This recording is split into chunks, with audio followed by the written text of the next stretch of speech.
Shall come to order. We are meeting today to consider one bill. It has been properly noticed and circulated electronically along with copies of timely filed amendments and will be available on the committee repository at docs.house.gov. Late amendments are also circulated electronically. Pursuant to committee rules, members of the committee may submit written opening statements for the record, and I also ask members may also revise and extend the remarks in the bill to be considered at this markup and have those remarks included in the record. Without objection, so ordered. Without objection, the chair may also declare a recess subject to the call of the chair. Pursuant to Committee Rule 3I and the House Rule 11, Clause 2, I announce that I may postpone further proceedings today on the question of approving any measure or matter or adopting an amendment on which a recorded vote or the ayes and nays are ordered. Documents, amendments, or motions must be submitted to HNRC docs email from a House-maintained email address. Please note that members are responsible for their own microphones. Members can be muted by staff only to avoid inadvertent background noise. I strongly recommend that the committee joining remotely use the grid, view, and lock the timer to that location so it remains visible. Members experience technical problems should immediately inform committee staff. Before we begin, I would like to recognize Ranking Member Westerman for any opening statement he may have. Mr. Westerman, you're recognized. Thank you, Mr. Chairman. Mr. Chair, there is not a single representative in Congress who does not want to lift Americans out of poverty and help their communities thrive. Many of us are from or represent poor rural areas and have championed proposals to ensure everyone has access to the same opportunities, regardless of their zip code.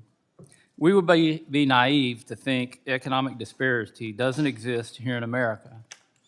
In fact, it's gotten worse under the Biden administration's and congressional Democrats' failed proposals.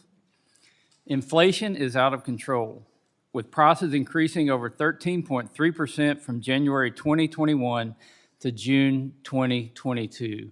I was a kid in the Carter administration the last time we saw inflation anywhere close to this, and if you remember back then, interest rates were double digit as well. Is that where we're headed?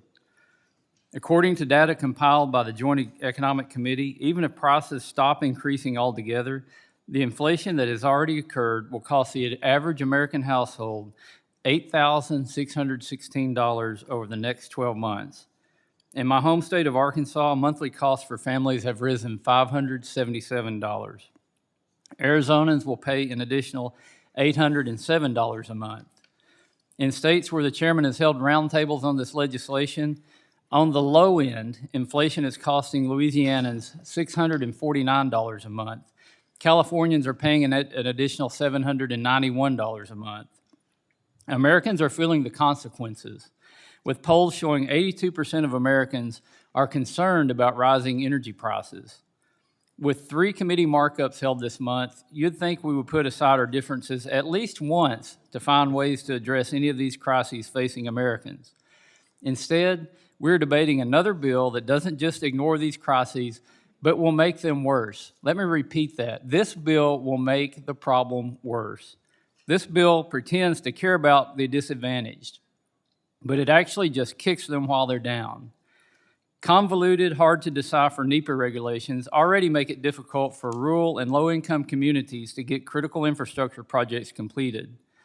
Now, H.R. 2021 creates more regulations on everything from minerals to hygiene products. It proposes new, duplicative, and onerous requirements on just about every project with a federal nexus, and would disincentivize economic development that creates jobs, improves quality of life, and provides economic mobility. In short, in the name of environmental justice, this legislation promotes poverty. A 2015 study found 33% of U.S. households face some sort of energy poverty. For some, that means unaffordable energy bills, living in fear their utilities will be turned off or they won't be able to afford gas to get to work. For others, it means giving up necessities like food and medicine or keeping their home at an unhealthy temperature. Now, the price of fuel is nearly double what it was in 2015. The fact that this committee has done nothing, zero, to lower energy prices is unconscionable. We have the power to help families struggling with energy poverty. We should work together to advance an all of the above energy strategy, develop America's conventional and renewable energy resources, and produce cleaner, cheaper, and more reliable energy right here at home, providing jobs for Americans, good paying jobs, instead of exporting wealth and jobs overseas. Instead, this bill would grind American energy production to a halt, creating a new regulatory scheme, binding energy innovation and red tape, and making us more reliant on federal nations or foreign nations to meet our energy needs. Businesses will shutter, jobs will be lost, and economic opportunity will disappear from the communities who need it the most. In the end, American consumers are the ones who will pay the price. Sky-high energy costs aren't the only way this legislation will hurt communities. Many Democrats on this committee have heralded the Infrastructure Investment and Jobs Act as a bill that will help America build into the future. Unfortunately, if H.R. 2021 were enacted into law, rather than building the future, it would leave disadvantaged communities stuck in the past. Instead of repairing legacy infrastructure or building more efficient transportation networks, reliable electricity grids, new hospitals or schools, this bill will ensure infrastructure funds are spent on mountainous volumes of paperwork, endless bureaucracy, and litigation. If this majority was serious about helping disadvantaged communities, we would advance bills like Representative Hearn's Energy Poverty Prevention and Accountability Act, which would require the Department of the Interior to investigate barriers to the ability of at-risk communities to access reliable and affordable energy, or Representative Graves' Builder Act, which would make common sense updates to Nepa to ensure infrastructure funds are spent on project delivery instead of bureaucratic analysis. These are a few of the solutions my colleagues and I have offered that would make life better for all Americans. Again, something this majority has ignored. We have had multiple opportunities to advance meaningful legislation to address the crises facing Americans. Each time, this committee has failed to act. With that, I yield back. Thank you very much. The gentleman yields. The item for consideration today is H.R. 2021, offered by myself and a member of the committee, Mr. McEachin. Without objection, the bill will be considered as read and open for amendment at any point. And now I will recognize myself for the opening statement on the legislation. You know, the committee, on a very busy day, with other committees having markups and hearings, is meeting to consider H.R. 2021, the Environmental Justice for All Act legislation that I have sponsored, along with my friend and partner, Representative McEachin. We are both honored to have over 100 co-sponsors, including the Democrats on the committee. The long series of visits we have made to frontline EJ communities during the process of writing this legislation were educational and in some cases enraging, but they were very, very familiar to me. I recognize these frontline communities. They are the places like where I grew up and where I live now. The families that live in them feel like families I have known my whole life. We're here today because under our current system, however, the decisions that impact these families are made in rooms like this one, away from them, away from the needs of their families, and away from the impact that those communities have to endure and have historically endured in the behalf of economic development in this country. The people who decide whether these communities deserve water that is safe to drink or air that is safe to breathe don't look or experience life like those who live in those communities. H.R. 2021 will change that. The bill moves the center of power. It will change the available leverage, and it will repurpose the megaphone when it comes to protecting marginalized communities from the continue to be the dumping ground for dangerous pollution. In this country of ours, you should not need to be wealthy, and as the ranking member said, regardless of your zip code, or know someone who is, to be able to protect your family from toxic pollution. This legislation is preventive and protective. The false choice of living in poverty and or economic prosperity is a false choice to these communities. What it means to these communities that they will continue to be the consequence of many times them being the areas in which major gas, oil development, and other permitted uses are allowed, zoned, and cited. My Republican colleagues are going to say that this bill will cost money, that it will cost jobs, that it will delay energy and manufacturing development. The costs you won't hear about are the hundreds of thousands of premature deaths every year linked to air and water pollution in certain places, or the hundreds of billions in related economic costs and loss. The truth is that the status quo is not designed to allow progress. It is designed to turn back the clock for certain people in certain places and take advantage of certain times, like the present. The status quo is not designed to allow development. It is designed to allow the risk and pain of development for certain people in certain places. The prosperity my colleagues say they value is not enjoyed by the people that live in Cancer Alley. The money my colleagues are trying to protect does not flow to Flint. I would caution all members before saying that or defending the status quo that there is no just way around the hard truth and the reality. This legislation is based on reality. It's based on firsthand experience.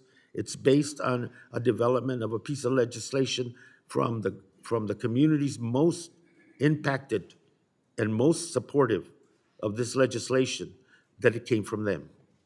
And the communities are, the mere demand is fairness and justice through the Environmental Justice for Act law. They were right. They're right to demand of Congress that it's not sinful to care for people or for our fellow citizens, that it is not a contradiction to be dealing with this legislation today while the cries for doing nothing and delaying will be heard, linked to inflation, linked to gas prices, and that becomes a delay. And for this community, the delays have been going on for decades. And what we learned on our visits is that there's a commonality. And the commonality is the fact that they feel voiceless, that the lives of their families and their children and the generations that follow don't have the same value. That's what we're trying to prevent. We can't go back and unchange everything that has occurred over 50 years or more. But we can say from this point forward, it's going to be different. And these marginalized, overburdened, and dumped on communities will have a voice that actually will have behind it the tools to be meaningful and the tools to be able to work with industry to develop solutions and options and not merely be the dumping ground and the collateral damage for the development that my colleagues speak so highly of. You can have both, but you can't have both at the expense of some. And that sum is 140 million Americans that live near, adjacent to pollution in their areas. The studies are, the links are there, the history's there. All we're saying is that I'm not putting anybody on the defensive about history today. But history is the motivator for this legislation. What I'm asking my colleagues to do is to look at that future, to look beyond our noses of today and see what we can do to bring that American ethic that I learned as a little kid of fairness, equal treatment under the law, and that our democracy works for all of us. That's the legislation in a nutshell. And it's thought out, it's written from the ground up. I'm proud of it, and I hope as this hearing goes forward that my colleagues will not only understand the motivation, but also understand the practicality and the pragmatism of this legislation. With that, we received letters of support, panelist statements, public input from forums across this country, and online through the committee's website. These materials will be entered into the record. I also want to enter a list of over 270 organizations that have endorsed the legislation. I think my friend, Mr. Markichin, will have additional items for the record as well. With that, I yield back and will recognize anybody to speak on the legislation. Mr. Chair. Chairman. Who seeks recognition? Mr. Westerman, please. Thank you, Mr. Chairman. I oppose this bill, and I don't doubt the chairman's motivation, wanting to have a cleaner, safer, healthier environment. I believe all of us want to have that. But I would like to debate one of the statements the chairman made about the problems of the past 50 years, and I would ask for evidence of what has happened the last 50 years, because that's about the time we got the Clean Air Act, the Clean Water Act. We've dramatically seen water quality improvements. We've seen air quality improvements.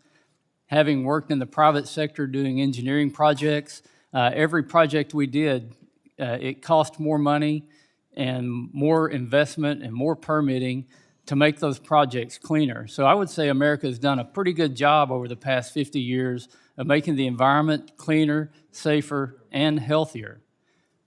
At the same time, we've been able to grow the economy, and there seems to be this disconnect that we can't have a strong economy and a healthy environment at the same time, but I would argue the case is just the opposite of that. And I would also argue that this bill is aimed at destroying the economy, which is going to do more harm to fixed income and low income individuals. It's going to result in more environmental injustice than we've ever imagined. What has happened in the past 50 years is we've cleaned the environment, but we've also created a system where people can use those very laws to actually hurt the environment. And we're seeing that now with catastrophic wildfires where we can't manage our forests. We're seeing it with drought where we can't manage water.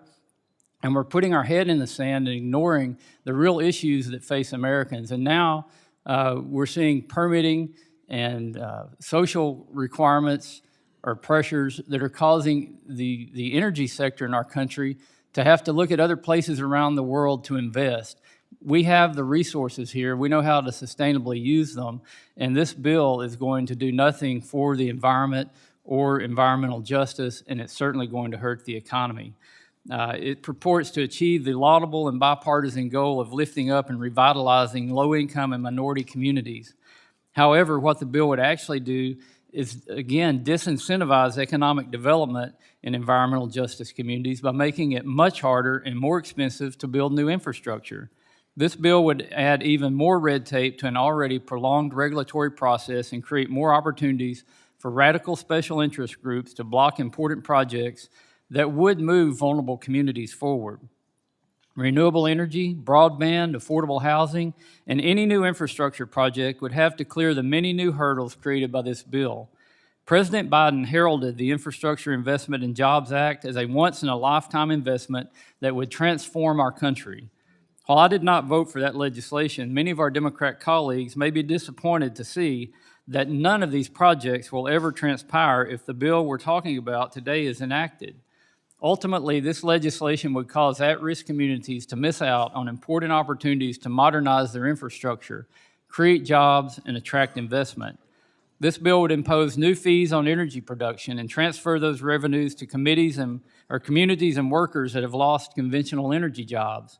New fees would increase the cost of gas and electricity and disincentivize domestic energy production, ensuring that this new revenue stream for economic development is ultimately eliminated by destroying energy production on federal lands. This bill would kill the goose that lays the golden egg. This bill would have a devastating impact on communities that rely on oil and gas jobs to sustain their economy and revenues to support their schools, law enforcement, and other essential services. Further, this would increase our reliance on energy sourced from overseas, where we cannot control the environmental or labor standards. We can't say that clear enough. This bill is just going to force things overseas where the environmental, health, and labor standards are much worse. We're going to do more harm to the environment, more harm to human rights, and create more environmental injustice around the world than you could ever imagine. This committee has jurisdiction over the onshore and offshore energy development programs on federal lands and waters, accounting for a quarter of our domestic oil production. And yet, this committee has ignored the worsening energy crisis facing American citizens week after week. The committee had a hearing on this bill in February of this year, and since that time, energy and prices have increased by 25%, causing energy poverty in communities across the country. This bill ignores the impact of high energy prices on at-risk communities and would increase cost on those who are already disadvantaged by energy poverty. For months, Republicans have called on this committee to prioritize legislation that would unleash our domestic energy potential, create efficiencies in the permitting process, and bring down costs for American consumers. Instead, we are considering yet another piece of legislation that will exacerbate the energy and inflation crisis by adding new regulatory costs to virtually every new project that requires federal approval. I strongly encourage my colleagues to oppose this bill, and I yield back. Jim? Now,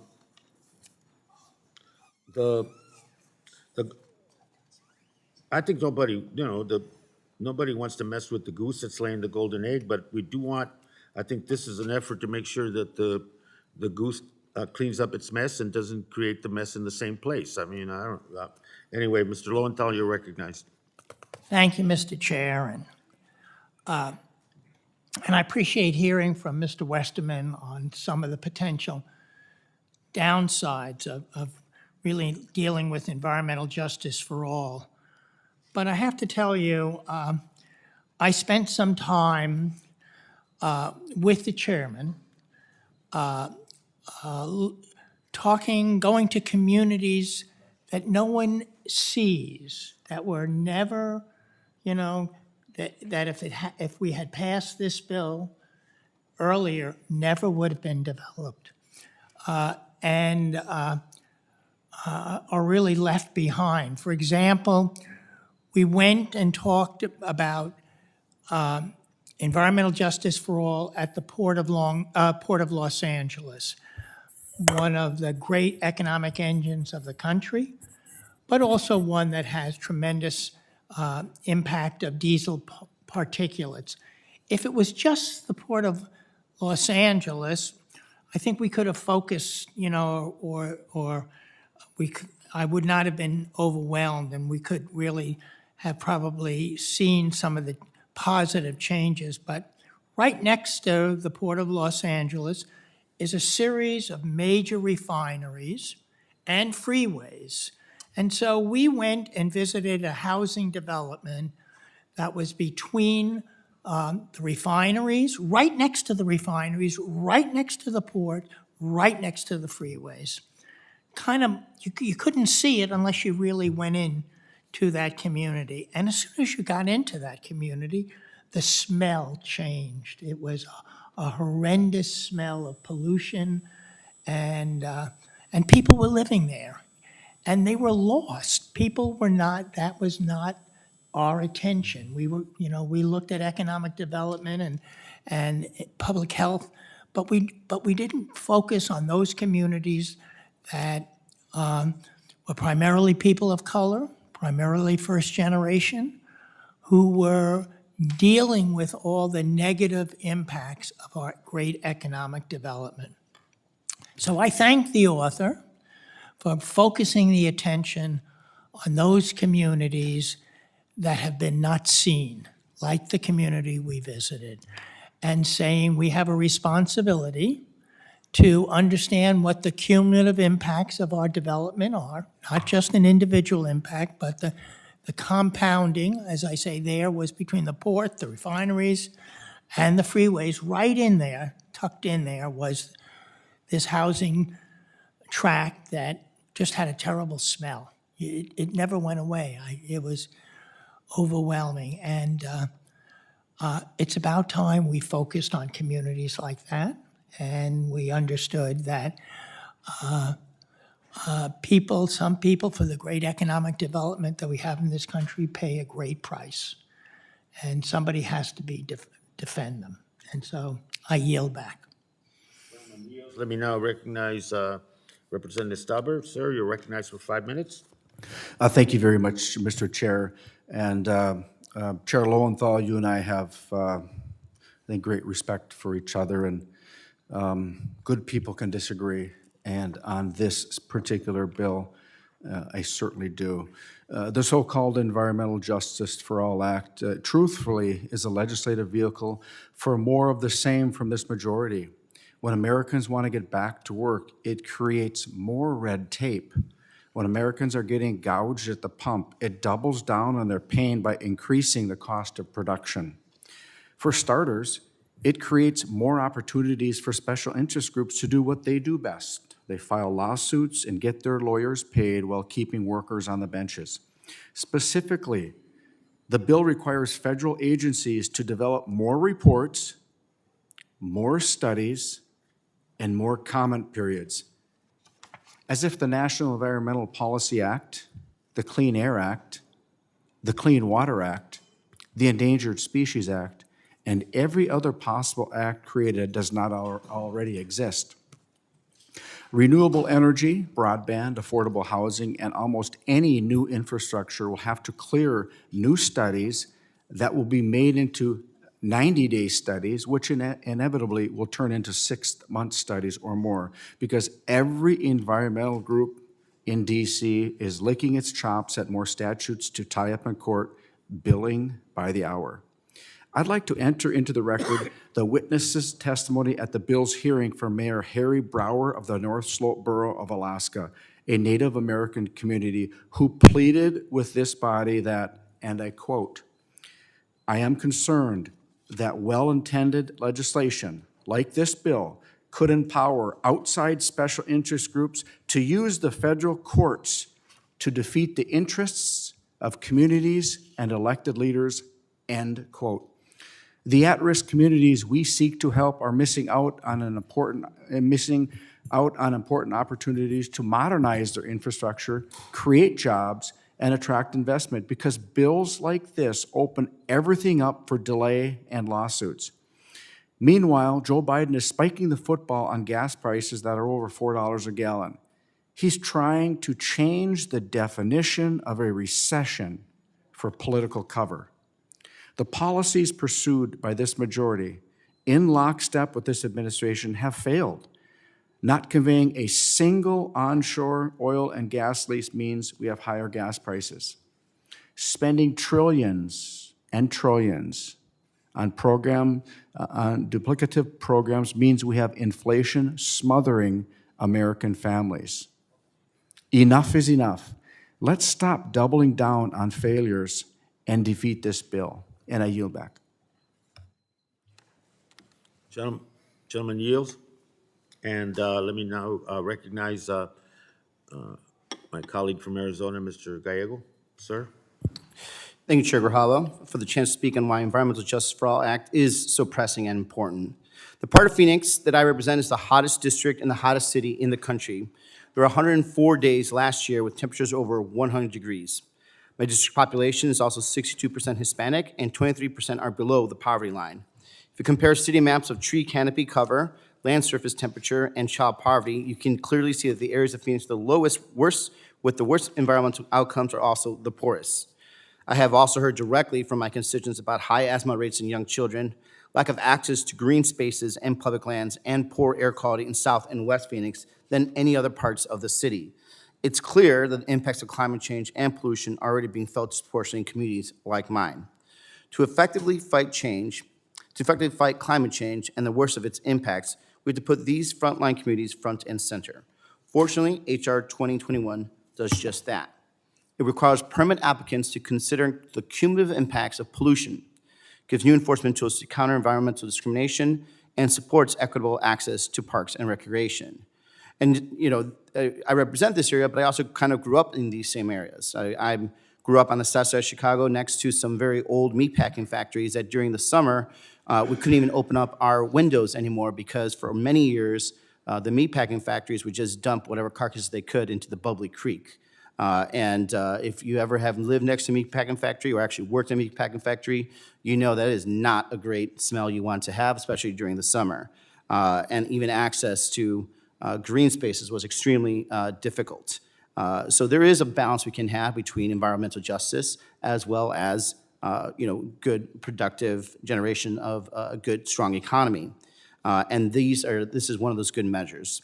And I believe it'll increase public access to the environmental protection resources that sometimes are lacking and only given to those of high net worths.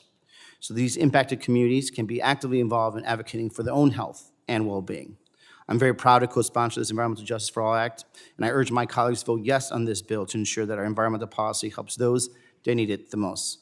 Thank you. I yield back.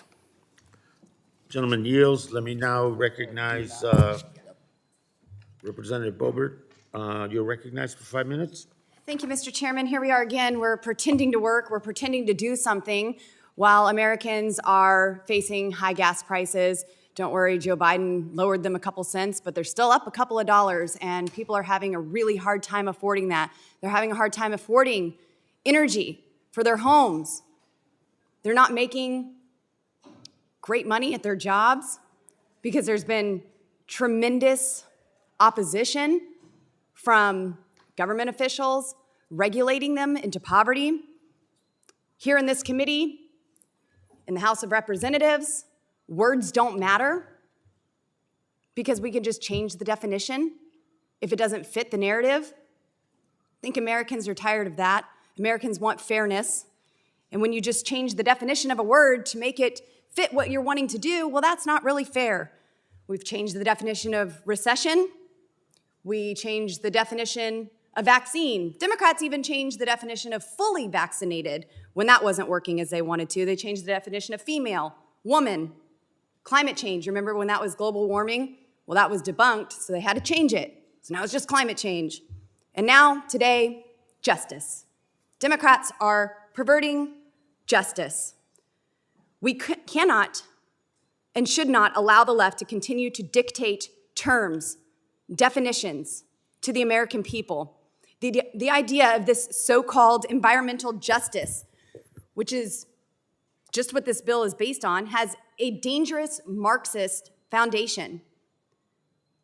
It is just one of the many extensions of justice, extensions that include racial justice, economic justice, and social justice. Democrats want all of this to be about social justice before the November midterm elections because they can't debate, they can't argue the policies. Americans feel the response from the policies. They feel when their communities are regulated into poverty, they feel this energy poverty that Democrats have created. So let's just focus on social justice. This only serves to divide Americans based on race, wealth, ethnicity, and many other factors.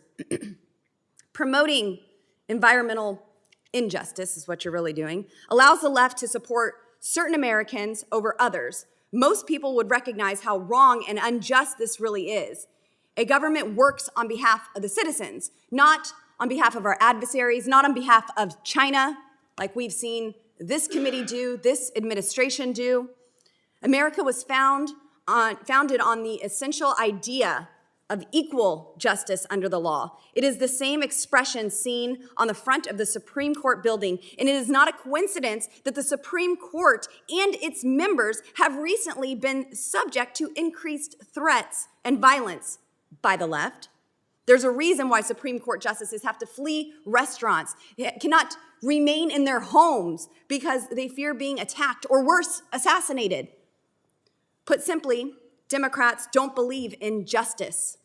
They specialize in perverting justice to the point when they prefer to promote divisions in American society. The modern Democrat Party continues to embrace divisions based on race and wealth. And we must remember that what they stand for is anything but the principle of justice.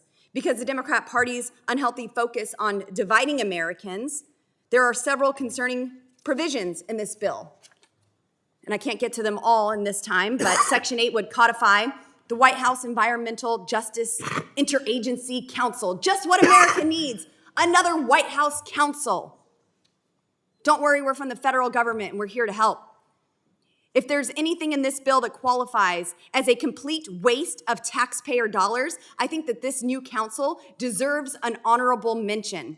Section 9 would require that federal agencies develop new environmental justice strategies within 2 years. Section 15 would ensure that federal agencies order environmental justice into employees' daily activities. Section 12 would authorize $10 million a year without a sunset to develop transport systems to connect critically underserved communities with greater access to public lands.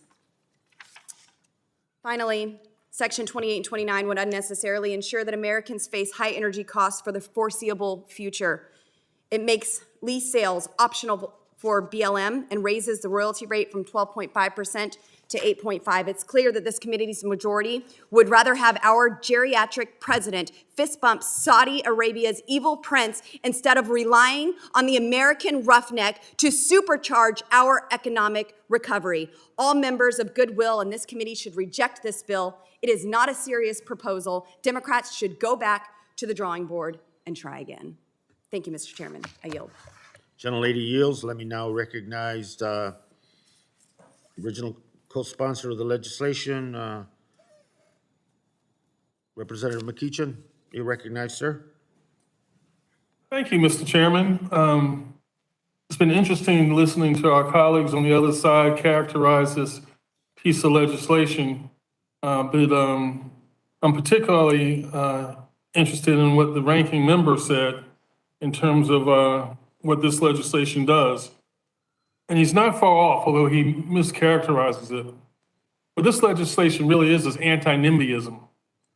Because you see, Mr. Chairman, for far too long, other communities that have wealth, other communities that have political connections, other communities that have know how to play the system have managed to avoid doing their share of housing or encompassing what we need in terms of energy production and going forward, greening our economy. What has happened over time is poor Black, poor white, poor Indigenous communities, notice the commonality, poor, have had to bear the brunt because they don't have those political connections.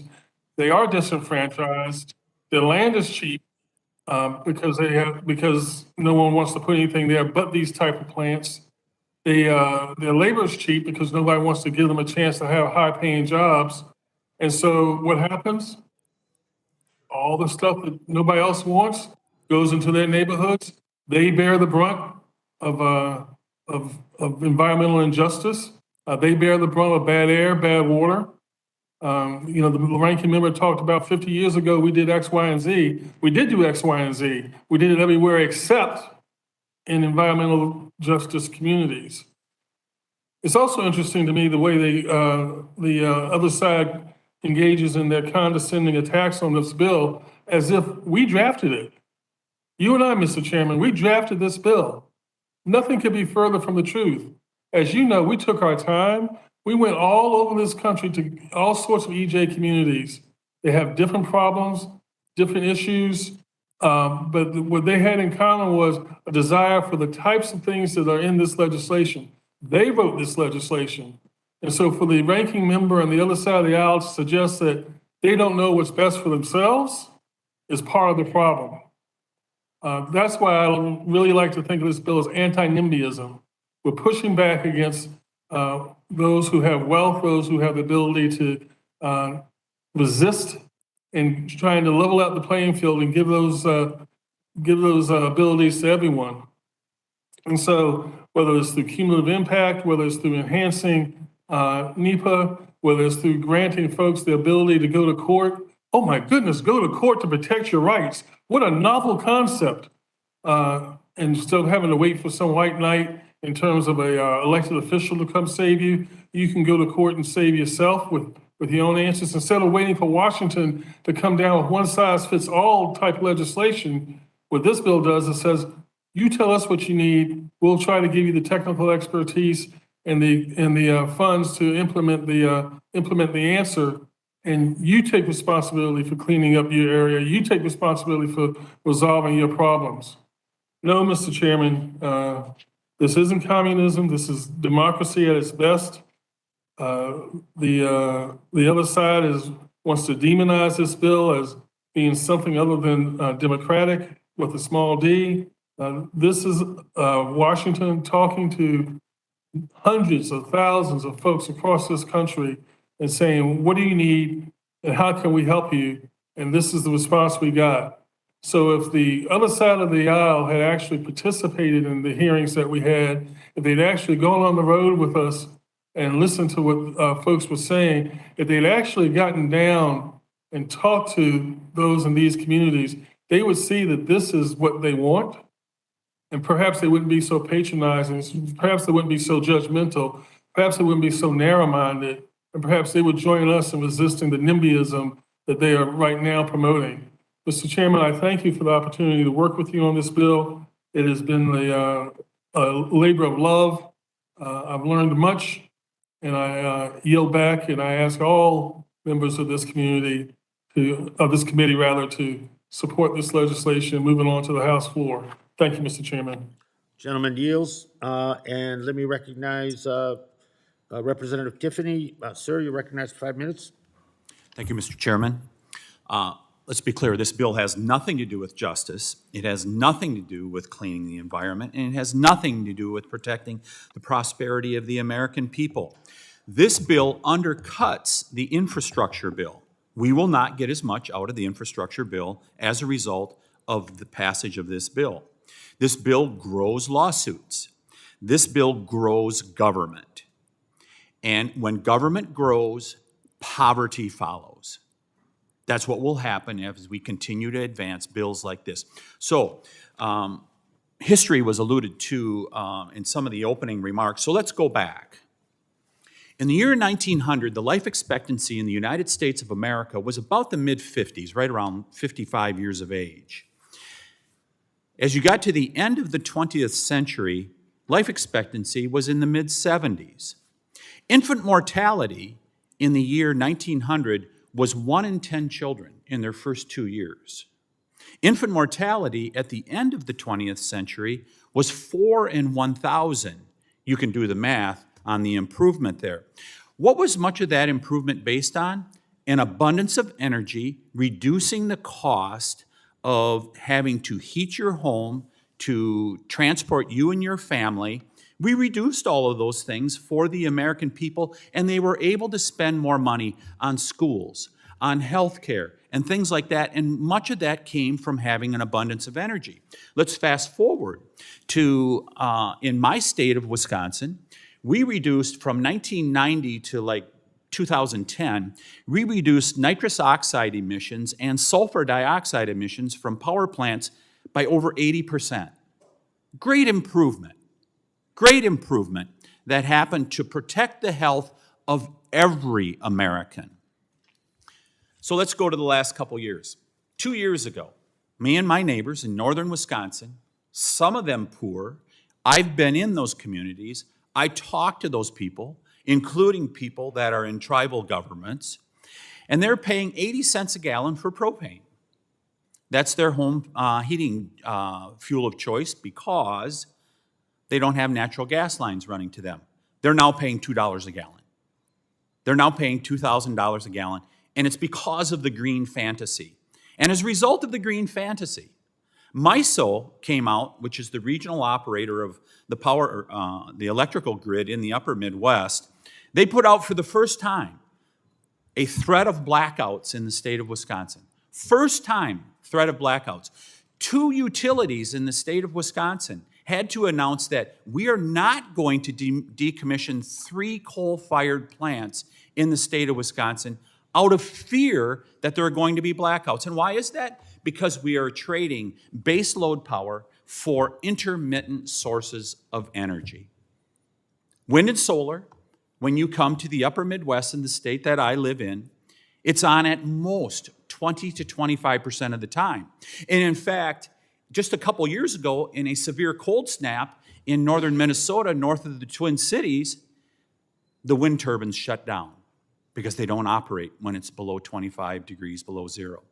As a former dam man on the Willow Flowage in northern Wisconsin who used to keep detailed weather data, I can tell you it occasionally gets below 25 below. I've seen it 44 degrees below zero in the region that I live in. And a wind turbine won't work? The green fantasy is exactly that. And we continue to see diesel fuel over $5 a gallon. The Biden administration touts, oh gosh, we got gasoline coming down.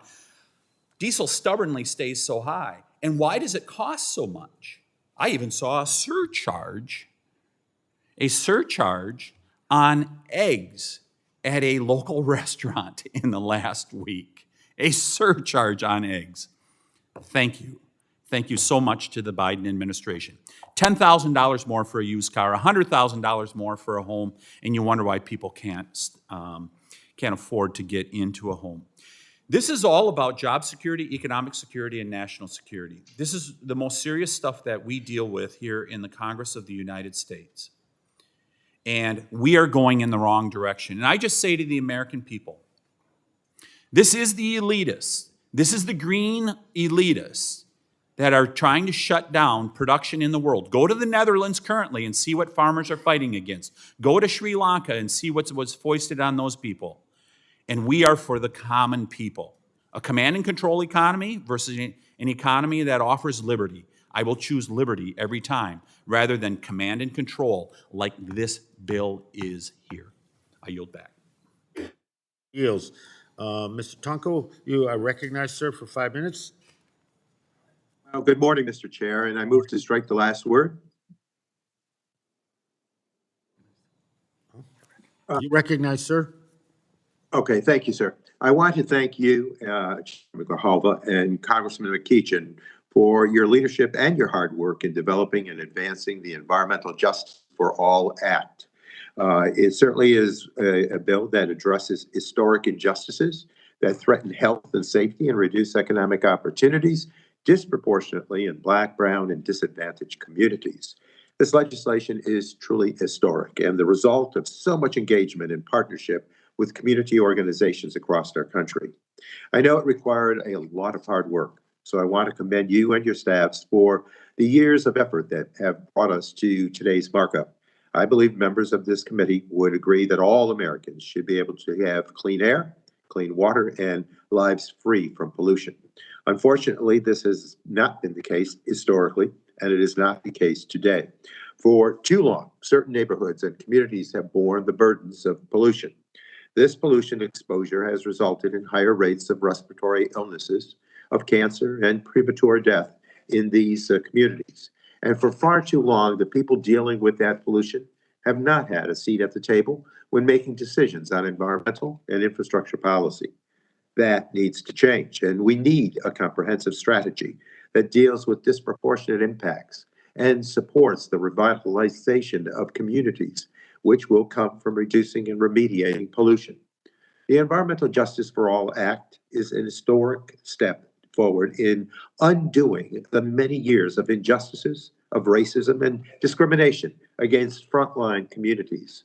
The legislation before us today will take meaningful steps to improve a community engagement, facilitate interagency coordination, ensure that everyone has access to parks and outdoor recreation, and support local communities and workers through the clean energy transition.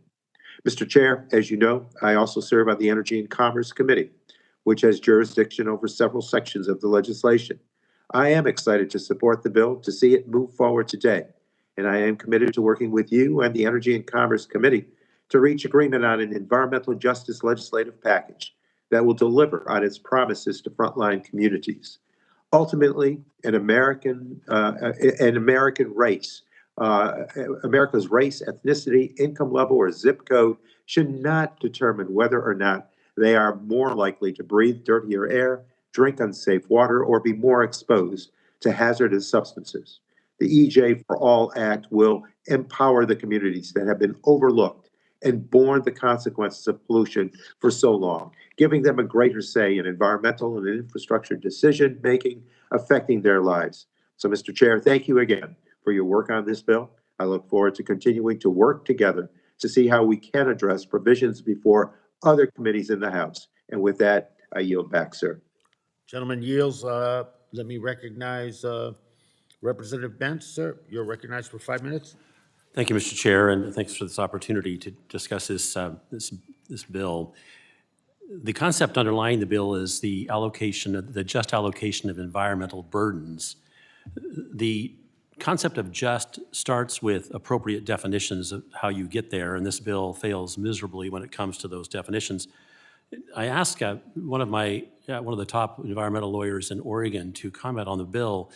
I'd like to read what he had to say. I've reviewed the bill, and this bill is awful. Under both the Clean Air Act and the Clean Water Act, the bill would override existing standards and replace them with extremely vague tests, such as a reasonable, quote, reasonable certainty of no harm to the health of the general population test. And if you fail the test, no permit could be issued or renewed. Not only will, quote, reasonable certainty be subject to endless interpretations and debate, but being reasonably certain of no, that is zero harm to health, will be impossible to establish. If this same sort of standard were applied to just about any of our manufacturing sectors, whether it's automobiles or steak knives, you'd never pass the test. The tests in this bill are completely devoid of any balancing whatsoever of the purposes for which activities subject to permitting are allowed in the first instance. In any event, vague tests like the above, if enacted into law, will go through years and years of rulemaking, efforts by the EPA, where proposed rules will be under constant modification depending upon which party's in the White House, only to have the resulting rules and modifications litigated in court endlessly. And then, the application of the statute and rules to individual permitting situations will be litigated endlessly. As you note, add in the private right of action and cumulative impact analysis, and it's just another heyday for environmental plaintiff groups. I would suspect that certain permit holders will be able to settle their way out of litigation, but only after hefty concessions are made and attorney fees are covered. In short, the legislative scheme envisioned here will undoubtedly lead EPA to overreach its implementation efforts and will undoubtedly lead plaintiffs groups to try 1,000,001 ways to expand the law as far as possible, just as they've done with every other environmental law with a citizen supervision. It's a perfect recipe for the U.S. Supreme Court in about 10 years to reiterate its recent opinion in West Virginia versus EPA, in essence telling the EPA to back off and telling Congress not to leave so much to the agency. And I suspect if the advocates of this bill were required to add up that sort of detail and address it in the bill would die pretty quickly. Mr. Chair, the bill, definitional frailties aside, contains standards that are impossible to meet. For example, in the statement of policy on actually the third page of the bill, Subsection 5, recognize the right of all people to clean air, safe and affordable drinking water, protection from climate hazards, and the sustainable preservation of ecological integrity and aesthetic, scientific, cultural, and historical values of the natural environment. A worthy goal, but one that is going to be extraordinarily challenged to, first of all, measure and then provide. If you go on to environmental justice as defined on the fourth page of the bill in Section 3, subsection, actually it's disproportionate burden, of adverse human health or environmental effects. The term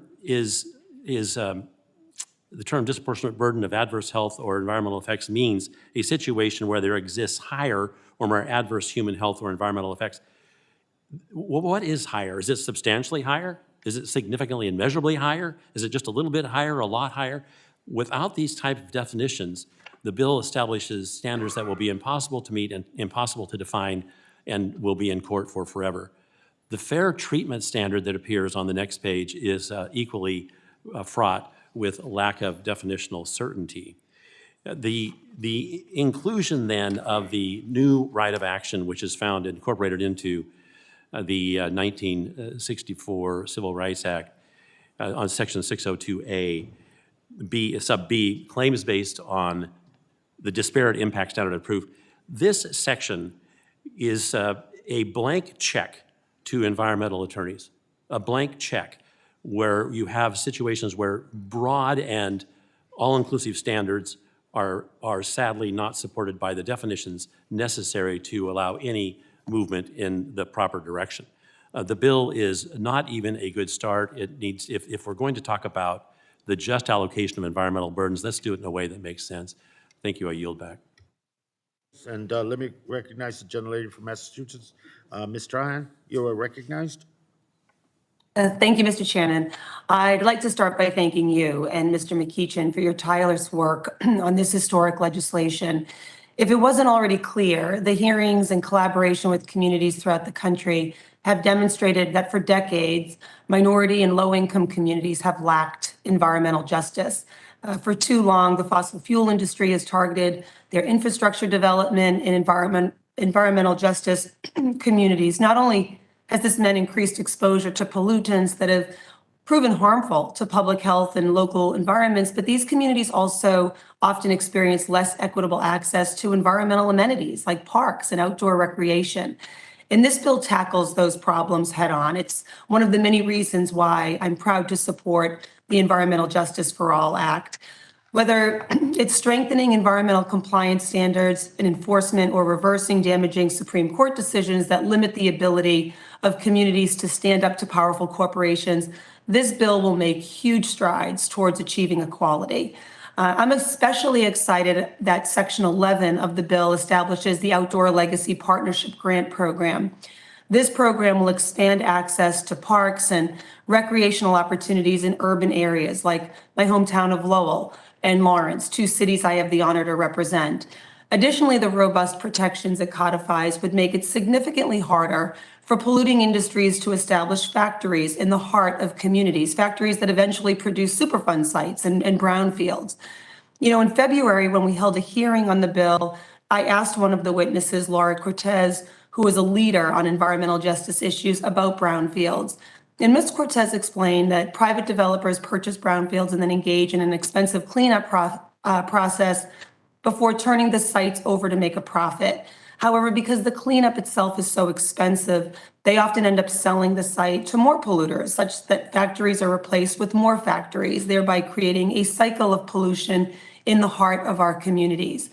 You know, growing up in one of these communities, my family lived a few streets away from the dump, which caused both air and water pollution. It produced a poor quality of life, especially on those hot summer months for so many of the working class families in my neighborhood. Today, after significant investment, that landfill has been capped and filled in. On top of it, the city installed 6,000 solar panels that generate 1.5 megawatts of electricity. It's estimated that this investment created an environmental benefit equal to taking 131 cars off the road for a year. These types of opportunities should be available to communities across my home state of Massachusetts and across our nation, and that's exactly why we need the Environmental Justice for All Act codified into law. I strongly support this legislation, and I look forward to working on it further in the Energy and Commerce Committee, which has jurisdiction over portions of the bill. Overall, this comprehensive environmental justice bill was crafted through an inclusive, transparent, community-led, and community-driven process, and would help to clean up brownfield sites like the Merrimack Paper site in Lawrence, promote outdoor recreation, which could usher a future connection between the Lawrence River Trail and the Merrimack River Trail, and enable citizens to have more of a deciding factor on projects being proposed in the communities where they live. So I urge all my colleagues to support this important legislation, and I yield back. Lady yields, and is there any additional speakers? Let me now recognize Mr. Garcia. Sir?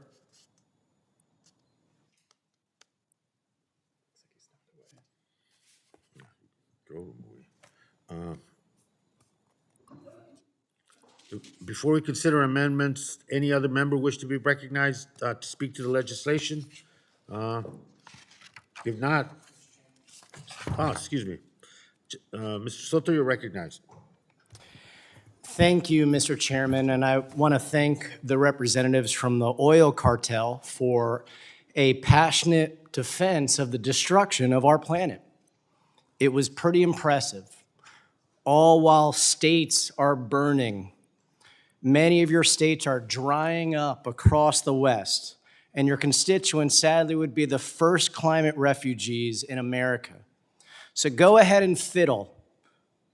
Fiddle away like Nero as your states burn, and sadly, it will take others like us on this committee to protect your own constituents and to stand up for them, like I will for mine today. It's interesting that everybody's complaining too. Energy production is up. more than it was under Trump. And your constituents are being employed and are producing millions of barrels a day. The result, gas prices are dropping. A brief moment of honesty from each of you, and I thank you for that. So God forbid we take one moment in this committee to pass a bill, the Environmental Justice for All Act, to seek input from frontline communities, the same poor, unconnected communities that always seem to get the most heinous pollution. Technology is evolving. We all know that. We could do things cleaner, more efficient, and yes, to seek more inclusive input from communities that have been left behind as we look at future energy production, future manufacturing, and other ways we can move America forward. Thank you, Chairman, for putting forward this great legislation. Gentleman yields. Mr. Graves indicated he wanted to be recognized.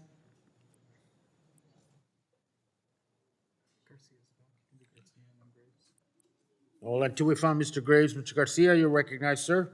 Thank you, sir. No, I jumped ahead of you. Thank you. Mr. Garcia. Thank you, Mr. Chairman.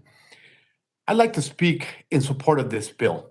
I want to thank you, Chairman, and Representative McEachin for leading this community-led and community-driven process to create the most comprehensive environmental justice bill, the Environmental Justice for All Act. In parts of my district, we've faced environmental injustice for decades. In fact, earlier this year, a company with an abysmal environmental track record sought a permit to continue operating in an industrial zone close to homes and at least 3 schools. For months, organizers, including several children, have called on the city to reject these applications. One child described the need to carry her inhaler at all times. She said, "Our lungs are being destroyed by polluters." We called on city officials to protect the health of our neighbors who are already overburdened with pollution. And we won for now. Not only were plans stalled, but the city of Chicago is now leading a major cumulative impact study on pollution.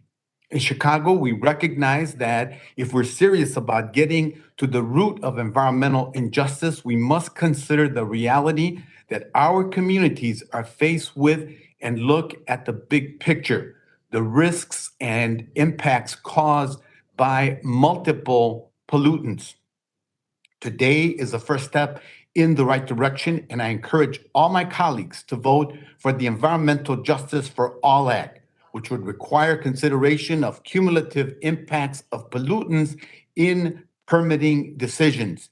This bill would ensure that in the future, companies like the one in my district are not able to easily get a permit despite their environmental records. I yield back. I urge passage of this bill. Gentleman yields, and Mr. Graves, sir, you're recognized. Thank you, Mr. Chairman. Mr. Soto, when you came to Washington from Florida yesterday, how did you get here? I took an airplane. Thanks. Appreciate it. Mr. Chairman, thank you for introducing this bill. And the reason I say thank you is because I think it's really important that that we have the opportunity to distinguish different approaches at governance. I think it's really important that we're able to do that. It's been interesting to me to watch this administration over the last several months talk about how the reduction in gas prices, whatever it's been, 20 cents, is a result of their actions, yet the more than doubling of gas prices is not their responsibility. For them to step in and attempt to redefine what a recession is, as we saw yesterday, whenever their own Treasury Secretary defined it as exactly what we're expecting to see tomorrow in the economic numbers reported. This is fascinating to me to watch what's going on. So today, we're dealing with a bill called Environmental Justice for All that the chairman of this committee introduced.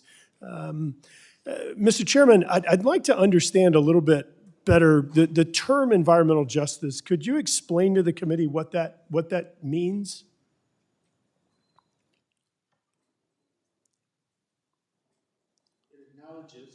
It acknowledges, quite frankly, that these communities have not received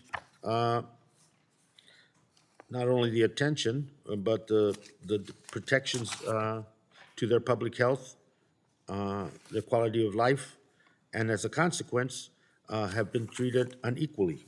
Okay. And the issue is, how do you create an equal balance? And to seek that equal balance, the word justice seems to be the one that fits that definition the best. Okay, so thank you. I appreciate you explaining that because I've really struggled with understanding what those words meant, because I see them used in very flexible terms to effectively achieve whatever objective of the day that this administration or others are trying to achieve.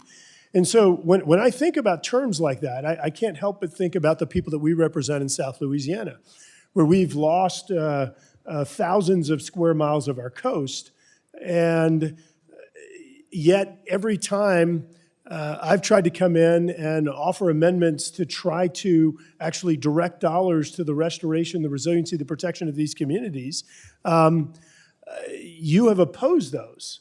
And in fact, this legislation takes additional dollars away from those very communities and gives it to communities that are not suffering to the same level that our folks are. Our folks, literally, houses are going underwater or being blown away, and this legislation actually makes it worse. The other thing that I don't understand is that how increasing royalty rates another 50% could possibly benefit those that are impoverished or that you're attempting to target or help under this legislation. You are raising the price of producing energy in the United States. You're increasing the cost when we've already seen a more than doubling of gasoline prices, a more than tripling of natural gas prices, which directly converts or translates into the doubling or tripling of electricity bills in communities across America. How is this helpful to communities that you're purporting to try to benefit in this case? In fact, I've sat here in this committee and watched your witnesses flat out lie to this committee and say that oil and gas production in the offshore disproportionately affects folks of race, whenever the far majority of people living in coastal Louisiana are not folks of color. The far majority are not. Yet people here say that that's who you're trying to help, that's who you're trying to protect with this legislation. They say that they're the impacted community. I'm not sure where you are in this, but your legislation actually cuts funds for the resilience. It cuts funds for coastal protection for the communities in Texas, in Louisiana, in Mississippi, Alabama, along the Gulf Coast. And so, just last year, we had Hurricane Ida, one of the most powerful hurricanes to ever make landfall. I really just wonder, Mr. Chairman, what you and the other Democrats on this committee are going to go tell those people next year or later this year when they get hit by a hurricane. You've cut their funding for resilience, and you've forced more people into energy poverty by further raising the price of energy in the United States. It is baffling to me how anybody could look at this and think that it's a good idea. Yield back. And we don't have any, okay.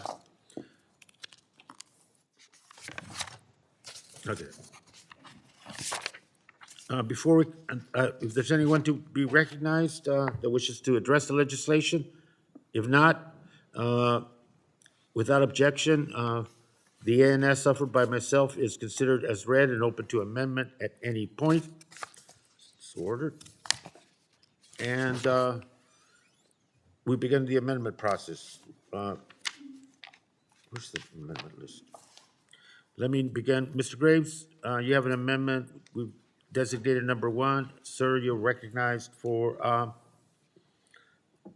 5 minutes. Thank you, Mr. Chairman. Mr. Chairman, what this amendment does is it adds an assessment. I noted in my opening statement that this legislation is going to increase the cost of energy production in the United States. It's going to directly affect those who can least afford it. It's going to push more people into poverty. It's going to push more people into poverty. Mr. Chairman, you came to my home state of Louisiana. I'm going to take a guess that there wasn't anybody who asked you to increase the cost of energy while you were there. I know that there were just a small handful of people that attended your event, but I don't think that anybody asked you to raise energy prices, but that's exactly what this legislation does. And it affects those that are impoverished even more. It affects them disproportionately. So what the amendment says is it simply says that we're going to include a paragraph that says that we must assess the impact on access to reliable energy sources and on electricity prices for low-income communities, minority communities, Native American communities, and senior citizens. Mr. Chairman, in listening to you earlier explain your definition of environmental justice or environmental justice communities, it sounded exactly like the communities that this provision targets. I'm going to say it again. I have never ever heard anyone say, I want you to increase the cost of refueling my vehicle. I want you to make it more expensive for me to light, heat, and cool my home. But that's exactly what this bill does. It actually, it's ironic that this week we're going to be dealing with the CHIPS Act, an act that is supposed to be helping to improve the competitiveness of the United States and help get domestic manufacturing of chips and semiconductors here in the United States, yet this legislation actually incentivizes offshore, meaning overseas, foreign energy production. It incentivizes it because it makes it cost prohibitive to do it in the United States. It raises the cost. It takes a Nepa analysis, which today may take 5 or 10 years, which is maybe 5 times as long as it used to take, maybe 10 times as long as it used to take. It's going to make that even longer, even farther away, and it's going to prevent investment in the United States, which is directly contrary to what the CHIPS Act objective is. So again, if you are trying to benefit these communities that you described, then this provision simply helps to assess that impact. And this should be a good governance. It should be complementary to the underlying bill, because if we're trying to improve the conditions for these community members, then let's take a look and see what happens with their electricity prices, the reliability of their energy sources, what this does in terms of becoming more dependent upon foreign energy sources, which I remind you, Mr. Chairman, this administration, you and members on your side of this committee decided that it was better to get more Russian energy. You nearly tripled our dependence upon Russian oil. And unfortunately, I remember when our Interior Secretary was here, she wasn't aware of that. So this legislation, I remind you that nearly tripling our dependence upon Russian oil, it didn't work out well. And so if we're going to be in a situation where this legislation is going to force us to become more and more dependent upon foreign energy sources and higher prices, I just think it's really important that you be transparent to the American people that that's what your objectives are. Yield my time to Mr. Westerman. I thank the gentleman for yielding his time. I have some remarks that I will make later, but I think Mr. Graves is right on track with this amendment. We cannot go blindly trying to crusade against some kind of environmental justice when we're creating injustice in the process. And I think Mr. Graves' amendment would protect against that, and I hope the majority will accept his amendment. I yield back. Mr. Grave yields. I recognize myself. Thank Mr. Graves for offering the amendment. We have no concerns with it and are okay with supporting its adoption. Any effort to assure that energy prices are and means to make energy costs for impacted communities. It's something that ironically, living next to the source or close to a source, end up invariably paying higher fuel prices than communities that are not close to the source. And I think this is an effort to look at that and to see how you can lower and make it more affordable. We have no problem, prepared to adopt it. And with that, I yield back. Any further discussion on the amendment? Mr. Chairman, Oh, you recognize. thank you. Again, I appreciate Mr. Graves looking at this issue of energy poverty, and it's defined by a lack of access to affordable and reliable energy that's necessary to maintain economic security. Low-income communities often spend 8.6% of their budgets on energy, nearly 3 times what higher-income families pay, according to the Department of Energy. This leaves very little for other expenses like food, shelter, school, and clothing. We cannot continue to ignore the burden that high energy prices place on families, especially with residential electricity prices rising 4% over last summer, according to the Energy Inflation Administration. Mr. Chairman, I ask unanimous consent to submit these details from the USEIA for the record. Without objection, sir, so ordered. The underlying bill, as we've already said, will create new layers of bureaucracy, raising the cost of important infrastructure and energy projects while bogging down projects with years of regulatory review. We know that regulatory costs are passed along to consumers, and this bill would increase that burden and exacerbate energy policy. So I appreciate the chairman accepting Mr. Graves' amendment. It's a good first step. Hopefully we can make more improvements to this bill as we move forward, and I yield back. Westerman, but it's not just I taking accepting the amendment. This is a group process with my colleagues in the majority, and there's a lot of investment on the part of many members to this legislation, and so it was one that everyone felt comfortable with, and thank the gentleman for offering it. Hearing no further debate on the question of the Graves Amendment, number 1, I will pause so the members join remotely can unmute. All those in favor indicate by saying aye. Aye. All those opposed, no.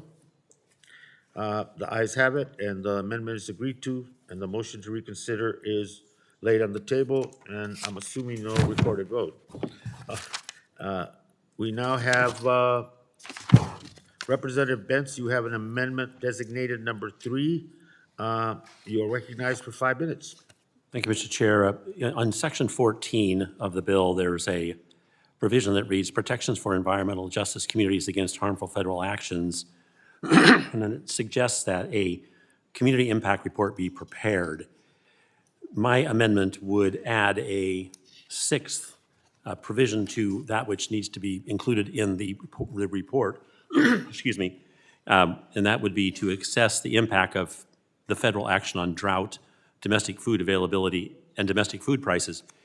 The assumption underlying the language that appears in the current provision seems to be focused on hazards, environmental hazards, and ignoring the broader purpose, I think, of the bill, which is to address things beyond just environment. And those things would, of course, include such things as access to food, or for that matter, access to the jobs that are going to be lost, for example, if the federal action involved is to perhaps build a water storage project, and which is something I think that everyone in the Western United States should be concerned about right now, if not the entire United States. About 72 million people are suffering currently from the effects of drought, and just to focus on the Central Valley Project in California, literally hundreds of thousands of low-income folks and communities of color are being put out of work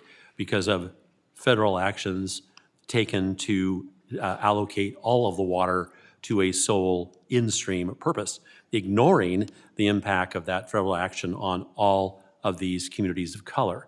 So why wouldn't we add in a 6th provision which says that the study would assess the impact of federal action on drought, domestic food availability, and domestic food prices? And there are so many federal actions that are being taken now that damage low-income communities, seldom discussed when people are focusing on fish or other in-stream interests, ignoring the impact on people. And so let's make sure that this bill reflects its understanding of those kinds of impacts, and that's what my amendment would do. With that, I yield back. Thank you very much, Mr. Benz. Anyone else wish to be recognized? Mr. Westerman? Thank you, Mr. Chairman. The bill would require agencies conducting projects subject to Nepa to prepare community impact reports on top of the environmental documents already required by Nepa. This report would be required even if a project is eligible for a categorical exclusion, which would defeat the purpose of actually having a categorical exclusion. As a part of these reports, an agency would have to consider potential exposure to environmental hazards for the action, as well as existing sources, assess all relevant public health data for the area, evaluate alternatives to the proposed action along with mitigation measures, and analyze additional alternatives developed by the community in question. If you haven't figured out, this process would be very duplicative of NEPA, but it would also be extremely time-consuming and could open up government projects to even more frivolous litigation if that's possible. In fact, the bill clearly states that any federal agency determinations about the analysis of a community impact report shall be subject to judicial review to the same extent as any other analysis performed under NEPA. These reports will be disastrous for any proposed projects in these communities, bogging down meaningful projects and endless paperwork. Mr. Benson's amendment would require that federal agencies consider the impacts on drought, food availability, and domestic food prices as part of their reports. This will, at the very least, ensure that agencies are disclosing to communities how a project would impact food availability and affordability. We cannot afford to take actions that will further increase food prices at a time when rampant inflation is already costing American families thousands of dollars a year. I believe Mr. Benson's amendment does essentially for food what Mr. Gray's amendment does for energy. I hope the majority would accept this amendment as well, and I yield back. Gentleman yields. Anyone else? If not, I recognize myself. Let me thank the colleague from Oregon for offering the amendment. We have no concerns with it and are happy to support its adoption. We dealt with dealing with systemic causes in our legislation and in response to those causes. I think, Mr. Bentz, your amendment deals with systemic response, and it's a good addition to the legislation. We welcome it, and I yield back. Any further discussion? If not, all members, all those in favor of the amendment, please indicate by saying aye. Aye. All those opposed? In the opinion of Chair, No. in the opinion of Chair, the ayes have it, and the amendment is agreed to. The motion to reconsider is laid on the table. And as members know, we have votes on the House floor. We'll take a recess and reconvene after the vote series, about 5-10 minutes afterwards. And the staff will be providing you updates on timing. With that, thank you, and we'll, committee's in recess.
The committee shall come to order. We now move to designated number 4. Ranking Member Westerman, you're recognized for 5 minutes. Thank you, Mr. Chair. My amendment would require the proposed community impact reports also assess the impact of forest management and catastrophic wildfires on local communities. Talking about environmental justice without talking about the catastrophic wildfire crisis, which has been directly fueled by decades of federal mismanagement, is incomplete at best and irresponsible at worst. We continue to see wildfires unleash widespread devastation across the country, particularly in the West. This year, we've already lost more than 5.5 million acres to wildfires, putting 2022 on track to be the most devastating wildfire year on record. But wildfires aren't just numbers. Every year, they destroy lives, homes, and communities. Since 2005, wildfires have leveled more than 89,000 structures. Tragically, since 2017, more than 550 civilians have been killed by wildfires. Where's their justice? Where's the justice for Americans who have lost loved ones and had their lives and livelihoods upended by preventable wildfires? Where's the environmental justice for towns like Paradise, California, which have been leveled by wildfires to the point where it looks like a nuclear bomb went off? Where's the environmental justice for the 340 families in New Mexico that lost their homes this year in the Hermit's Peak fire, which started in the never-managed Pecos wilderness?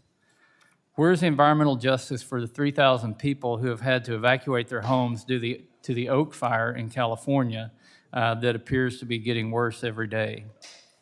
We know for a fact that the abundance of overgrown hazardous fuels in our forest is the primary driver of the wildfire crisis, and yet the majority has continuously refused to work with us to address the structural impediments and continuously blocks the fuels management work that's needed to stop the crisis. That's why this amendment is very important and why it's the least that we can do. This amendment merely requires the federal government to provide an accurate assessment of the risk far too many communities carry when we fail to properly manage our fire-prone forest. I urge the adoption of the amendment, and I yield back. Gentleman yields. Anyone wish to be recognized on amendment number 4?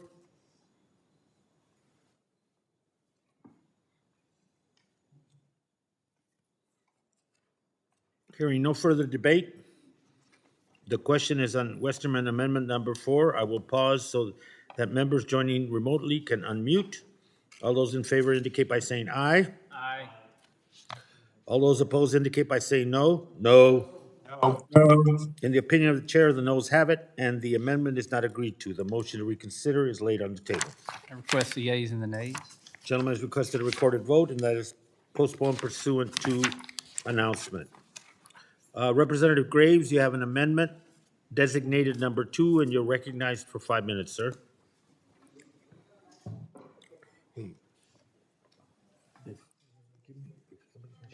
I'm sorry, I need you to open it.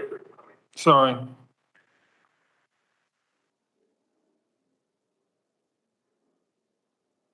Can't have that again.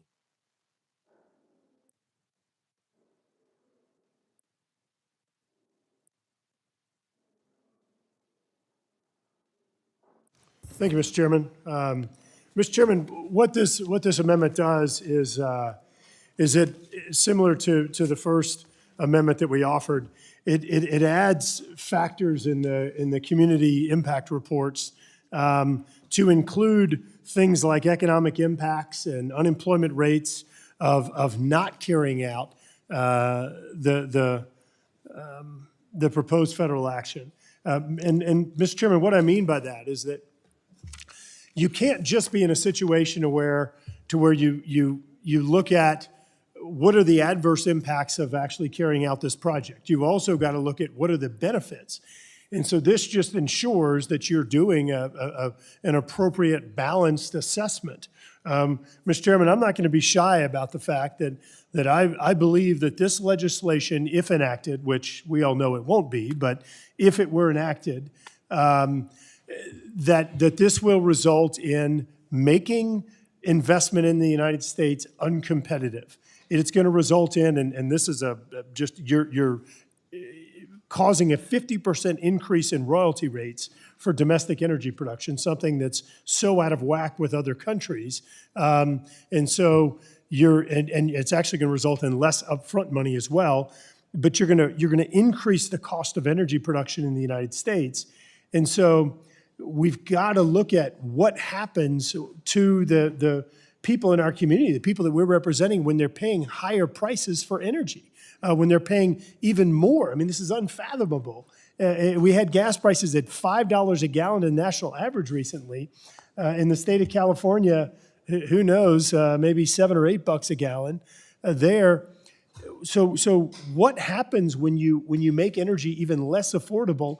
And Mr. Chairman, as I noted earlier, the fact that people's electricity bills, as a result of your policies right now, and as a result of the policies that are being pushed under this bill, they're going to make it more expensive to pay for electricity, more expensive to be able to heat and cool your home. What does this do to people in terms of unemployment rates, in terms of poverty? So these issues must be assessed. What is the economic impact of these policies moving forward? And so I urge adoption of this amendment and yield back. Gentleman yields. Thank you. Anyone wish to be recognized on Representative Graves, I think designated number 2. Mr. Chairman. Gentlelady from New Mexico, Ms. Stansberry, you're recognized. Thank you, Mr. Chairman. I appreciate the recognition in this amendment that we have to take into consideration the economic impacts of federal activities, but that's already what NEPA does. And in fact, that is one of the primary purposes of NEPA, is to provide a public process through which all of the evidence of the impacts of a federal action would have on a community, including its environmental impacts, its community impacts, and its economic impacts. And so therefore, Mr. Chairman, I respectfully oppose this amendment as unnecessary. And I would like to take this opportunity to also acknowledge the incredible work of this bill at this moment. I know that, Mr. Chairman, it's the culmination of your life's work and the work that you've done to help provide a voice and empower our communities across the country, our Black, Brown, Indigenous, and low-income communities, to ensure that real people's voices are heard in the decisions that affect their everyday lives. This bill is fundamentally about people, real people, about the millions of Americans who deserve a seat at the table and who we need to make sure that their voices are heard as our federal agencies are making decisions, including through the NEPA process. And I am proud to be a co-sponsor of this bill and was proud to join you a couple of weeks ago in California to hear from real communities impacted by environmental justice. As you know, environmental justice issues are near and dear to our hearts in New Mexico.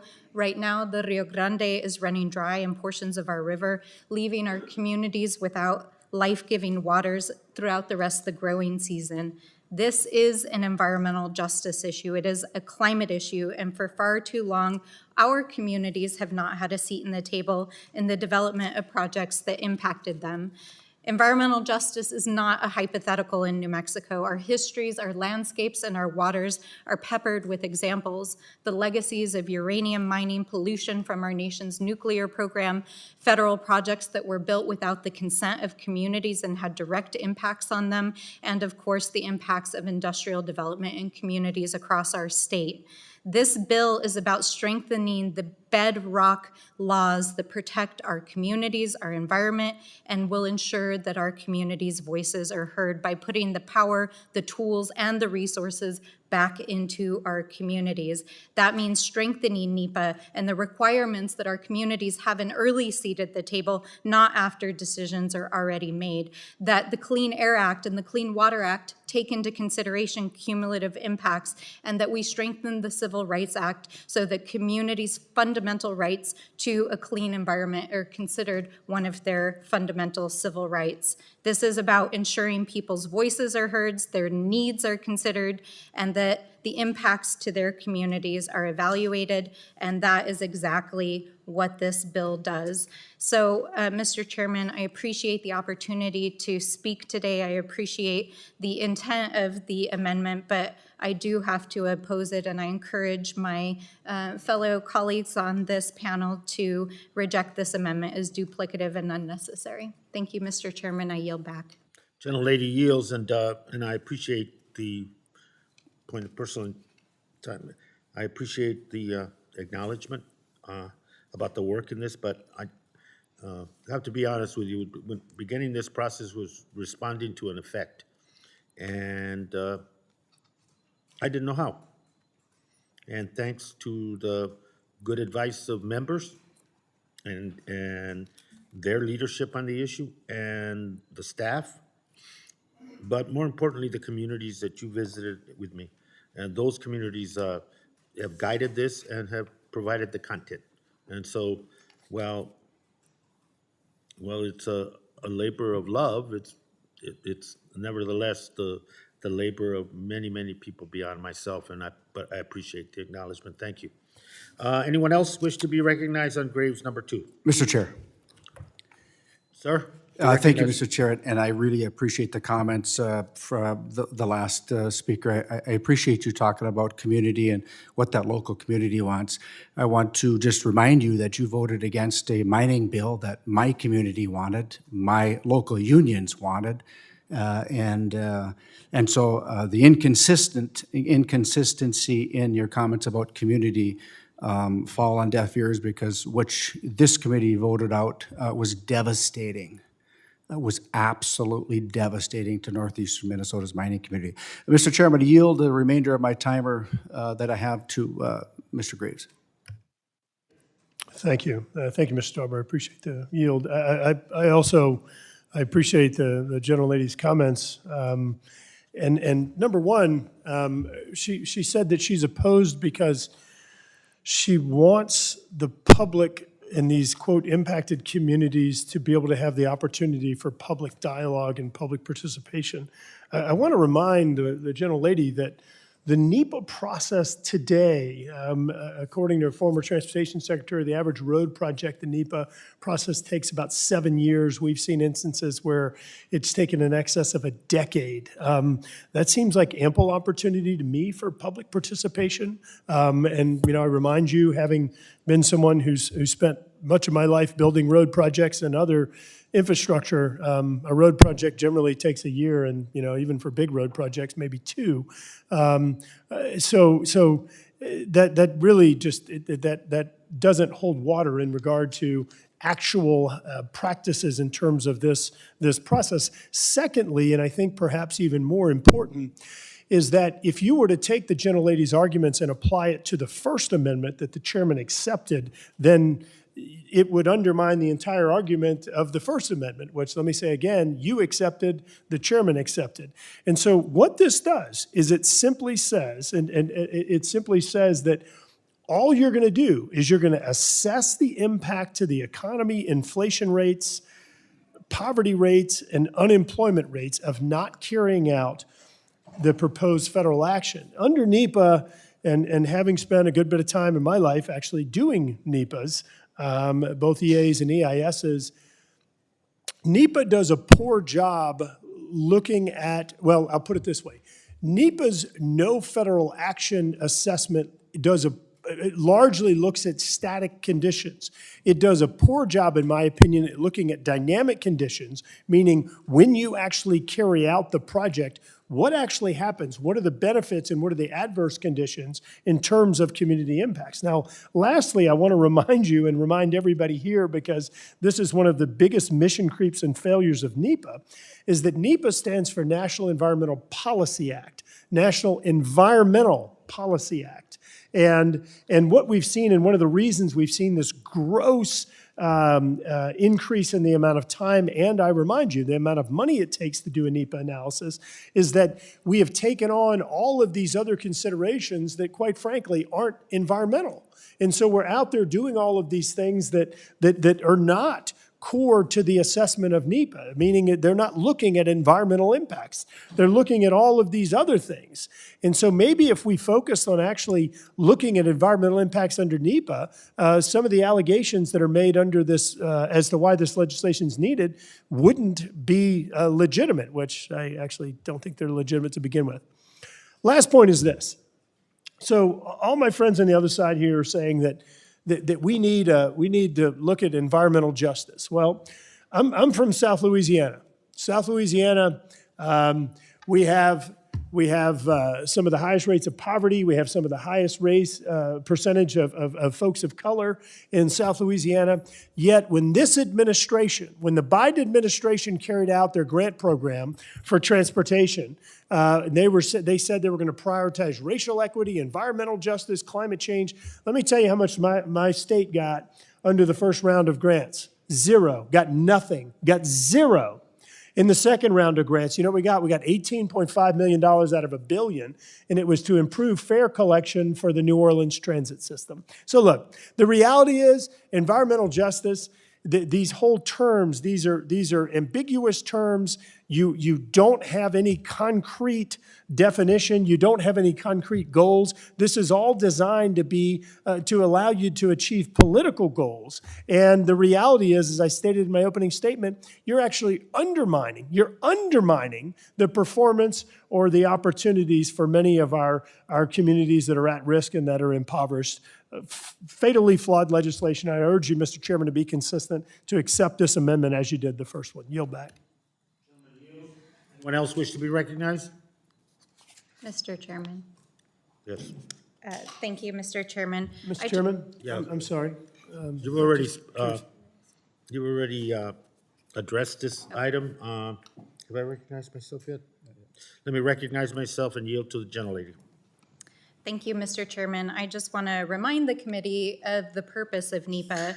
When NEPA was passed and signed into law by Richard Nixon on New Year's Day in 1970, the explicit purpose was to ensure that our communities had a seat at the table and that environmental impacts of any federal action were considered in the development and decision-making process. That was the intent of NEPA. That was why it was a bipartisan action. That is why a Republican president ultimately was the president that signed it into law, because for the duration of American history, the vast majority of decisions were made only with the consideration of economic impacts and special interests in making federal actions. And the reason why NEPA came into place was to ensure that not only economic impacts, but the environmental and community impacts would be considered as federal actions were taken. And that is why we have NEPA. That is why we are strengthening it in this bill. And that is why this is already in a part of the process and why this is a duplicative amendment. Thank you very much. Will the gentlelady yield? Gentlelady yields back. Let me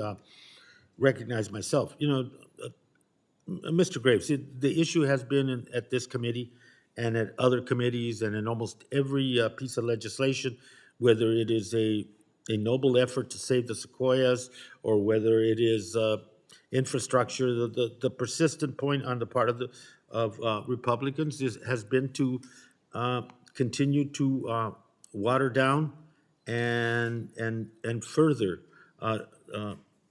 deal with weakening NEPA, if not completely handcuffing NEPA to be able to do anything effectively.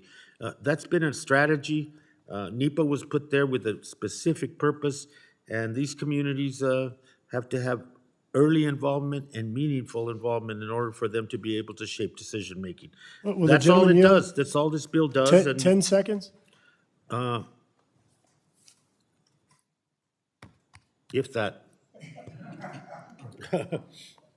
Thank you, Mr. Chairman. Mr. Chairman, I actually just want to commend the gentlelady for her comments. I think that it was the best justification on why this bill is not needed. She said that NEPA absolutely considers economic impacts. It considers environmental impacts today. I agree, and I think that's a fascinating justification as to why this bill is not needed. I agree with the gentlelady. Yield back.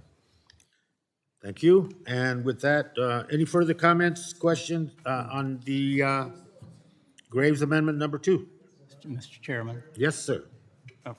Sir, you're recognized. Thank you, Mr. Chair. I yield to the gentleman from Minnesota, Mr. Stauber.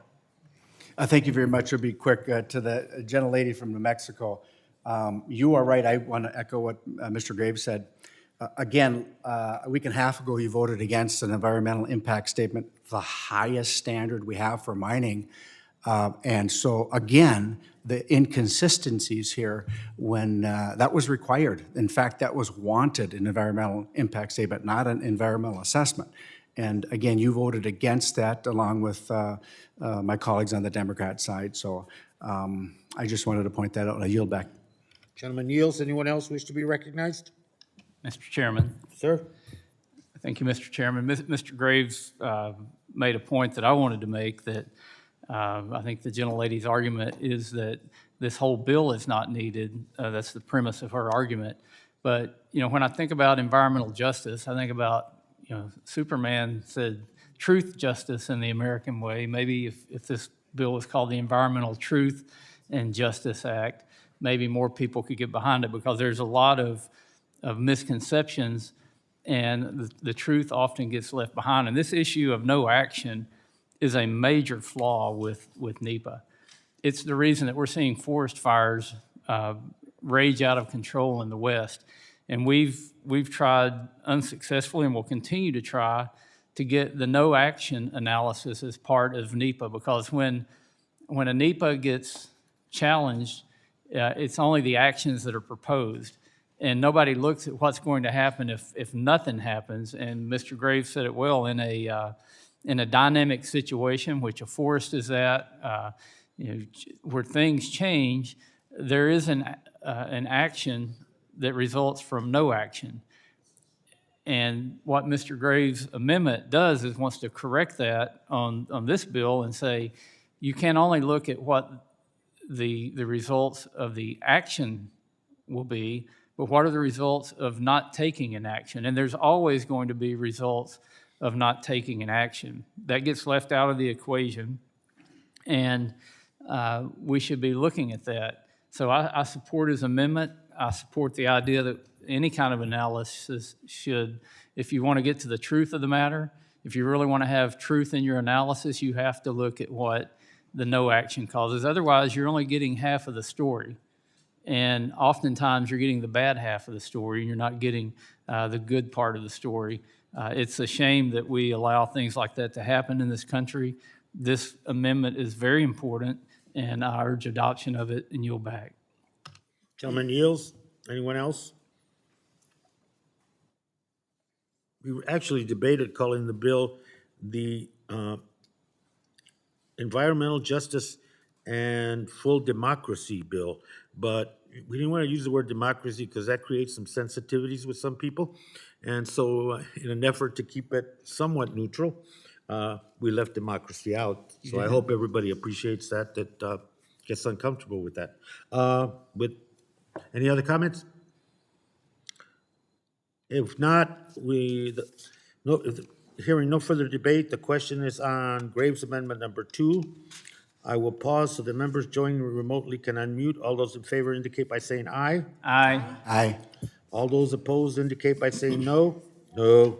Opinion of the chair, the noes have it, and the amendment is not agreed to, and the motion to... Sir. Gentlemen request a recorded vote, and that's postponed based on prior announcement. Representative Stauber, now you have an amendment, I think, designated number 6, and you're recognized, sir, for 5 minutes. Thank you very much, Mr. Chair. And I offer today a substitute bill as an amendment, the Energy Poverty Prevention and Accountability Act, which I introduced with my colleague, Representative Kevin Hearn from Oklahoma, actually addresses the energy issues facing low-income and minority communities. High energy prices disproportionately impact the Americans this bill intends to benefit, whether it be the monthly energy bill, the price at the pump, the cost of in-home heating oil, or anything else. Energy prices are way up under this administration. And the root causes are clear. It's a lack of oil and gas development, letting permits stagnate for transmission lines, and so much more.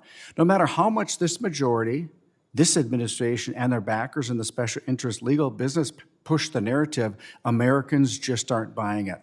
They understand that banning oil and gas leasing means higher energy prices here at home. Therefore, the amendment I offer today is necessary. For starters, the bill states that it's the policy of the United States of America that all citizens have equal access to affordable and reliable energy, and that we should mitigate impacts for at-risk communities. Energy equity. It also directs land management agencies to identify issues with permitting infrastructure or hurdles to developing energy on federal lands. The bill also requires the CBO to include impacts on the cost of energy in the bill reports, and requires a GAO to develop criteria for communities experiencing energy poverty. So we need to be transparent. with Americans about how we impact the energy prices of the people we try to help. Pass the Energy Poverty Prevention and Accountability Act in place of this monstrosity being marked up. And I yield back. Anyone wish to be recognized for further discussion on Mr. Stauber's amendment? Mr. Chairman. Mr. Westerman.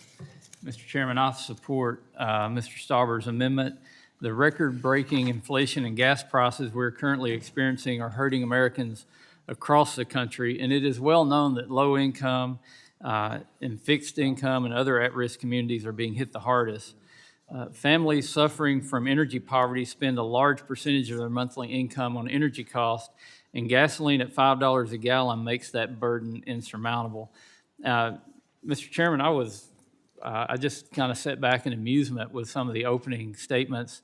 Some of my friends from across the aisle were talking about going to these impoverished communities and meeting with people, and it was almost like the first time they had been there. And I thought, well, maybe you should just come to my district. I was looking at average median household income in my district is $43,800. Mr. Lowenthal's at $69,600. Mr. McKeachin's $60,400. Even in yours, Mr. Grahal, was $54,600. Mr. Huffman's $80,000. Mr. Soto's $55,000. So, if you want to come visit with people who are lower income people, you're welcome to come to my district. We could probably set up a town hall meeting and get a lot of people there to talk to you. And I would dare say nobody's going to mention environmental justice. What they're going to mention is high energy cost. They're going to mention high food cost. They're going to talk about the regulations that are coming down from Washington that makes it difficult for them to live their lives. So that's what I think really matters to folks who are in low-income areas. It's not some Washington, D.C. idea of what so-called environmental justice is. It's the real life of going out and going to your job, working hard, taking care of your family, and having the opportunities to do better, the opportunities to help your kids have a better life. Not some government program that's really vague and has no real impact on how it's going to affect their lives. So Mr. Stauber's amendment, I think, is very pertinent. It's something that I support, and I encourage everyone else to support his amendment. I yield back. Gentleman yields. I believe Mr. Tonkin wanted to be recognized. Yes. Sir, you're recognized. Yes, thank you, Mr. Chair. Thank you, Mr. Chair. I oppose my colleague's amendment. Mr. Chair, energy affordability is a real challenge for many American families. It has been for a long time, long before the recent gas price increases. In 2020, 1 in 4 households reported experiencing energy insecurity, and 1 in 5 reported reducing or foregoing necessities such as food or medicine to pay an energy bill. And at a time when the former administration was declaring our global energy dominance, 10% of U.S. households reported keeping their home at an unhealthy or unsafe temperature to reduce their energy bills. But this amendment is not the way to support those struggling to pay their bills. On the other hand, there are proven programs to help low-income families with their energy bills that we could be strengthening. DOE's Weatherization Assistance Program has helped millions of Americans make their homes safer, healthier, and more energy efficient. It reduces energy burden through cost-effective efficiency investments. Households receiving federal weatherization assistance save an average of $283 per year on their utility bills. The Low-Income Home Energy Assistance Program provides direct assistance to low-income households for heating and cooling costs. In 2020, 27,000 American children were lifted out of poverty thanks to LIHEAP. The bipartisan infrastructure law provided $3.5 billion for the Weatherization Assistance Program. The American Rescue Plan Act provided $4.5 billion for LIHEAP. In addition to the fiscal year 22 omnibus appropriations packages, $3.4 billion for the program. I've introduced a bill to authorize funding to complement the $3.5 billion and make the weatherization program work even better. I would welcome members interested in energy affordability to co-sponsor it. And similarly, there are other bills that would improve LIHEAP. These are real, tangible solutions to address Americans' energy burden. And make no mistake, the fossil fuel industry and its recent record-setting profits are playing a role in energy and affordability today. According to the Bureau of Labor Statistics, 41% of the recent increase in inflation is attributable to rising fossil fuel prices. I promise this has nothing to do with state renewable portfolio standards, which have often existed for 20 to 30 years. On the other hand, this amendment would strike the provisions in the bill that raise much-needed revenues to support communities undergoing the transition to a clean energy economy. The bill raises revenues by increasing the oil and gas royalty rate, which hasn't been increased in over 100 years, and by adding minimal annual fees on federal leases. The fossil fuel industry has been extracting valuable resources from public lands for decades, but only returning a fraction of the value to U.S. Taxpayers. The new revenues in the bill will go towards critical programs and activities, including helping communities remediate fossil fuel sites, creating new economic opportunities, guaranteeing pensions and healthcare, and expanding broadband access. The provisions in Section 28 are long overdue and are critical to raising revenues that will be reinvested in communities across our country. With that, Mr. Chair, I urge my colleagues to vote no, and I yield back. Thank you. Thank you very much. Gentleman yields. Anyone else would like to be heard on stubber number six? Hearing no further debate, the question is on stubber amendment number 6. All those in favor, please indicate by saying aye. Aye. All those opposed, indicate by saying no. No. No. In the opinion of Chair, the noes have it, and the amendment is not agreed to. The motion to reconsider is laid on the table. Mr. Chair, can I request a recorded vote? Recorded vote being requested by the gentleman will be postponed pursuant to the prior announcement. Representative Obernolte, you have an amendment designated number 12, and you're recognized for 5 minutes, sir. Oh, thank you very much, Mr. Chairman. The bill we're debating today is on the critically important topic of environmental justice, which you could define as simultaneously the belief that we have an obligation to make our planet cleaner, and we also have an obligation to make sure that groups of people are not disproportionately affected by climate change and the problems with our natural environment. I think that those are concepts that everyone on this dais shares. But I also think it's important that we avoid unintended consequences when we set about to achieve environmental justice. And I have serious concerns about some of the provisions in the bill that we're debating today. You know, for the last 2,000 years, we have asked medical students to take a Hippocratic oath when they become doctors, essentially a pledge to abide by the highest standards of medical ethics. And probably the most important clause in that oath is what's called the clause on maleficence. It's the one that begins, "First, do no harm," because doctors have an almost godlike power to influence the health of their patients. It's incumbent on us to make sure that they realize their ethical responsibility to not make things worse. And that's what I fear we may be doing with this bill in front of us today. For the last several months, I've been honored to serve as the ranking member on the Subcommittee for Indigenous Peoples since the untimely passing of Congressman Young. And I have been struck at how unified that subcommittee is in our efforts to improve the lives of people in Indian country. Economically, the situation there is desperate for many of the tribes. The tribal Americans right now face an unemployment rate that is almost twice the rate in other parts of America, particularly in rural districts like the one I represent. Members of tribes disproportionately pay higher prices for energy and use more of that energy just because of the areas of the country that they're situated in. So I would like to ask that we consider first doing no harm when we implement this bill. My amendment would solve that problem as regards Indian country. It would require a very simple certification by the Secretary of Interior that the provisions of the bill would not disproportionately affect unemployment in Indian country and would not disproportionately raise the price of energy in Indian country. I think that those are common sense provisions. There's going to avoid the any potential unintended consequences of this bill, particularly as it regards the tribes and the Alaska Natives that we have a statutory responsibility to protect. So I urge adoption of this amendment, and I yield back.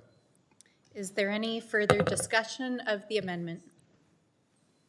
Yes, Madam Chair, I have a statement to make concerning the amendment. I oppose it. The chair recognizes Mr. Tonko. Thank you, Madam Chair. I oppose my colleague's amendment. This amendment is simply an effort to prevent the implementation of the bill and delay environmental justice communities, including tribal and indigenous communities, from benefiting from the most critical aspects of this legislation. If Republicans were interested in lowering U.S. energy prices, they would stop opposing common sense policies proven to lower energy costs for Americans. For example, the bipartisan infrastructure law includes tens of millions of dollars specifically set aside to reduce energy costs, increase energy security, and increase clean energy workforce training on tribal lands. Using this new funding from Congress, the Department of Energy recently awarded nearly $9 million to 13 tribal communities for these goals, which will create new clean energy jobs and result in some $48.5 million in energy savings. So I urge my colleagues to oppose the false premise of this amendment. And with that, Madam Chair, I yield back. Thank you. Is there any further discussion? Madam Chair. Mr. Thank you. Stauber? I support my colleague's amendment. In my district, there was a Enbridge replacement line 3, and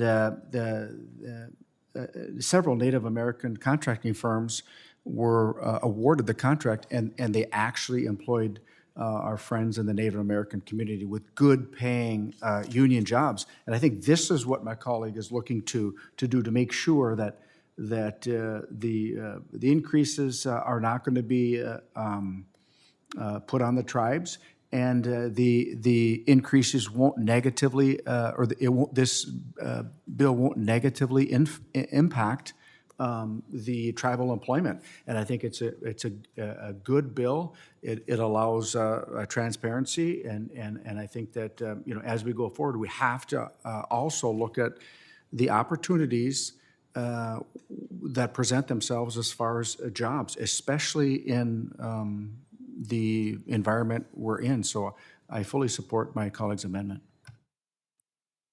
Thank you. Is there any further discussion? Yes. Mr. Obernolte. Actually, it's Mr. Benz. Excuse me, I'm sorry. Thank you, Madam Chair. So I just want to point out the assertion that this amendment is going to stop the bill for some period of time, and then that's being brought for that purpose, actually proves the point that the problem with the bill is that it will negatively affect tribal employment rates. It will negatively affect tribal energy prices. There's no doubt of it. And that's because of the impact this bill will have upon permitting. There is no doubt in the world that the lack of a clear standard that would allow the permit to issue will slow down the issuance of permits. That in turn will drive up the cost of fuel. That in turn will harm tribes and, for that matter, everybody else. So what his amendment, what Mr. Obernolte's amendment is trying to do, is call out the underlying absolute frailty of the foundation of this bill, because all it will do is stop the type of activities we need to keep and protect not only the disadvantaged, but everybody else in this country.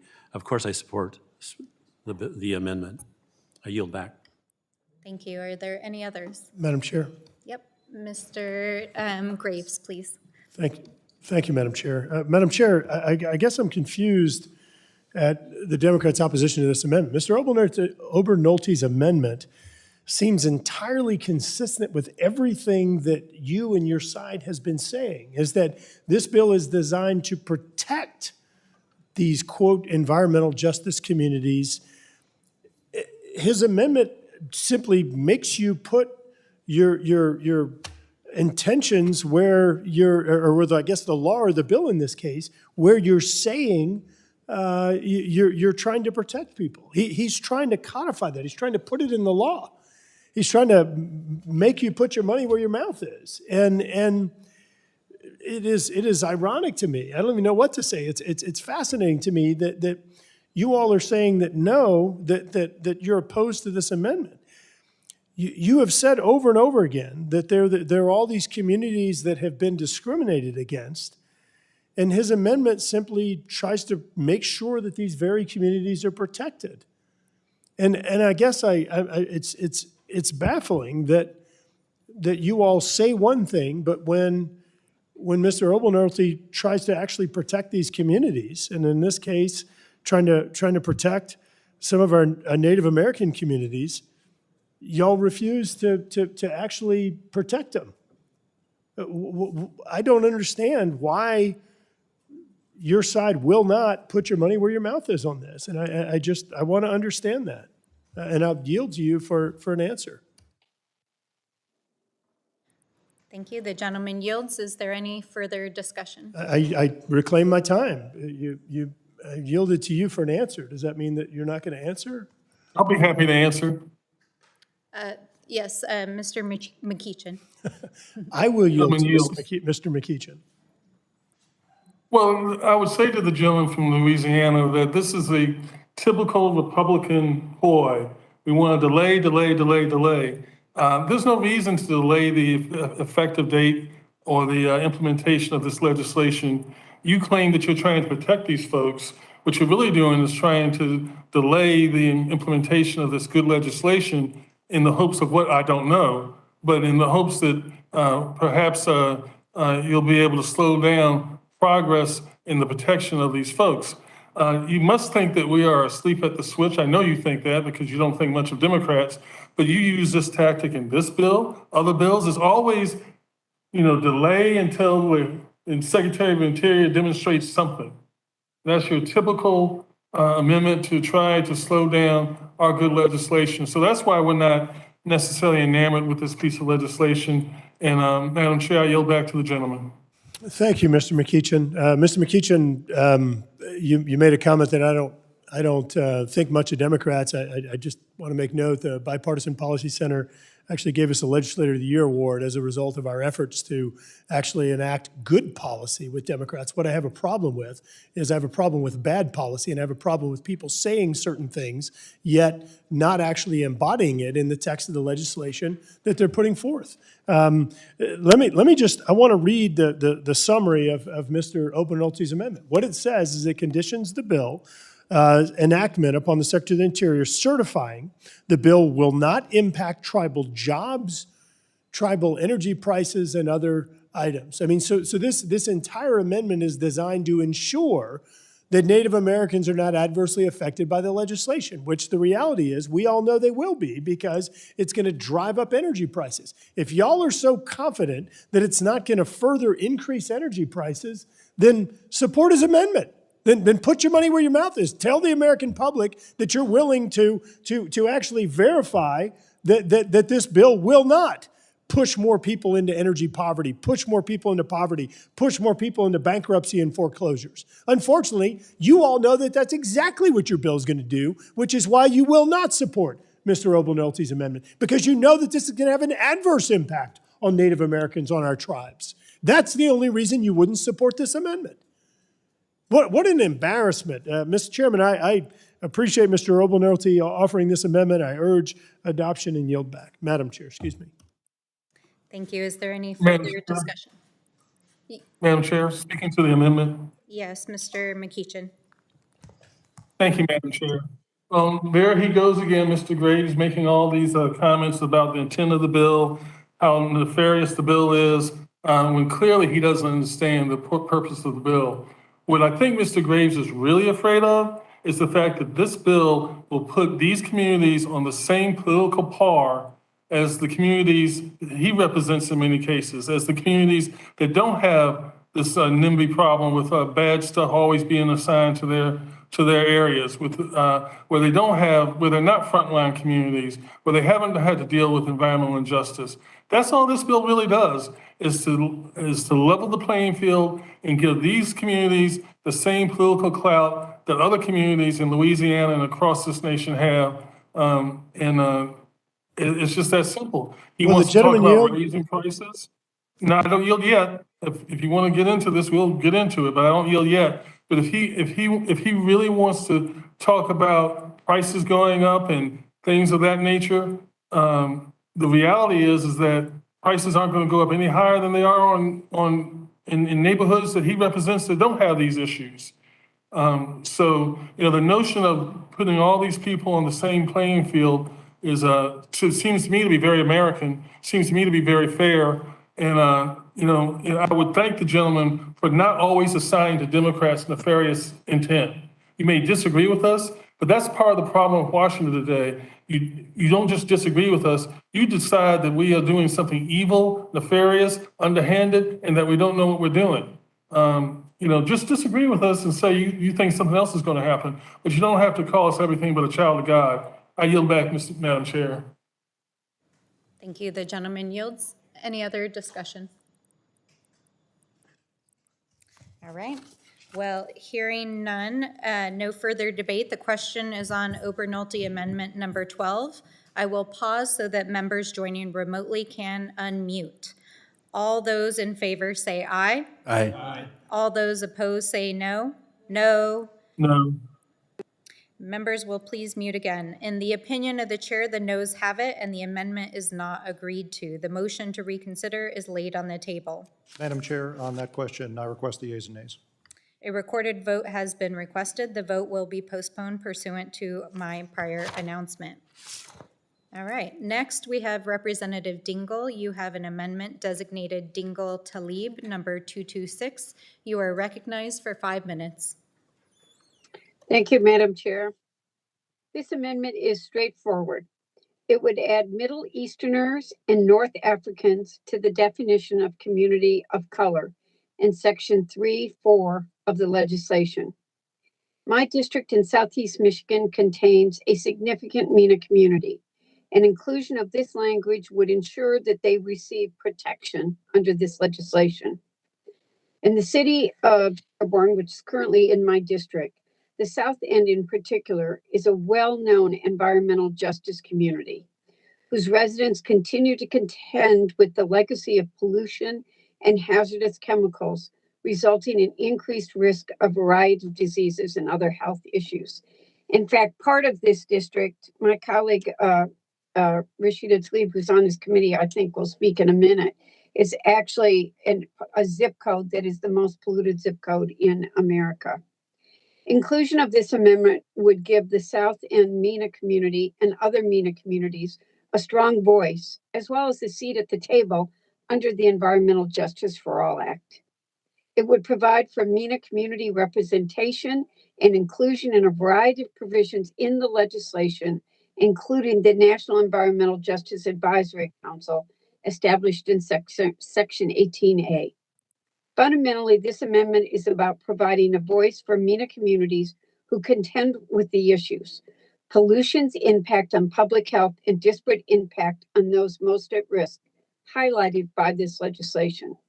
I would like to thank our chairman for his constructive input here, as well as Congresswoman Tlaib for her partnership on this amendment and shared commitment to addressing this issue. I urge my colleagues to support this amendment. Thank you, and I yield back, Madam Chair. Thank you. Is there any further discussion on the amendment? Ms. Tlaib. Thank you so much. I wanted to speak in support of this incredibly important amendment. As many folks know, and the chair knows, and many of the staff are in my district, I represent some of the most polluted communities in Michigan. And my community borders Congresswoman Debbie Dingle's, where, again, the findings of the air monitor at one of the elementary schools there is one of the worst in the state. For us, environmental justice isn't a choice, it's a daily fight for survival. Environmental justice for all isn't just a bill for us, it's a rally cry from our neighborhoods that have been dumped on and left to fend for themselves. Many folks don't realize I have lost more Black neighbors to COVID because of pre-existing conditions caused by environmental racism and corporate pollution. Many of my residents have steel mills and oil refineries for their neighbors. They have corporate polluters literally in their backyard. I don't know if folks have ever heard, but Chairwoman, Congresswoman Shirley Chisholm used to say a child, first Black woman ever elected in Congress, used to say a child can't learn if they're hungry. I truly believe a child can't learn if they can't breathe clean air. The cumulative impact of all of these pollution resources combining together is a toxic cocktail that my residents, Congresswoman Debbie Dingle's residents, are exposed to every single day. These are communities that have high rates of asthma, cancer, respiratory disease. Our environmental decision-making is literally killing our neighborhoods and communities of color specifically. These communities have been shut out in policymaking and advocacy spaces for far too long, and look where it has gotten us. Painfully little on climate action, corporate polluters continuing to make record profits, as their health impacts are worsened. Pipeline after pipeline rupturing around the world while policymakers worry about upsetting the fossil fuel lobbyist. That's why Chairman Grijalva, Representative McEachin, Environmental Justice for All bill is so critically important. They didn't just do it here in Congress and right here in these halls. They went into these communities, these frontline communities. And that's why it's so incredibly important to follow the lead of the people impacted the most. For the first time, we have a comprehensive bill that was created in partnership with the same people, the folks, again, on the ground. This is a bill for the people, by the people, and that's what Congress is supposed to be about. From the east side of Detroit to the southwest Detroit community I grew up in, to the downriver neighborhoods, to the south end of Dearborn, and all over Wayne County. We need a voice here, and environmental justice communities truly feel seen and heard with this legislation. They've been fighting for cumulative impact analysis, as the chairman knows, and disparate impact lawsuits for decades. They've been campaigning for real tools to take control of their public health and restore our environment for healthy communities for everyone. Today is a great day for environmental justice for all. And I thank again my colleagues and thank Congresswoman Dingle for her partnership, and of course this committee for even not only coming once, but a number of times into the community to talk about this important legislation. Again, I thank my colleagues for their tireless effort, and again, ask not only to support this amendment, but support this bill. Thank you, and I yield. Thank you. The gentlelady yields. Is there further discussion? I'd like to recognize myself just briefly in support of this amendment that's been offered by Representatives Dingle and Tlaib. This amendment, as was discussed, will add Middle Eastern and North African to the bill's definition of community of color, and this amendment strengthens the bill, and I urge our members to vote yes. And with that, I yield back. Is there any further discussion on the amendment? Madam Chair, I have yes, I'd like to be recognized. Mr. Graves. I have a question for the amendment sponsors. Is it your intent that folks that are from North African or Middle Eastern descent would automatically be deemed environmental justice communities? And yield to either one of you. No, I think here's one of the problems to my distinguished colleague, is that MENA communities don't receive the recognition that they deserve by the federal government. The census's 2015 National Content, Race, and Ethnicity Analysis Report found that the results of this research indicate that it's optimal to use a dedicated Middle Eastern or North African response category. So we want to make sure that the community isn't excluded because it's not acknowledged. We're talking about a distinct community of almost 3 million people across the United States. And so that's why we are ensuring that this community is included in anything that this bill addresses. And these also happen to be communities that are most at risk, by the way, for energy poverty. No, and thank you so much for that thoughtful question. I think it's important to know that as a person as a MENA, fits the category of MENA, what's happening in some of these frontline communities is that as the federal government makes these decisions, they're not distinguishing between them. But this is why it's so important, Congressman Graves, is that, for instance, in the community that Congresswoman Dingle represents, there's a huge amount of issues around nasal cancer, these issues around, and again, it could be because of obviously, as we see in certain communities, they're more receptive, we don't know, but many healthcare professionals, advocates want us to at least distinguish that if they see a trend that has an impact on the public health of many of the residents that we're gonna be considering, obviously, with this bill, I think it's important to take a deeper dive in understanding that. And again, I've seen it, different trends in Black women versus counterparts, or in other communities, again, distinguishing so that they can be able to understand how we mitigate it better. And so folks just want to be able to understand, see if there's any trends. And again, we continue to see that when we look at like gender male versus, or do we see more certain types of cancer like my dad had in Middle Eastern men versus others, those kinds of things. And I think it's just trying to be as diligent and intentional as possible in trying to how do we address those issues. I thank the sponsors for their explanation. Yield back. Thank you. The gentleman Thank you. yields. Is there any further discussion? Hearing no further debate, the question is on the Dingle-Talib Amendment number 226. I will pause so that the members joining remotely can unmute. All those in favor say aye. Aye. Aye. All those opposed say no. No. Members will please mute again. In the opinion of the chair, the ayes have it, and the amendment is agreed to. The motion to reconsider is laid on the table. All right. Representative McEachin, you have an amendment designated number 51. You are recognized for 5 minutes. Thank you, Madam Chair. The amendment I'm offering today is the result of feedback the chairman and I received during the community input tour for the Environmental Justice for All Act. During visits to New York, Detroit, Louisiana, Southern California, and Richmond, Virginia, we continually heard from communities from coast to coast the need to strengthen protections for environmental justice communities under the National Environmental Policy Act, or NEPA. We heard about the need to codify language to ensure the cumulative impacts of pollution are accounted for in federal decisions. And we heard about the need to make sure that NEPA should require that overburdened communities be protected from the impacts of additional harmful cumulative impacts resulting from federal decisions.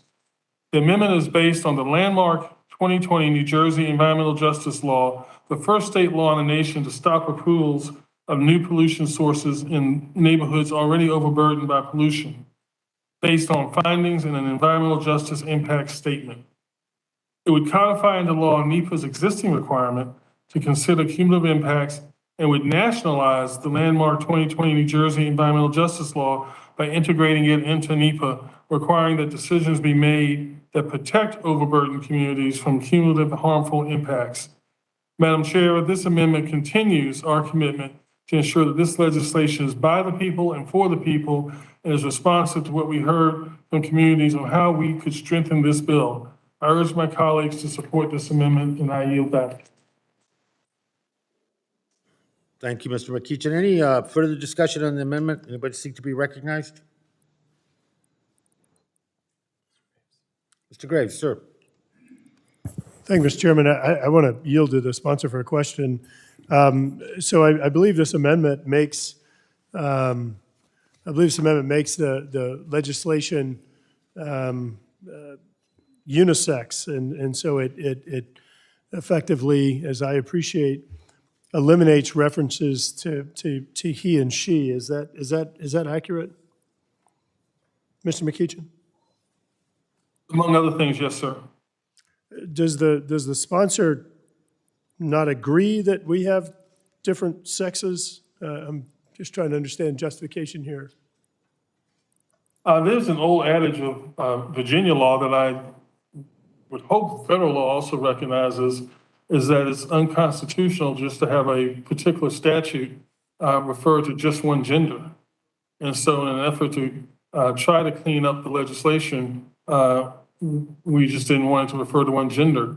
Trust me when I tell you, as a married man to a wonderful woman and the father of 2 daughters and a son, I absolutely recognize the difference in sexes. Thank you. I'll yield back. Yields. Anyone else wish to be recognized? Mr. Chairman. Mr. Westerman, sir. Thank you, Mr. Chair. Some amendments attempt to make a bad bill better, and there's certainly plenty of room for improvement with this legislation. However, this amendment would make a bad bill worse. The amendment would significantly expand the scope of NEPA, placing it above all other laws. The amendment would tie the hands of federal agencies in even proposing alternatives for a project, limiting projects to a range of ill-defined alternatives that requires agencies to certify not just the impacts of the project, but the cumulative effects of the project at any time in the future. Last I checked, Mr. Chairman, we cannot predict the future, but this amendment would make predicting the future a requirement that agencies would have to prove in court if they wish to prevail against extremist environmental litigants. Simply put, this amendment turns Nepa from a weapon of lawfare to a nuclear bomb with the power to destroy any project for nearly any reason. I strongly oppose this amendment and I yield back. Anyone else wish to be recognized in the amendment? I recognize myself. I just want to briefly say that I support this amendment offered by my friend and colleague, Representative McEachin. This is based on feedback, as he said, based that NEPA has long required an assessment of cumulative pollution impacts when projects proposals are considered. These requirements were eliminated during the previous administration through their own regulatory action. This amendment codifies and affirms and codifies the requirement to consider cumulative impacts into law. It's the reinstitution of something that was there, is needed, and is part of the basis for this bill.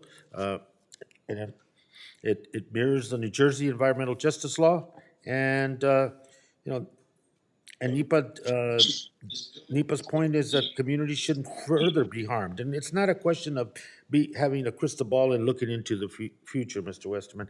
It's a question of almost the immediacy of now. In that, what we're talking about is that new renewal of a permit, that new expansion of a given permitted facility, polluting facility, a new facility being put there. That effect must be considered in a compound assessment of the effects of the other 10 or 15 like industries that are adjacent to and would compound the effect. That's what it calls for. It doesn't call, and let's say you look into the future and technology that everybody speaks about comes through and it's clean and it makes everything better and it doesn't pollute and it doesn't continue to warm the planet. That would be wonderful, but that's in the looking glass way down there. Right now, we're talking about the immediacy of now. These communities dealing with decisions that are being made now and in the near future, not something that is proposed to require anybody guessing the future. This is about data. It's about empirical information, and the basis for any community to move forward has to be based on that. It's not frivolous, and it's pragmatic, and this is part of what needs to be done. NEPA to be reinstated to a status that actually is a tool for the public, as opposed to something that is there pro forma but doesn't do anything. And I support it, and I thank Mr. McEachin for correctly strengthening that portion of the legislation, and urge support of the amendment. Anyone else wish to be recognized? Representative Stansberry? Thank you, Mr. Chairman. I want to offer my strong support for this amendment and thank Mr. McEachin for bringing this amendment forward. My understanding is that this was in part one of the requests that came through community consultation. And I think that one of the most impactful things that this bill does is help to restore and strengthen NEPA and our Clean Air and Clean Water Acts to ensure that those communities that have borne the disproportionate impacts of pollution, of continued development, and targeting of their communities for economic development can ensure that their rights are protected. And so I want to really emphasize the importance of the concept of cumulative impacts and the idea that when an agency is considering whether or not to take an action, that they have to not only consider that the impact of that one action in the absence of all other factors, but on the cumulative impacts of everything that has happened and impacted that community before. Because as we know, many of our low-income communities, many of our communities of color have borne this disproportionate burden over many generations. And so I strongly support this amendment. I believe that it is a crucial part of this bill, and I really want to thank the communities who brought this forward, and it helps to restore one of our bedrock environmental principles that was gutted in the last administration. So with that, Mr. Chairman, I yield back and thank you. Gentlelady yields. Anyone else wish to be recognized on Mr. McEachin's Amendment 51? If not, I will pause so that everybody can unmute. All in favor, please indicate by saying aye. Aye. All those opposed indicate by saying no. No. In the opinion of the chair, the ayes have it, and the amendment is agreed to. The motion. Mr. Chairman, we request a recorded vote. The recorded vote has been requested by the gentleman and will be postponed pursuant to prior announcement. We now move to Representative Carl. You have an amendment number 15, and you'll recognize, sir, for 5 minutes. Thank you, Mr. Chairman. You know, this amendment prohibits the bill from taking effect until after the Department of Interior determines that the provision in this bill will not increase cost for low-income communities, minority communities, Native American communities, and the senior centers communities. I heard Mr. McEachin's statement a while ago about how we use this as a tool as a Republican Party, and I don't know whether for that to upset me or wear it as a badge of honor, because I think we do have a responsibility to know if it's going to affect a community in a negative way. That's what this amendment's about. My friends on the other side of the aisle, they need to wake up and realize that we do care about this new buzzword, environmental justice, that they keep folks from going broke. If they can't, we got to stop folks from going broke from these projects that we seem to be putting in place that become stumbling blocks for everyone that's trying to build, grow, develop. It's just more stumbling blocks. It's more regulations on top of more regulations on top of more regulations. We're going to get to a point where nothing can be made in America. Nothing. We'll never see another petrol-producing plant built in America because of stuff just like this. So we need to see how it's going to affect these people, because these people that you're talking about in these communities, they work at these facilities. So I encourage you, let's take a look at it, because you know the inflation that's being created by all these rules and regulations that we're making, and that's what's creating it, because it's driving the cost up on everything. It hurts the minority and the elderly the most. That's who it affects first and foremost. So I encourage my colleagues on the other side of the aisle, please vote yes on this amendment, and I'll close with that. Thank you, Mr. Chairman. Mr. Chairman, Mr. McEachin, sir, you're recognized. speaking to the amendment, Mr. Chairman, I can't tell the gentleman whether to be offended or wear it as a badge of honor, but it's the truth. If you look at tactic after tactic, bill after bill, you will see this type of language that Republicans consistently put forward to try to delay the enactment of good legislation. Now, Mr. Chairman, if we don't see another petrol plant built in these communities, perhaps they'll be built in other communities. All this bill does is put these communities on the same political par, economic par, cost par as all other communities in a similarly situated geographical area. For too long, these communities have had the burden of having cheap land, cheap labor, because they've been segregated, they've been roped off. Lots of times it's because of historical reasons. We're not trying to, put the burden of history on anyone, but we are trying to correct what history has done to certain communities. And these type of amendments just serve as a delay mechanism. And if you don't want these communities on the same par as other communities, if you want their labor to always be cheaper, if you want their properties always to be cheaper, if you want to continue to dump into their neighborhoods, then vote against the whole bill. You don't have to come up with these amendments to do these cutesy tactics like, well, we're going to delay until we figure out X, Y, and Z. Just vote against the bill. But if you want these communities to be on par with their neighbors, if you want these communities to have the same political power and economic clout as others in their geographical area, then defeat this amendment, adopt the bill, and let's move it on to the president's desk. I yield back, Mr. Chairman. Gentleman yields. Anyone else wish to be recognized on the legislation? Mr. Chairman. Mr. Graves. Mr. Chairman, I want to thank Mr. Carl for offering this amendment. Mr. McKeach, I want to ask you a question. How will raising royalty rates and increasing the cost of domestic energy production benefit, quote, environmental justice communities? That's not what this bill does. What this bill does is put environmental justice communities on the same par as other communities in your area.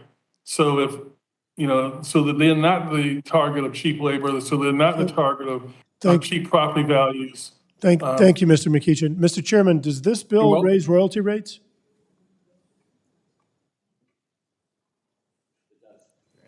Yeah, let the record reflect that the chairman's response just contradicted that of Mr. McKeachin. Mr. McKeachin, I'd urge you to read legislation that comes up before this committee because the consequences of this legislation are profound. Mr. Carl's exactly right, and what his amendment does is it simply says that this bill will not be enacted. It will not have an adverse impact on communities. And look, I want to remind you, people all across America are paying over twice gasoline prices that they were when this administration came in. And look, let me give you a translation of what Senator Schumer, what Senator Menendez, what Senator Cantwell, and what Senator Markey said about higher gasoline prices. They said that it's effectively a tax. That's how they described it. They said that the current run-up in world oil prices is effectively a tax on every American family's discretionary budget, except that the money goes to the OPEC cartel rather than the U.S. Treasury. Secondly, let's look at Secretary Yellen, Secretary of Treasury under the Biden administration, where she said, effectively, they were wrong. They made a mistake. Mr. Chairman, Mr. McKeachin, all that Mr. Carl's trying to do is prevent y'all from making more mistakes. Y'all's policies are the singular reason that we've got record energy prices right now. That's why. I said it earlier. You can't take credit for a 18-cent reduction, 20-cent reduction in gasoline prices, but then your policies aren't the cause of the doubling and tripling. Sorry, you can't pick and choose. You own it all.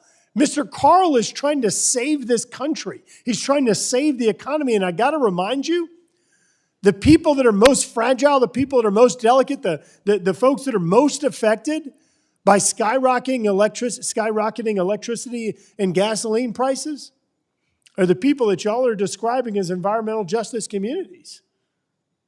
So if you want people to pay higher gasoline prices, oppose his amendment. If you want people to pay higher electricity prices, if you're going to confirm or affirm that your policies in this bill are going to make it worse, then vote against his amendment. But just know that you're going to own it. You're going to continue to own it. Y'all's policies are the ones that are causing all these problems America's experiencing today. You know, you can say whatever you want. Under the previous administration, you actually saw lower unemployment in minority groups. You saw greater economic opportunity. You saw greater wage growth. And right now, just as Senator Schumer described it, all you're doing is you're causing a greater tax.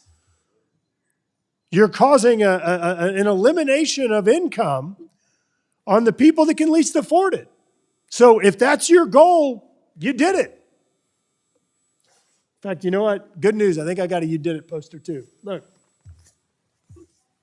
I do. Look at that. You did it.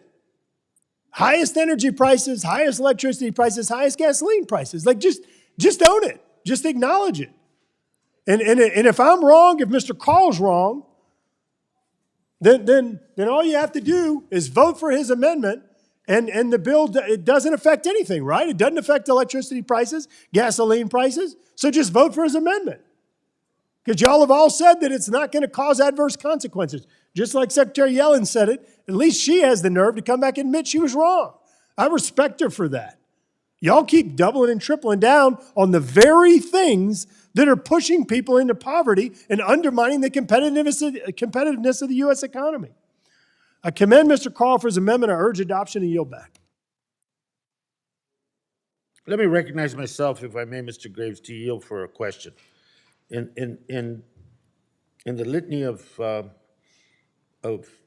blame, Biden, the policies of the last year plus, this committee, me personally, inflation has gone up, gas prices has gone up, and that's where the blame is concentrated. Having not actually dealing with the substance of the amendment that I support, that Mr. McEachin, that I oppose, that Mr. Carl has brought forward. I'm just saying, where does oil and gas, the major corporations that made a $35 billion in profit in the first 3 months of this year, and which is 300% more than last year, and where do they fall in on the issue of rising gas prices and inflation? Are they part of the blame, or are they innocent? That's a good question. You're yielding to me, right? Yeah. Yeah, thank you. That's a good question. For a quick answer, because I got like 4 more questions. Yeah, I can't wait. I'm excited. I appreciate the opportunity to dialogue on that. So, Mr. Chairman, what I would do is if I were you, I would actually call Brian Deese, who's the president's economic advisor. I would call the president of the United States himself, that both sent letters to the Federal Trade Commission asking him to investigate price gouging, that both came back with goose eggs. I'm asking you. I'm asking your opinion. It's big oil, big gas, the $35 billion profit in 3 months. That has nothing to do with rising gas prices and nothing to do with inflation. So, Mr. Chairman, whenever they lost billions of dollars over the past couple of years, where were you? So I mean, you have years where you lose, you have years where you gain. But to answer your question, the Federal Trade Commission is the federal agency with expertise and authority in this case. According to the investigation that they were asked to do 9 months ago, they came up with nothing, and I remind you that Secretary Granholm confirmed it. So I can't answer for you, but I'm beginning to believe that you think that industry is innocent. Yes, please speak for me. I'm just going to. No, I'm just asking. I mean, that was a yes. I can't make it yes or no. Mr. Chairman, I tend to prefer to operate with evidence. And an investigation that apparently has been underway for 9 months or even 10 months now by the Federal Trade Commission so far has resulted in no evidence indicating that there was price gouging. I remind you that these prices are actually going on around the world. And to quote President Biden, we're actually paying lower rates than the global community.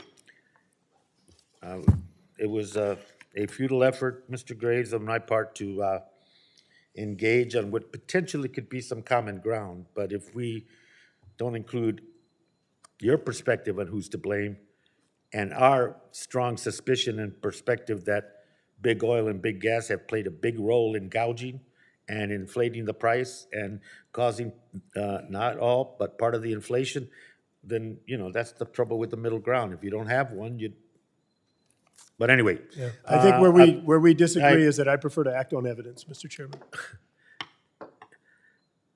With that. Mr. Chair. Path to nowhere. Anyway, the gentleman's recognized. So, Mr. Chair, I obviously support Mr. Carl's amendment, and what it's asking is to make sure that our seniors, low and middle income people, including our Native American community, it doesn't affect the cost of energy. And I will say that your question to Mr. Graves is interesting because, again, a week and a half ago, when we know we need critical minerals for alternative sources of energy, including wind and solar, that takes critical minerals, including copper and nickel. The mine in northeastern Minnesota called the Duluth Complex has 95% of this nation's nickel reserve. 88% of the cobalt reserve and over a third of the copper and other platinum metals, you voted against it. You voted against my amendment. You voted against my piece of legislation to allow an environmental impact statement on critical minerals mining, which is a absolute necessity to transition. So to have it both ways, as you're speaking on this amendment, again, flies in my opinion, flies in the face of common sense and what we're trying to do during this transition. Critical mineral dominance is needed if we're going to transition. We cannot allow foreign adversarial nations to control our transition. We do it best in northern Minnesota. And a week and a half ago, every single one of you voted against the amendment to add more critical minerals in the United States, mined by American workers using American technology, following the best environmental standards and the best labor standards. And we requested an EIS, and you all voted against it. And today, you asked my colleague about the oil and gas industry. A week and a half ago, I was pushing critical minerals to be mined, and made, processed here in the United States, and every single one of my Democratic colleagues voted no. And so what Mr. Carl is asking is just simply, absolutely simply common sense. It doesn't take effect if it causes pain, more pain and punishment for these people. Now yield back.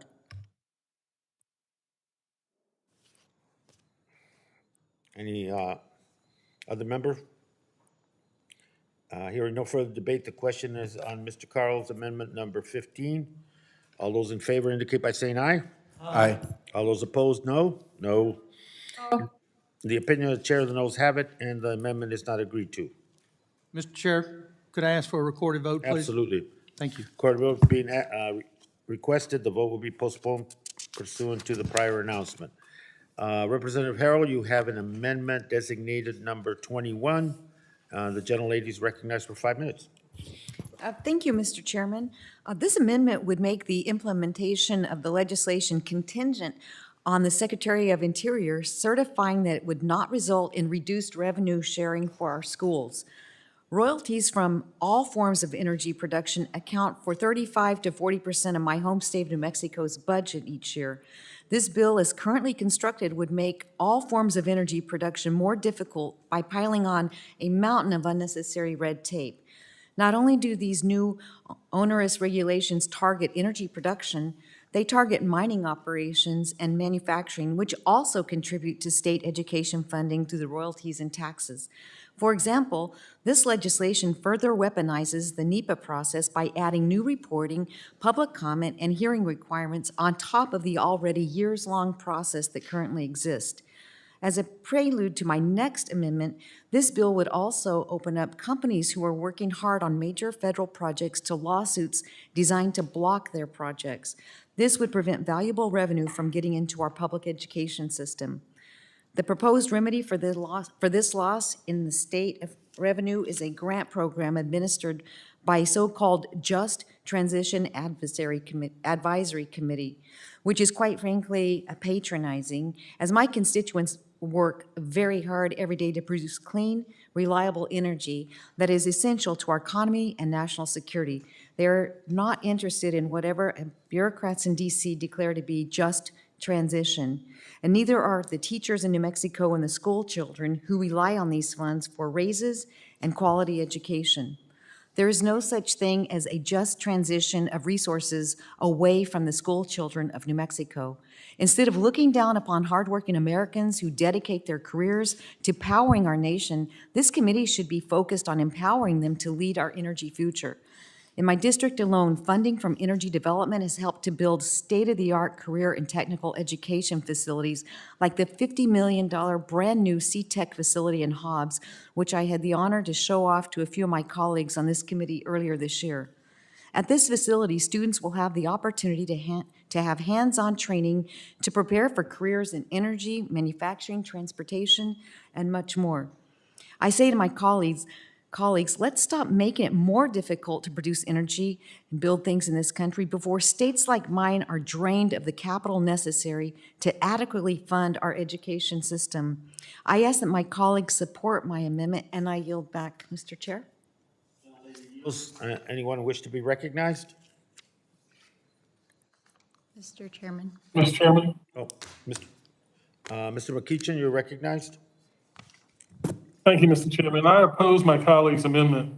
This amendment would delay the bill until the Secretary of Interior approves a negative, an impossible requirement that my colleagues know full well will kill the bill.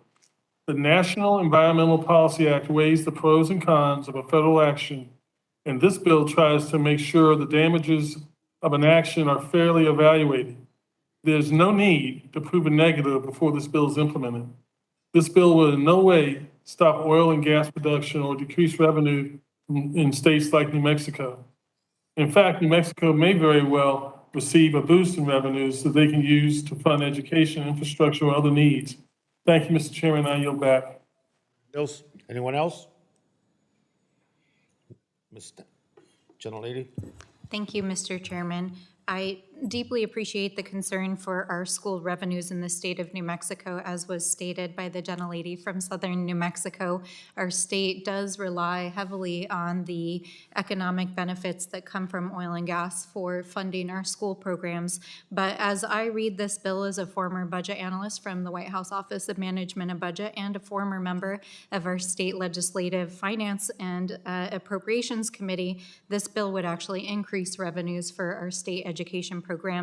In addition to that, it creates a fund that would help provide supports for our communities that are looking at economic diversification. So not only would it not harm our communities, it would have a 2-for benefit in terms of both increasing revenues for our state, supporting our schools, and supporting community economic development. And with that, thank you, Mr. Chairman. I yield back.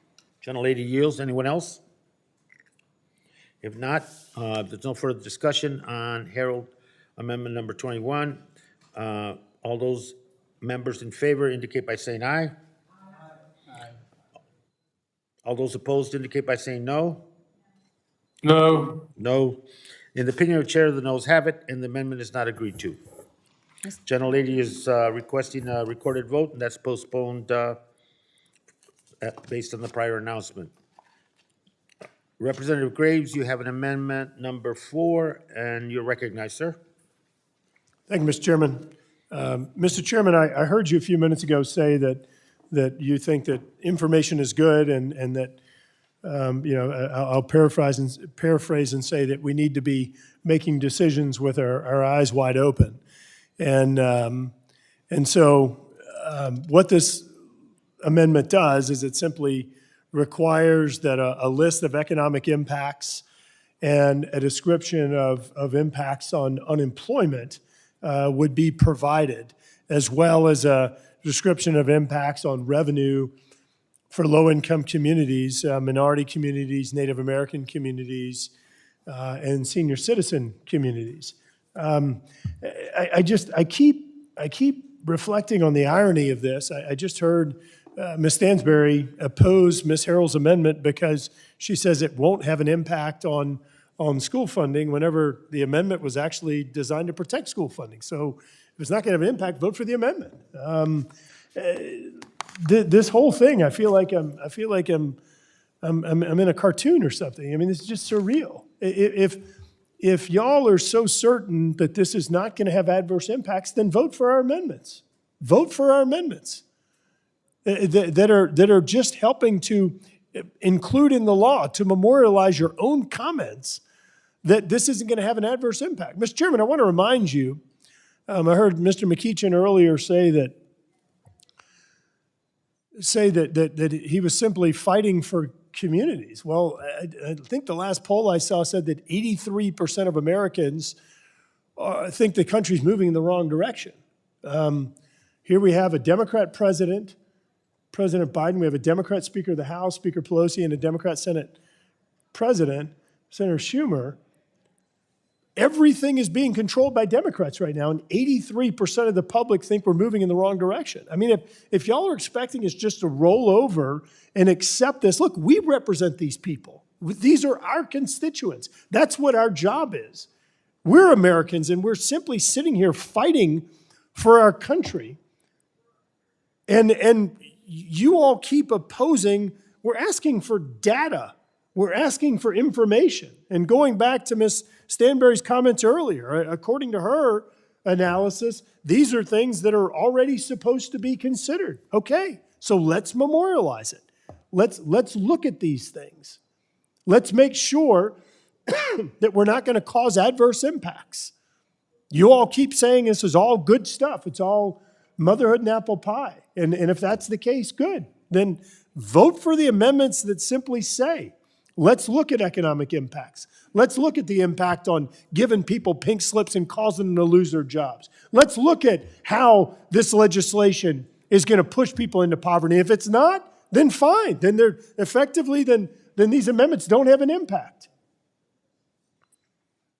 I urge adoption of this amendment and yield back. Any member wish to be recognized? Mr. Chairman. Mr. Westerman? Thank you, Mr. Chair. This bill would require information to be published by a federal agency when they give notice of a proposed action to include the potential impacts of the project, the proposed alternatives, proposed sources of environmental hazards, timelines for the project, and more.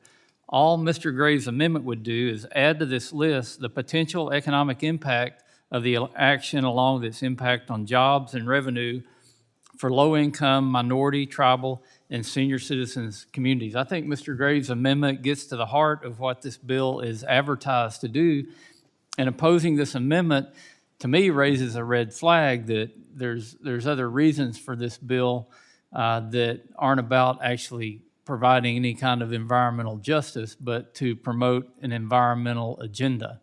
And, as we look at the regulatory situation under this current administration, I think back to a conversation I had just within the past few weeks about one of these big energy companies in America, one of these that gets attacked and gets accused of setting prices and making huge profits. And I sometimes wonder if people in America understand basic economics anymore, that the way you lower price is either by increasing supply or lowering demand. And it's very illegal for companies to get together and say, we're going to fix prices. And if that's a problem, then there needs to be a lot of oversight and investigations of that. There needs to be federal prosecutions if that's happening, but nobody has shown any evidence that that's happening. And the administration even went so far to accusing your local gas station of fixing prices. That is very disingenuous. That's why I said this act should be called the Environmental Truth and Justice Act, because there's not much truth in the narrative that's being put out by this administration or by Democrats in Congress. But one that takes the cake, that I think you would see a lot more of actions like this if this bill were to be passed, is a company that's trying to export clean U.S. natural gas. Export gas to our friends around the world to help do things like lower the amount of money that Putin's making off of his dirty energy. Maybe even supply gas to countries that would help lower the global cost of fertilizer, which affects food. Maybe provide some national security for the U.S. We've got massive reserves of clean natural gas. So here's a company hiring American workers that's trying to build a multi-billion-dollar project to export our natural gas. Here's the problem they're facing right now. They need 3,000 more workers to go on site to finish building this project. The federal regulatory agency that's involved in this told them, hold up, you can't put those workers on the site because the tailpipe exhaust from their cars on the parking lot would be too much if you put 3,000 new workers on the site. That's the kind of regulatory environment that we're operating in under this administration. When you've got federal bureaucrats that I don't know if they're being instructed or if this is just some warped belief they have that think that they can attack American energy and it's going to make the world better. But we can't be codifying more legislation that's going to give these out-of-control regulatory bureaucrats more opportunity to attack the very energy sources that help low-income Americans to improve their life and to have better lives.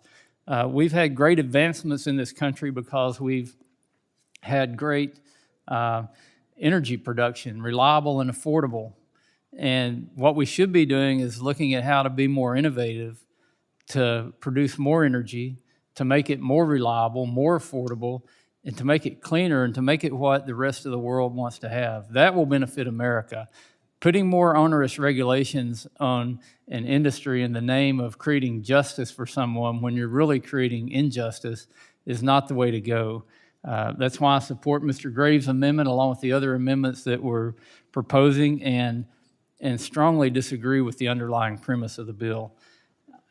With that, I yield back.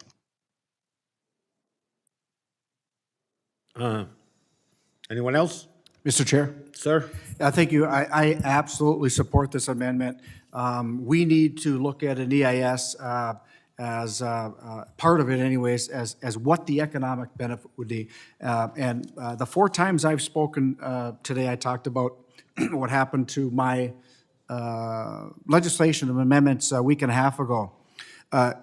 Every Democrat on this committee voted against an almost $400 billion economic driver in my district. And I'll repeat that, almost a $400 billion economic driver of critical minerals mining in my district. Every single one of you voted against that, which is good for our economy, good paying jobs. It'll help our schools, our communities, our hospitals, our libraries. And this amendment makes so much sense. It allows us to look at, within the EAS, the actual economic benefits and the positive that the investment can make within the communities to help with so many parts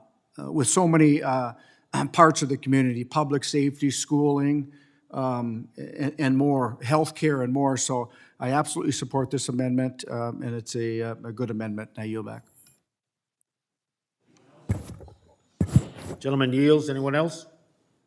Gentlelady from New Mexico, Ms. Harrell. Thank you, Mr. Speaker, or Mr. I just gave you a promotion. Thank you, Mr. Chair. I just want to also say a couple of words about this amendment. I think it's critical that we support it because the one thing that hasn't been said right now in this committee, especially about some of these amendments, is transparency. The American people are hungry for transparency. They want to know what is happening with these policies, how they're impacting their day-to-day lives, why they're paying more at the pump, how these bills are going to impact economics in their communities. And I think if we're going to be honest with ourselves and with the constituents we represent, passing an amendment like this is vital because it would provide the transparency and the answers that I think a lot of American people are hungry for right now. So with that, Mr. Chair, I yield back. Gentlelady yields back. Anyone else? Let me recognize myself. I believe this amendment's unnecessary. The amendment, I think, would add this duplicative requirement to a bill section that's about disclosing additional health and environmental information to impacted communities in recognition of the disproportionate health and environmental burdens that these communities face. The requirement on the economic impacts are already in Nepa. We all can have anecdotal information about, as the ranking member gave an example. And one of the things that this bill does is it creates a transparency and an equal par for all communities. An example, anecdotal, but an example. When they were talking about the pipeline, the XL, the first route that was proposed by all involved, industry, state, Army Corps, etc., was to go through a part of Bismarck. And the community and their elected officials were totally opposed to that.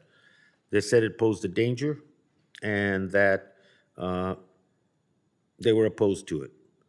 And then miraculously, everybody involved, suddenly we had a pipeline that affected the Sioux Nation. And from that came the controversy and the pitched battle over that particular route and its impact on that community. Now, that's an anecdotal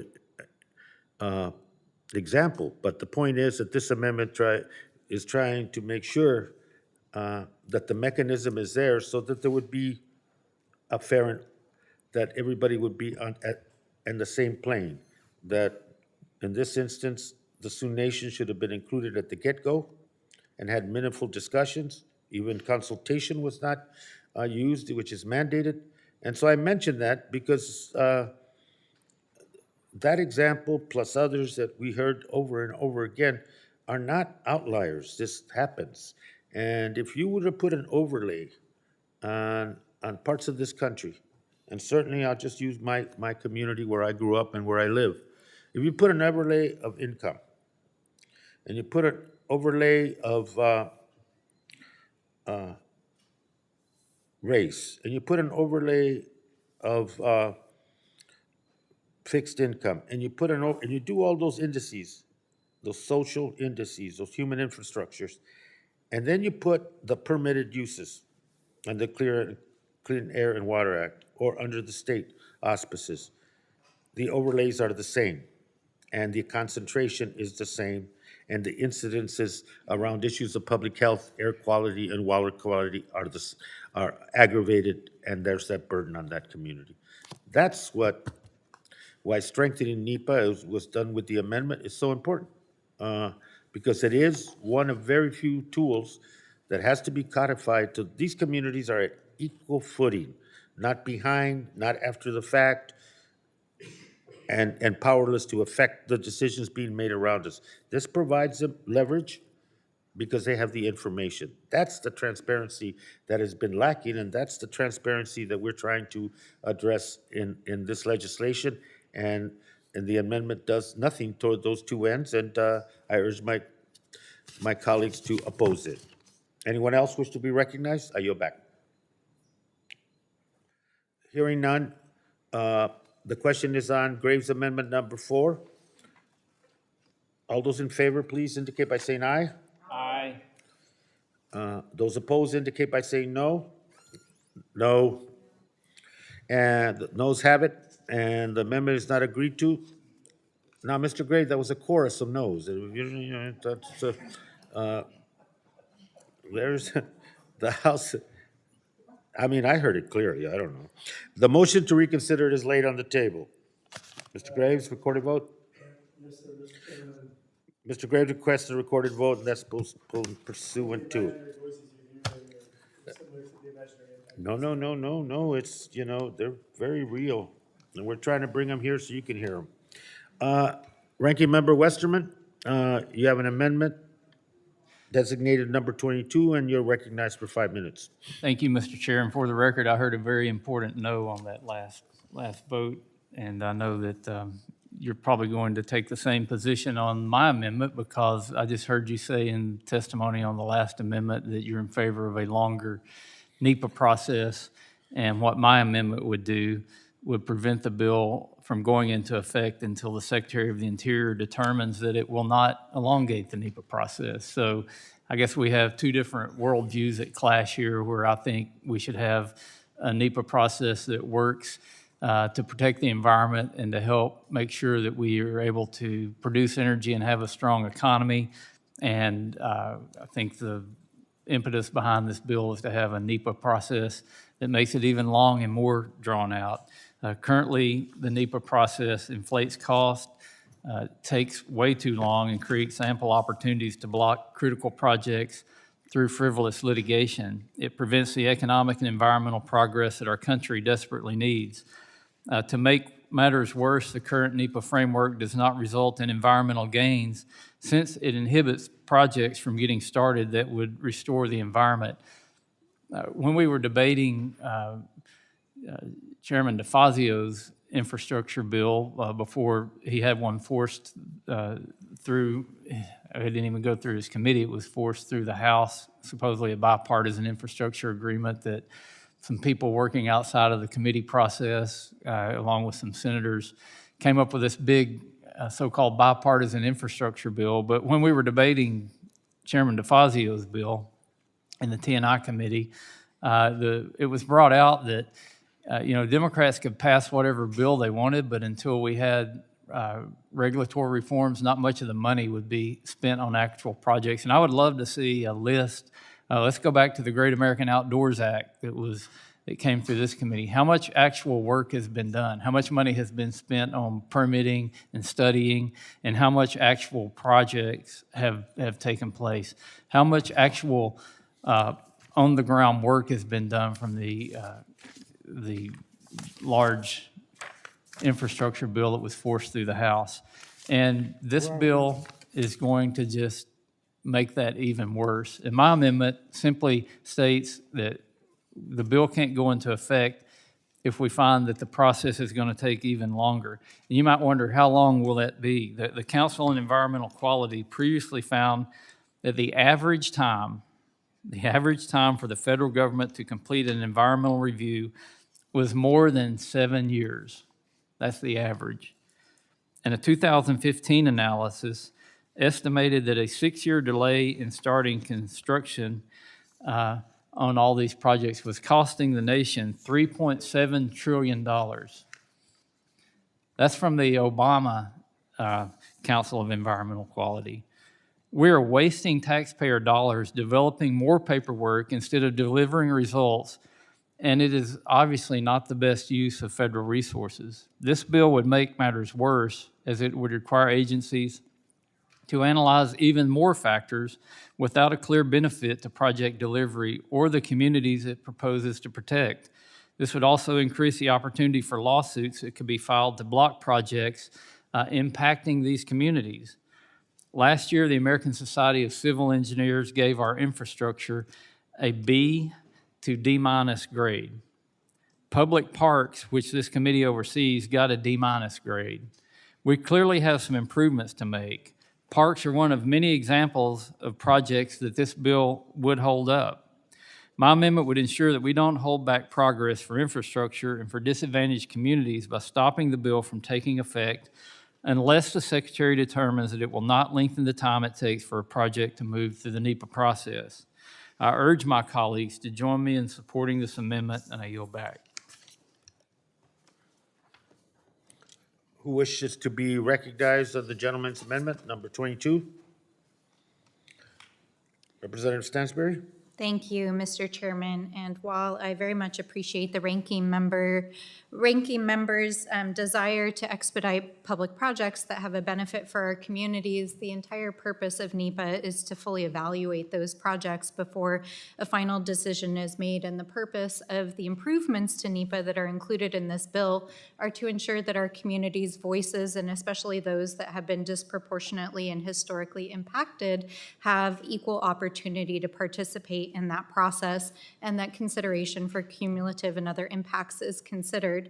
What I think is important to this discussion is to understand that NEPA is not primarily the cause for delay in public projects.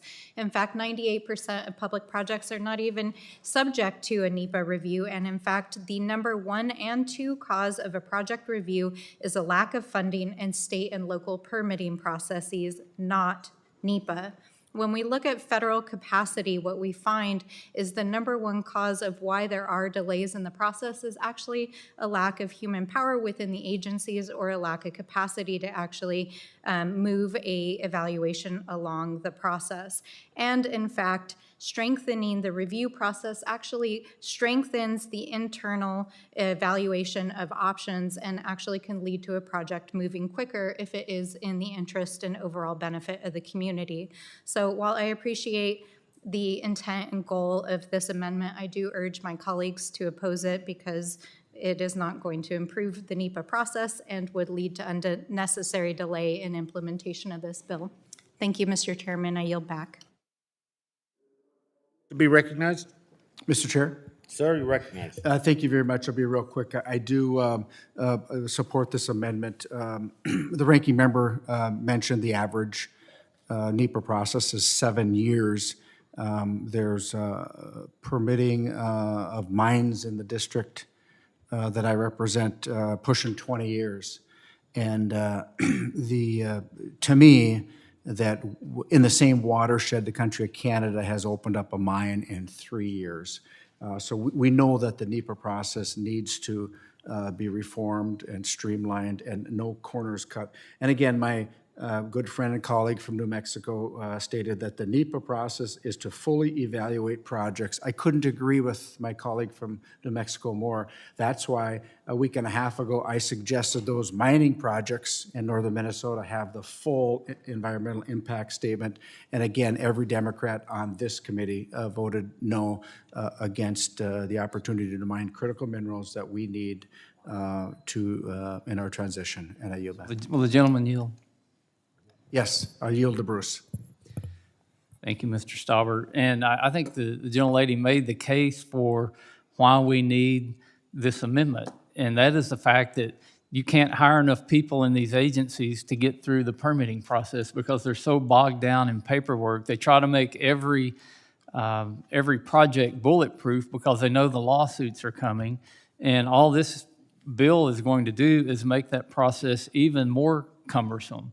So I would like to see the data on how many people work on, or how many federal employees, how much money is spent dealing with the permitting process, how much time is taken away. I've talked to folks in the Forest Service that say they don't have time to go out and manage the forest because they're busy doing paperwork all the time. And even when they go to great efforts to bulletproof these proposals, they still get sued, and then they get tied up again doing more paperwork. So what I'm hearing out in the real world varies a lot from what gets talked about in Congress a lot of times when these proposals are trying to be justified. But I dare say that I've met even federal employees who think that that the process just needs more money. More people, more money. It's what the process needs is changed.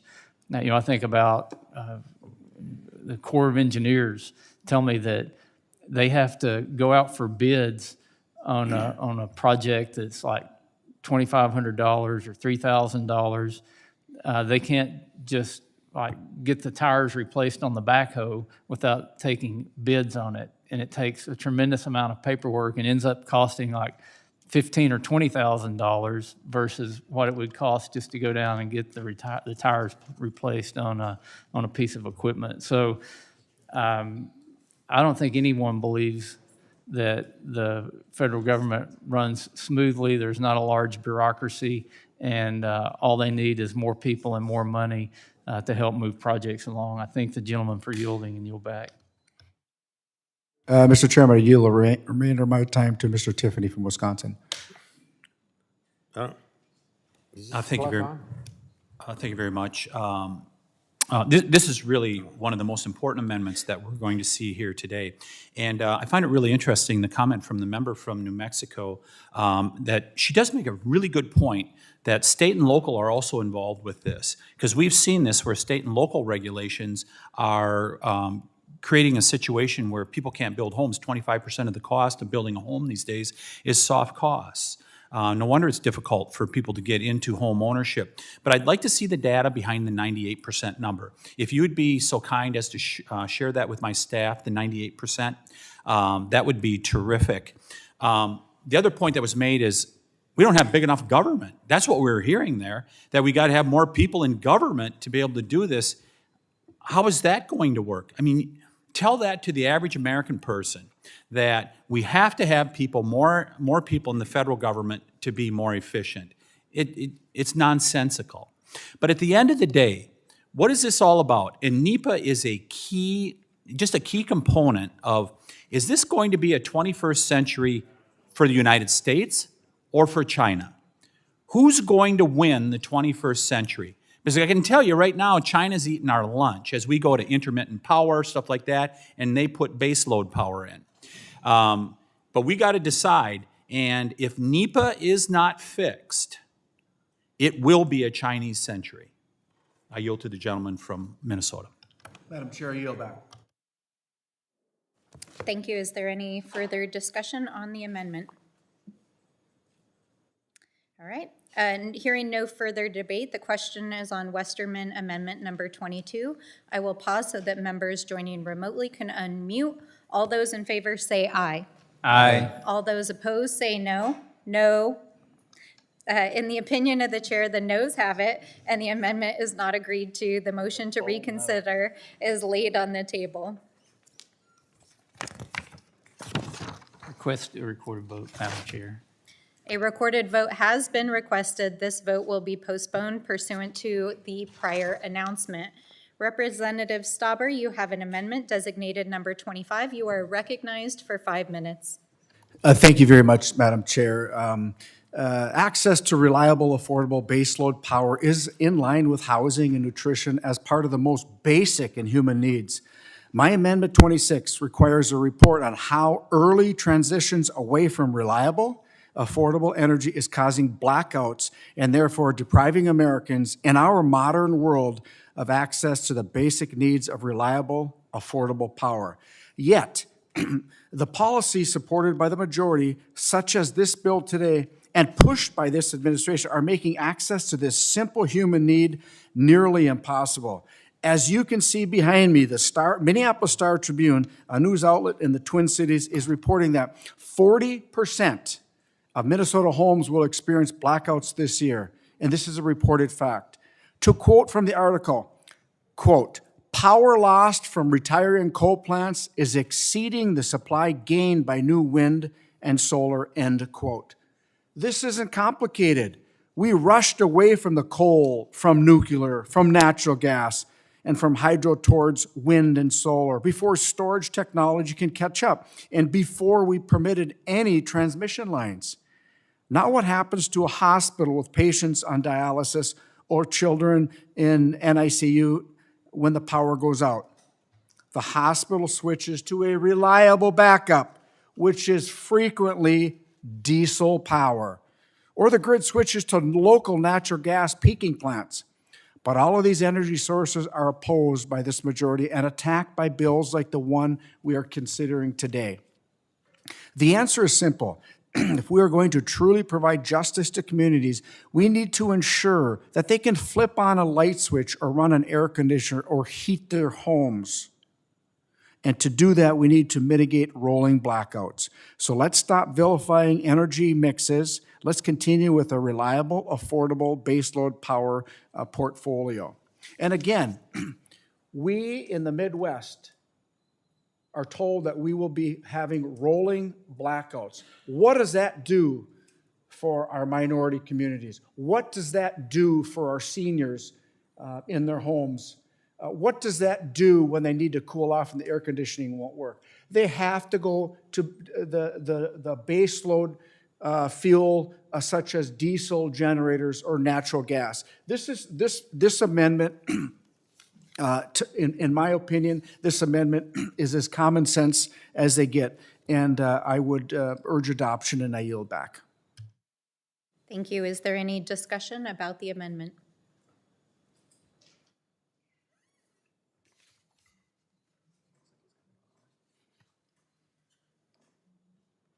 Mr. Tonko, do you seek to be recognized? Yes, Madam Chair. I oppose my colleague's amendment. This amendment would delay the bill until the Secretary of the Interior issues a report proving a negative, an impossible requirement that my colleagues know full well will kill the bill. As my colleague noted earlier, National Environmental Policy Act weighs the pros and the cons of a federal action, and this bill tries to make certain that the damages of an action are fairly evaluated.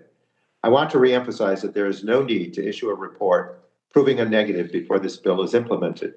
This amendment is based on the false premise that transitioning to clean energy will undermine electricity reliability and affordability in the United States. That could not be further from the truth. Stronger storms, more frequent heat waves, and other extreme weather events fueled by climate change and our oil and gas addiction are playing major roles in undermining our electric grid. Just look at what is happening in Texas, one of the fossil fuel capitals of the world. Last year during the Texas cold snap, natural gas plant outages were 4 times greater than outages at wind farms. In fact, wind overperformed expectations, and failures at fossil fuel power plants across the region took regulators by surprise. So with that, I yield back, Madam Chair, and encourage everyone to oppose the amendment. Would the gentleman yield? Mr. Tonka, would you yield to me? The gentleman has yielded back. Madam Chair, Mr. Tiffany. I yield to the gentleman from Minnesota. Thank you, Madam Chair. Thank you, Mr. Tiffany. Mr. Tonka, I would be willing to work with you right now on this if you would agree that the study still goes forward, even allowing the bill to go forward. So simultaneously, the bill goes forward, but this study still goes with it, because it seems that you're opposing it because it'll delay the bill. This way, it won't delay the bill. Would you work with me right now on changing this amendment where it can go simultaneously?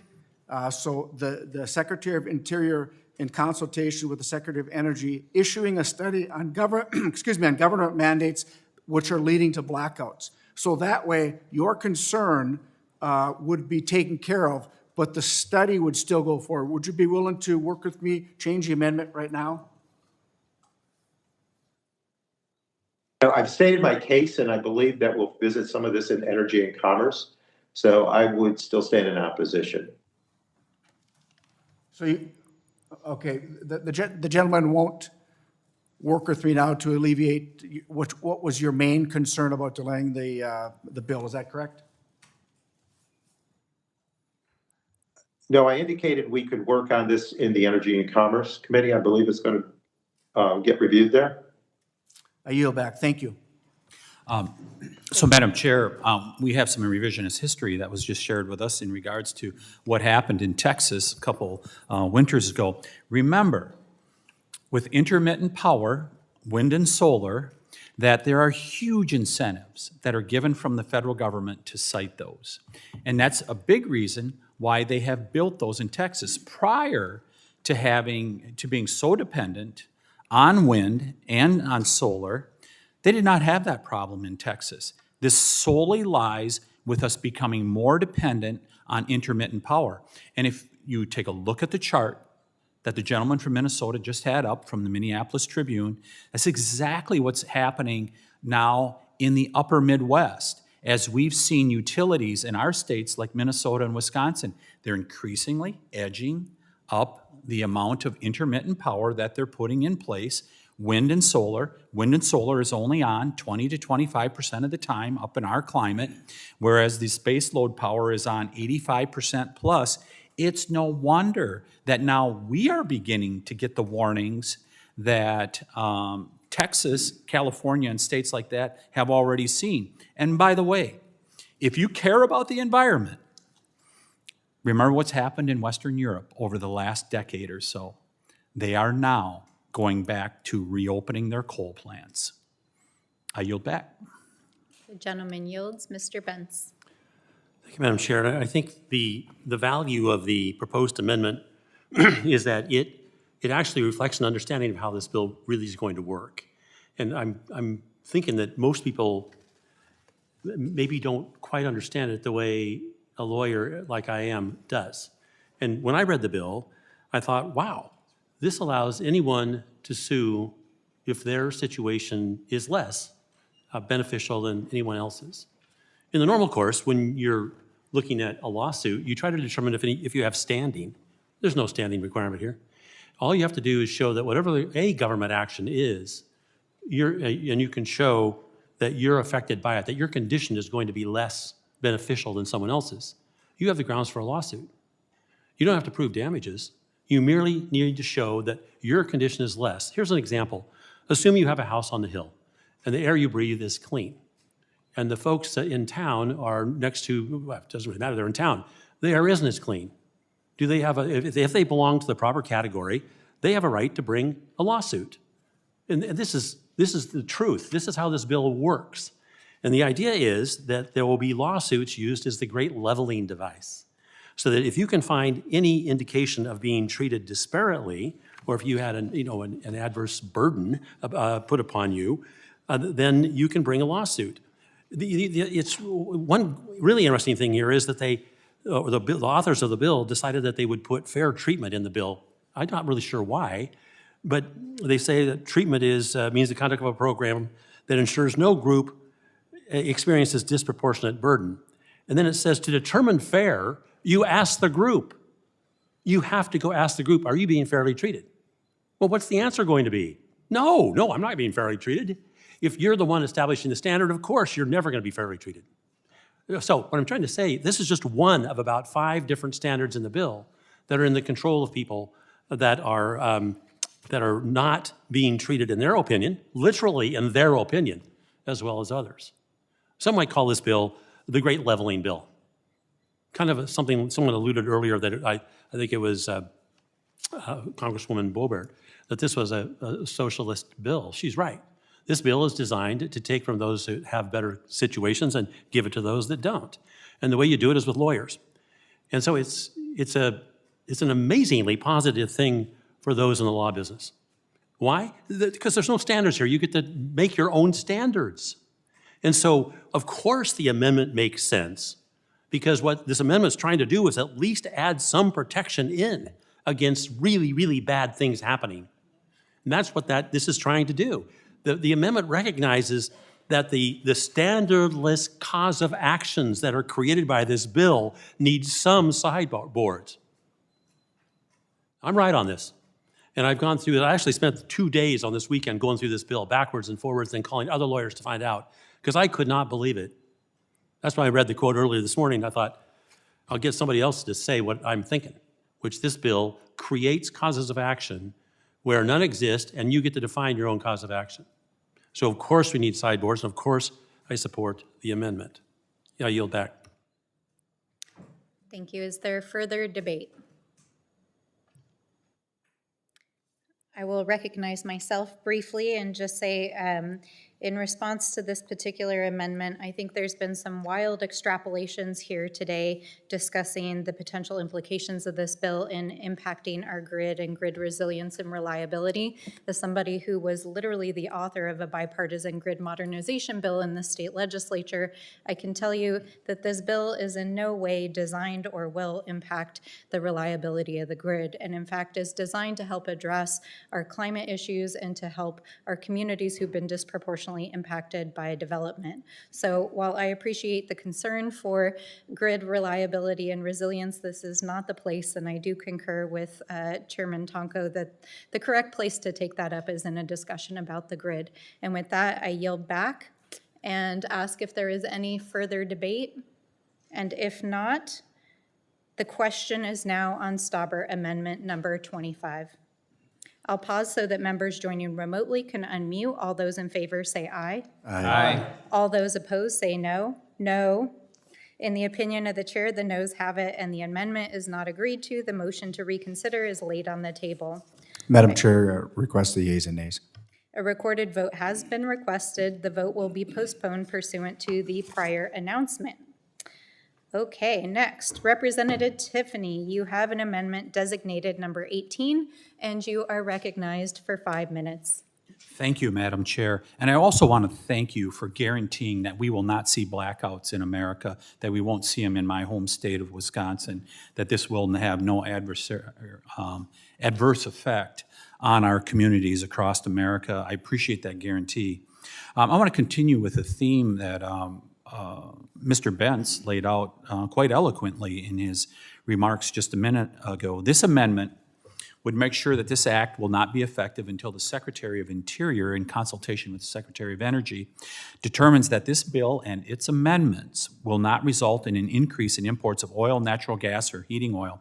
I think it was a gentleman from Louisiana a few months ago that cited that we actually increased our imports from Russian oil in 2021. 2021, first year of the Biden administration, we're going to get off from fossil fuels and all the rest, and we actually ended up getting more Russian oil into our country. We as a nation have greatly reduced pollution. Average life expectancy has greatly increased. Infant mortality has notably decreased. I talked about that in some of my earlier remarks. We really have come a long way and should recognize that progress even as we strive to be better stewards of our environment. It goes all the way back to the founding, where the founders said to create a more perfect union. They knew we weren't perfect. They knew we would never be perfect, but we strive to do better. We also produce energy here in America more environmentally responsible and cleaner than anyone else in the world. So if my Democrat colleagues want to protect the environment, they will support this amendment. And I would really urge, I just remember as a kid, and I think it was the Sierra Club at the time, it's not the same Sierra Club it was 50 years ago, but they used to say, think globally, act locally. And the best thing we can do to act locally is to reduce the environmental degradation. And part of that is producing it right here in America. We produce it in the cleanest way possible. Rather than getting wind turbines and solar panels from China, where, in San Francisco, I think it was measured, half the emissions come from China and Southeast Asia that come to San Francisco. So we do need to think globally and act locally. If this bill were to result in an increase in energy imports, then how would that be so-called environmental justice? Increasing imports would result in supporting countries where environmental regulations are non-existent compared to here, and that doesn't sound too environmentally friendly to me. I'm going to repeat what I said earlier. This going to be an American century, the 21st century, or is this going to be a Chinese century? Because they're serious about it. All you have to do is go to the briefings that we get regularly in regards to safety and security, and that includes energy production. They're serious about it, and they're seeking world dominance.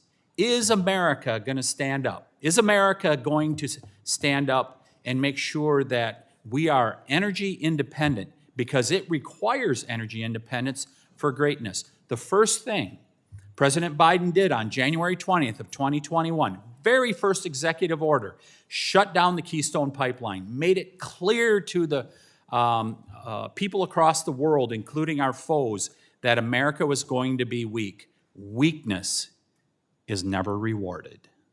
I yield back. Gentleman yields. Anyone wish to be recognized on the gentleman's amendment? Mr. Chairman. Mr. McEachin, sir. Thank you, Mr. Chairman. Mr. Chairman, I oppose my colleague's amendment.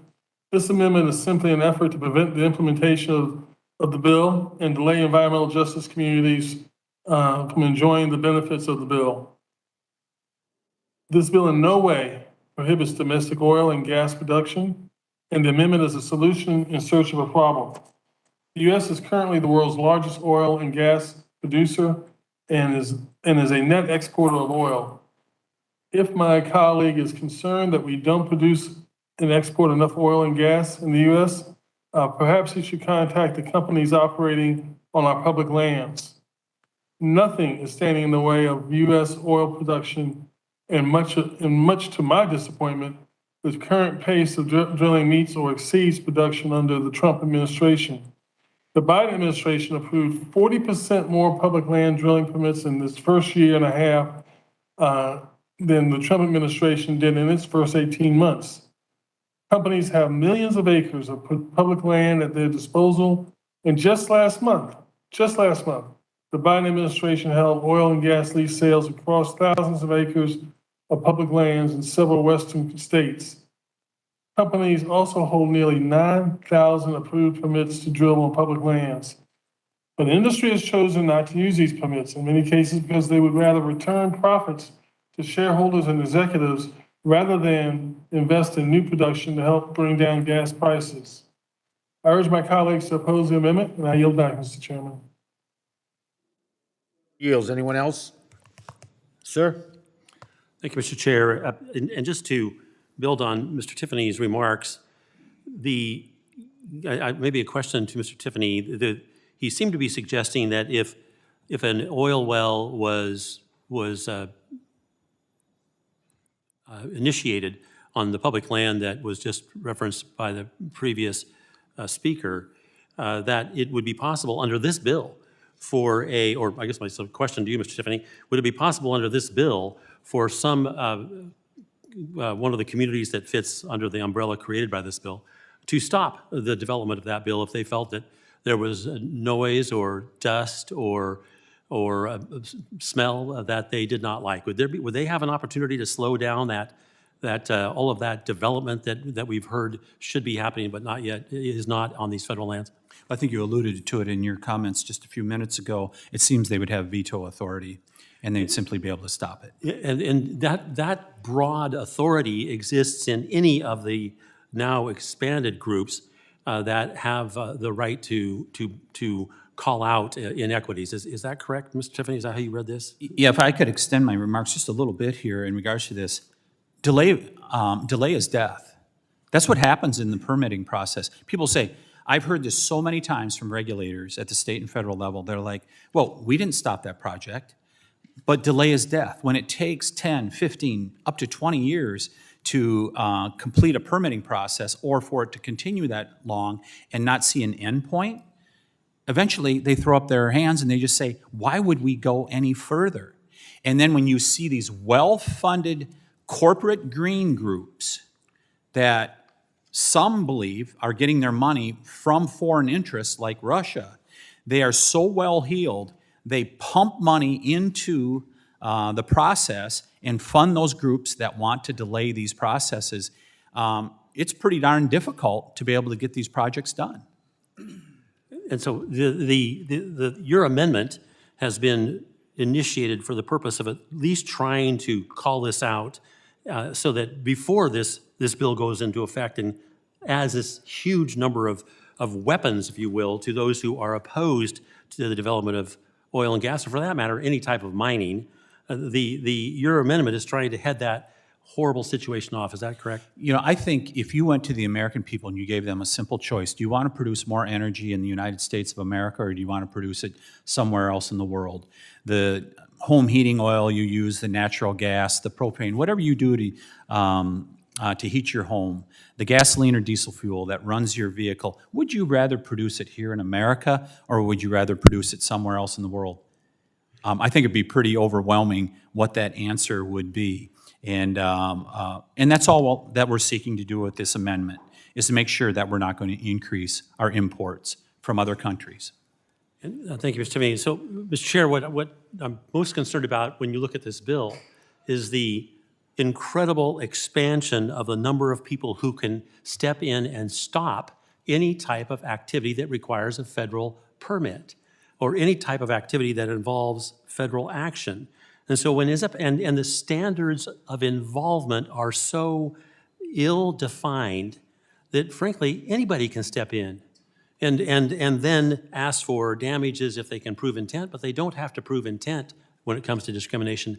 They merely need to have to prove a difference in circumstance.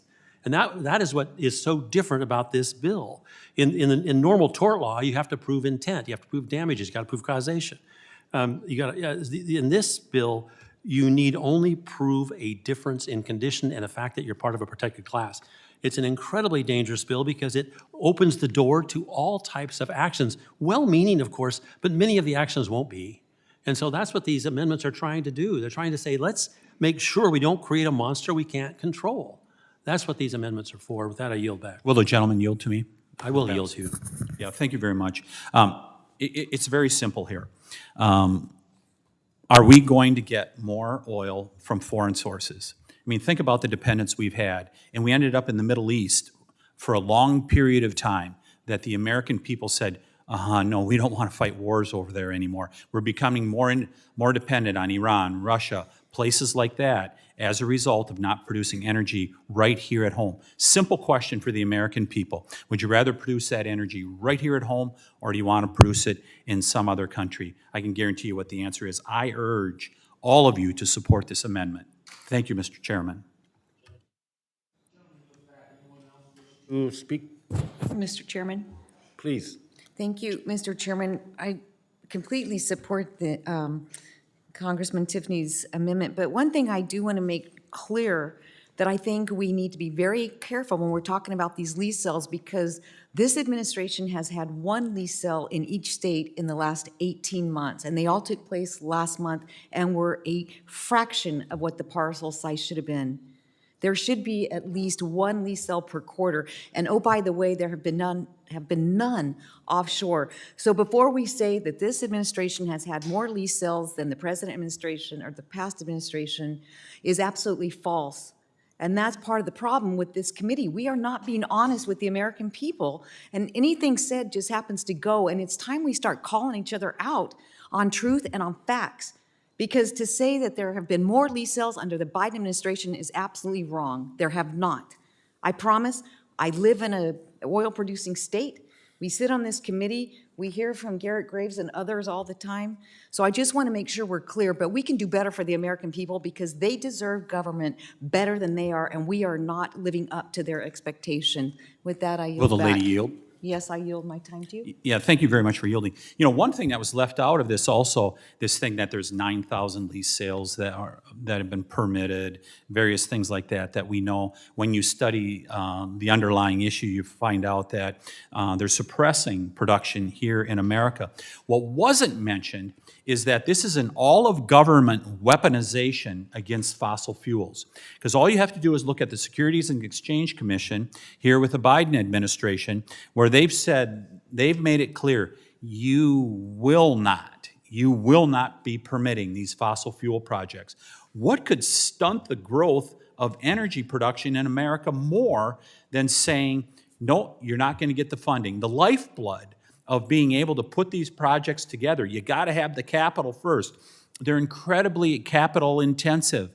And if that's being suppressed, you're not going to have more fossil fuel production. So let's not forget that under the Biden administration, the entire government has been weaponized against the American people and against energy self-sufficiency that we had just 2 years ago. I yield to the gentlewoman from New Mexico. Thank you. Mr. Chairman, I yield back. Thank you. Anyone else wish to be recognized on the gentleman's amendment? Mr. Graves? Thank you, Mr. Chairman. Mr. Chairman, I want to thank the gentleman from Wisconsin, Mr. Tiffany, for offering this amendment. I mentioned earlier, we had the Secretary of the Interior sit right here in this committee, and I had asked her about our growing dependence on Russian energy the last time she testified, which was well over a year ago. And she didn't know. Mr. Chairman, what Mr. Tiffany's amendment is doing is it simply ensures that we're not just moving what you are identifying or what you're calling a problem. Look, when this is like a balloon, you're trying to squeeze it in the middle, which represents the United States, and all it's going to do is pop out on the ends. We had another witness at this committee a few years ago who was a career official from Department of Interior.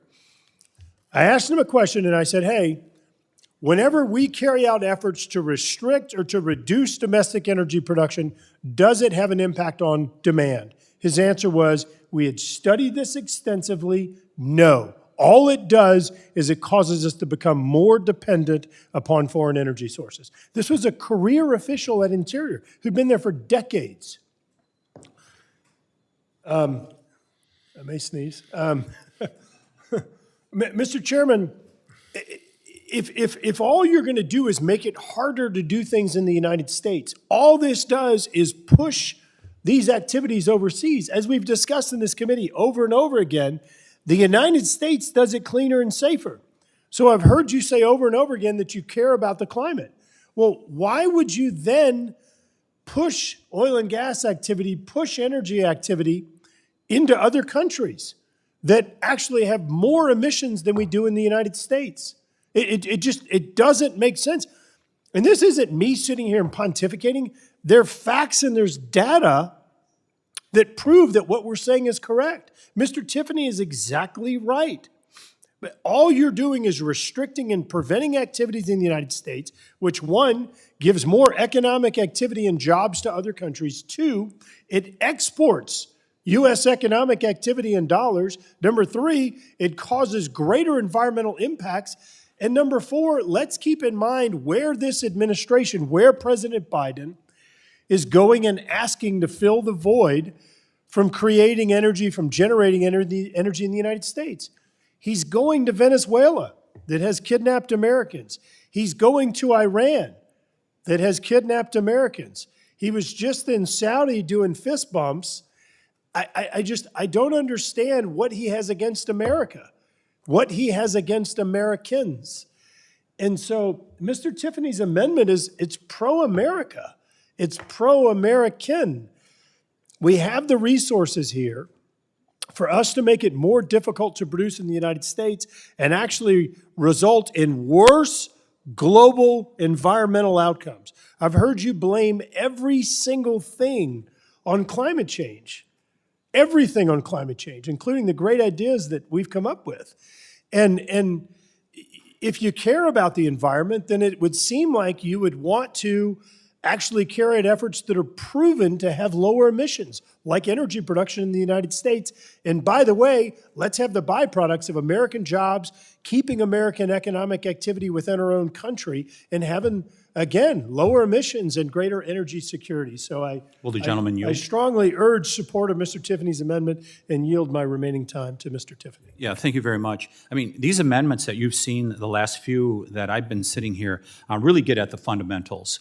Are we going to be energy independent in America? Are we going to have a permitting process that's reasonable, that allows us to be able to get major projects done? I mean, this really gets at the fundamentals of what we should be doing.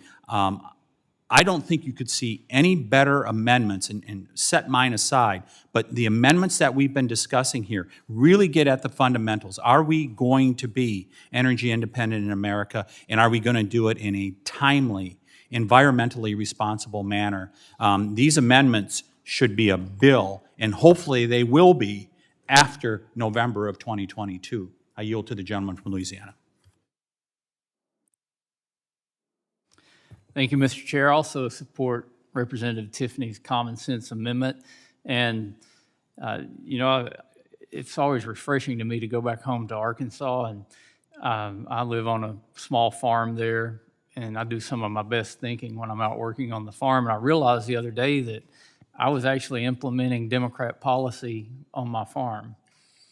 I was out on my tractor, and we have these invasive species there in Arkansas. They're called fire ants. I know Mr. Graves knows about them. Mr. Carl knows about them. If you don't have them, thank the good Lord you don't have them. They say they came from South America, but I think they crawled right out of hell and came up on the surface. But these are vicious little critters, and they're really hard to get rid of. But it's interesting. If you mow your yard enough, they'll leave your backyard. They'll go somewhere else.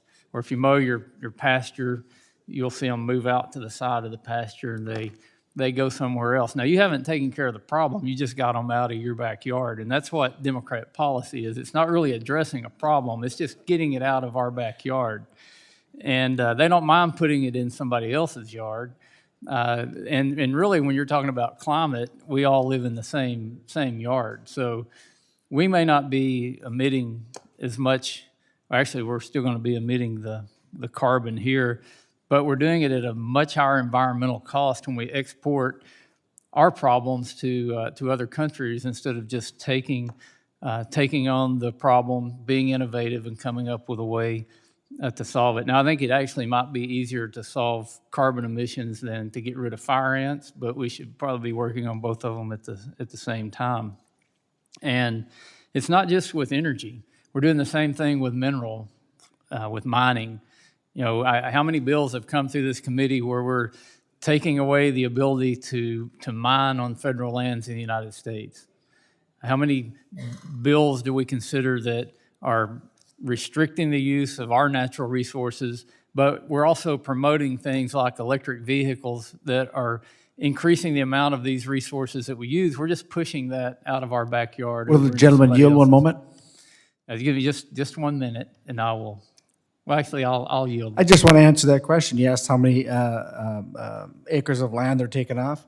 235,000 acres from northeastern Minnesota out of the Duluth complex. I just wanted to make, I know you knew that, but I just wanted to reaffirm. Well, then you can add northern Arizona. Absolutely. You can add the other places where we have actively wanted to take the production out of our backyard, shift it somewhere else. You see the president running around the world, fist bumping, asking others if they'll take the problem on and send us their dirty energy instead of us making it here at home. And that's what this bill is going to do. It's just going to force more of it out of our backyard into somebody else's. And Mr. Tiffany's amendment would help stop that, help us be responsible for our actions and not pushing our problems off to somewhere else in the world. So I support his amendment. There needs to be many more amendments like it. There needs to be laws like this that would make us less dependent on foreign energy and on foreign resources. And it's a serious problem. It's a big issue that Congress needs to deal with. So I support this amendment. And also, Mr. Chair, I know that some of the previous testimony, some of the Democratic members mentioned that this was an issue for Energy and Commerce. And actually, this bill was primarily assigned to the Energy and Commerce Committee. Are you expecting a markup in the Energy and Commerce Committee? And you yield to me? Yes, Thank sir. you. We're going to have discussions. We have overlap on the committee of ENC members that are on this committee and that committee, some waved in, some not. And Mr. McEachin being a primary on that, and we're going to initiate the discussions with that committee. We have not received any stated concerns from that committee, judiciary, or any other committee. So we're quite comfortable that we're doing the comprehensive bill. If other committees raise issues with that, they haven't done it thus far, but we're having those discussions, and as soon as we deal with it here, we'll continue those discussions. Thank you, Mr. Chair. We were told by the parliamentarians that sections of this bill were off limits for us, and it's so important for ENC to consider when we're talking about the Clean Air Act and product labels and issues like that are contained in this bill. So I didn't know if ENC or other committees had granted a waiver or if we're waiting to hear back from them. But I think this is a bill that certainly needs to go through more than what we're able to offer it in this one committee in one day. And I yield back. Thank you very much. And anyone else wish to speak Mr. to Chair? the amendment? Mr. Chair, I'll be very quick. I support my colleague from the great state of Wisconsin on this amendment, even though the great state of Wisconsin does not have a National Hockey League team. And I yield back. Gentleman yields. Anyone else? Let me recognize myself for a brief period of time. The fundamental premise and how this bill was developed is dealing primarily with people and dealing with communities and dealing with families and dealing with the consequences of past decisions and trying to provide to these communities a sense of security going forward. That's fundamentally the bill. It's about people. And these communities have borne the brunt of energy development, petrochemical development, permitted emissions, clean air, clean water, permitted and regulated industries. And so what you're providing going forward is an opportunity for that community to have its voice heard early and meaningfully. And the protections that we put in for that community are just that, protections. Now, we give all these examples. Well, here's an example. We're talking about mining, the devastation and the billions of dollars that have been spent to clean up everything from the Orphan mine to other nuclear mines around the Grand Canyon is ongoing. A perpetual Superfund site. because of the contamination and what it did to Navajo land and to that nation, its water, its agriculture, and its people. Now, that's documented over and over again. And if we follow the logic that some of my colleagues on the other side are presenting, that's collateral damage. We should keep doing it. Well, this bill believes there is no such thing among the American people as collateral damage. We don't throw people on the pile in order to move forward. And this is about helping people. I said it at the beginning, and the intent and the motivation behind this is to empower communities that are suffering the consequences of policies, strategies of the past and going forward in the present, and giving them the opportunity to have the quality of life that all of us want for ourselves and would hopefully extend to others. That's where we're at in this bill. It's about people. And I understand the strategy, political and otherwise, that my colleagues on the other side are employing. That's fine. You know, I've been here long enough to both understand that and tolerate it. But I think that not to question that there's some devious strategy behind this legislation. The only strategy is to help people and to bring them full face with what America has promised all of us, is that they're going to be treated equally. That's it. Simple as that. And regardless of the amendments that are being proposed. I yield back my time. And anyone else? Sir? Mr. Chair, I got to speak from the heart here. This bill, which I support my brethren here, but this bill is trying to make victims out of people, trying to make a particular class that you have classed victims. Now, I relate back to my own life and I look at my mother, who grew up extremely poor in Alabama, 7th grade education. She managed to pull herself up and start her own fabric business and raise 4 kids from it, and I would not be sitting here today if it wasn't for her. That's the American dream. It wasn't the fact that she was poor. It wasn't the fact that she had a 7th grade education. It was the American dream that she strived for. And it's bills like this that tear the American dream apart. The American dreams have no boundaries. We don't blame people when things don't go our way. The American dream is when we keep picking ourselves up until whatever's punching us down gets tired of punching. That's the American dream. But with bills just like this is what causes poverty. You're encouraging people to not get out and stretch for that American dream. And I find that offensive. I truly do. And I'm sorry that I have to sit here and say stuff like this, because I think we're all here for the right reasons. You and I have had this conversation in private, and I appreciate that. But again, bills just like what we're dealing with here for the last 2 hours plus, we're tearing the American dream apart. Let it go.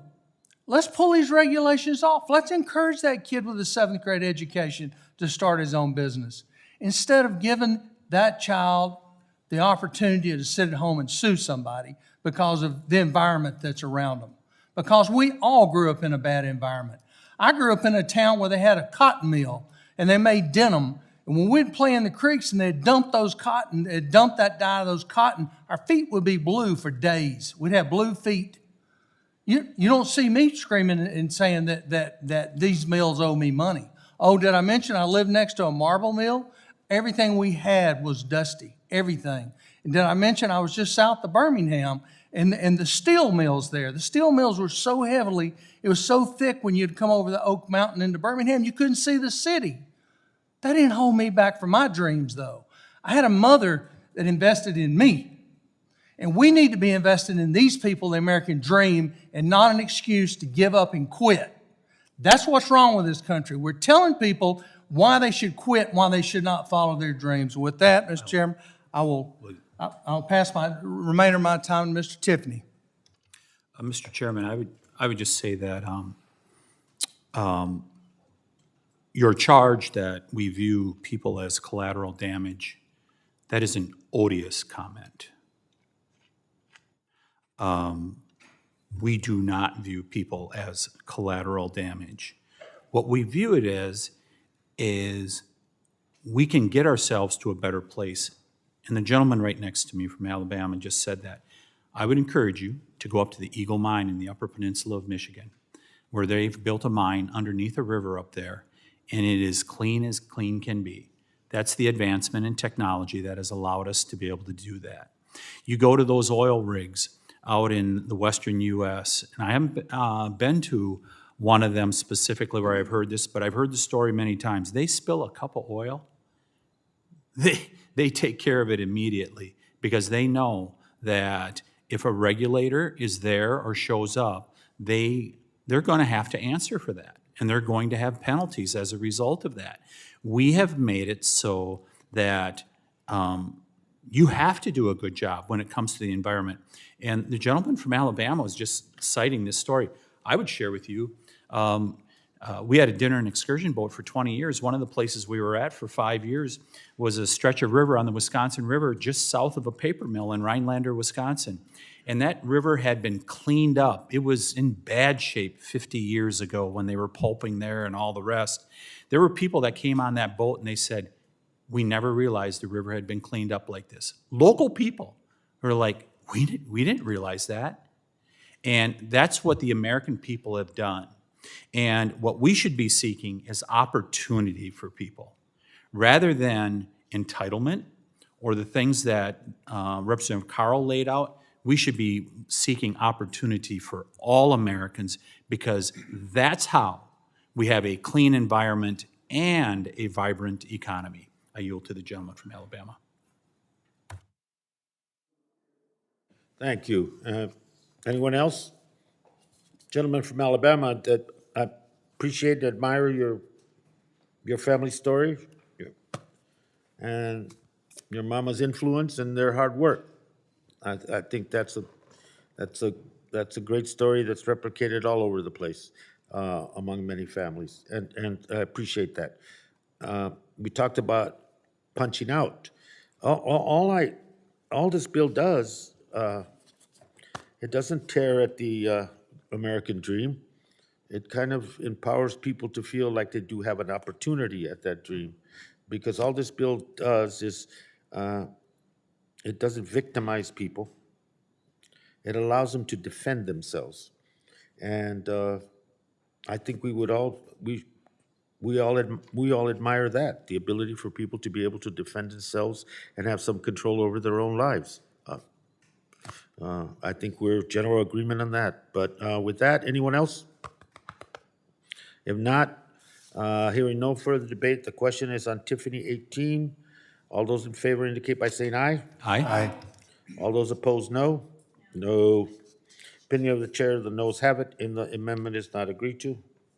Ask Recorded. for a roll call vote.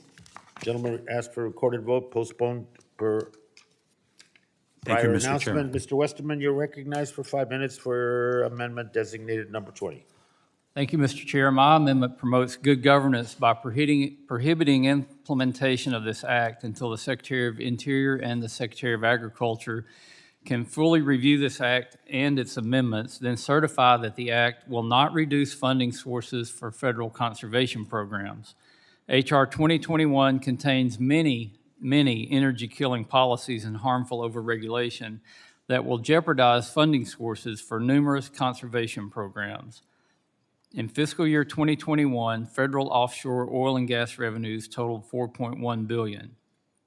Offshore oil and gas royalty revenues account for all or most of the funding for the Land and Water Conservation Fund, or LWCF, the Historic Preservation Fund, and the National Parks and Public Land Legacy Restoration Fund established by the Great American Outdoors Act.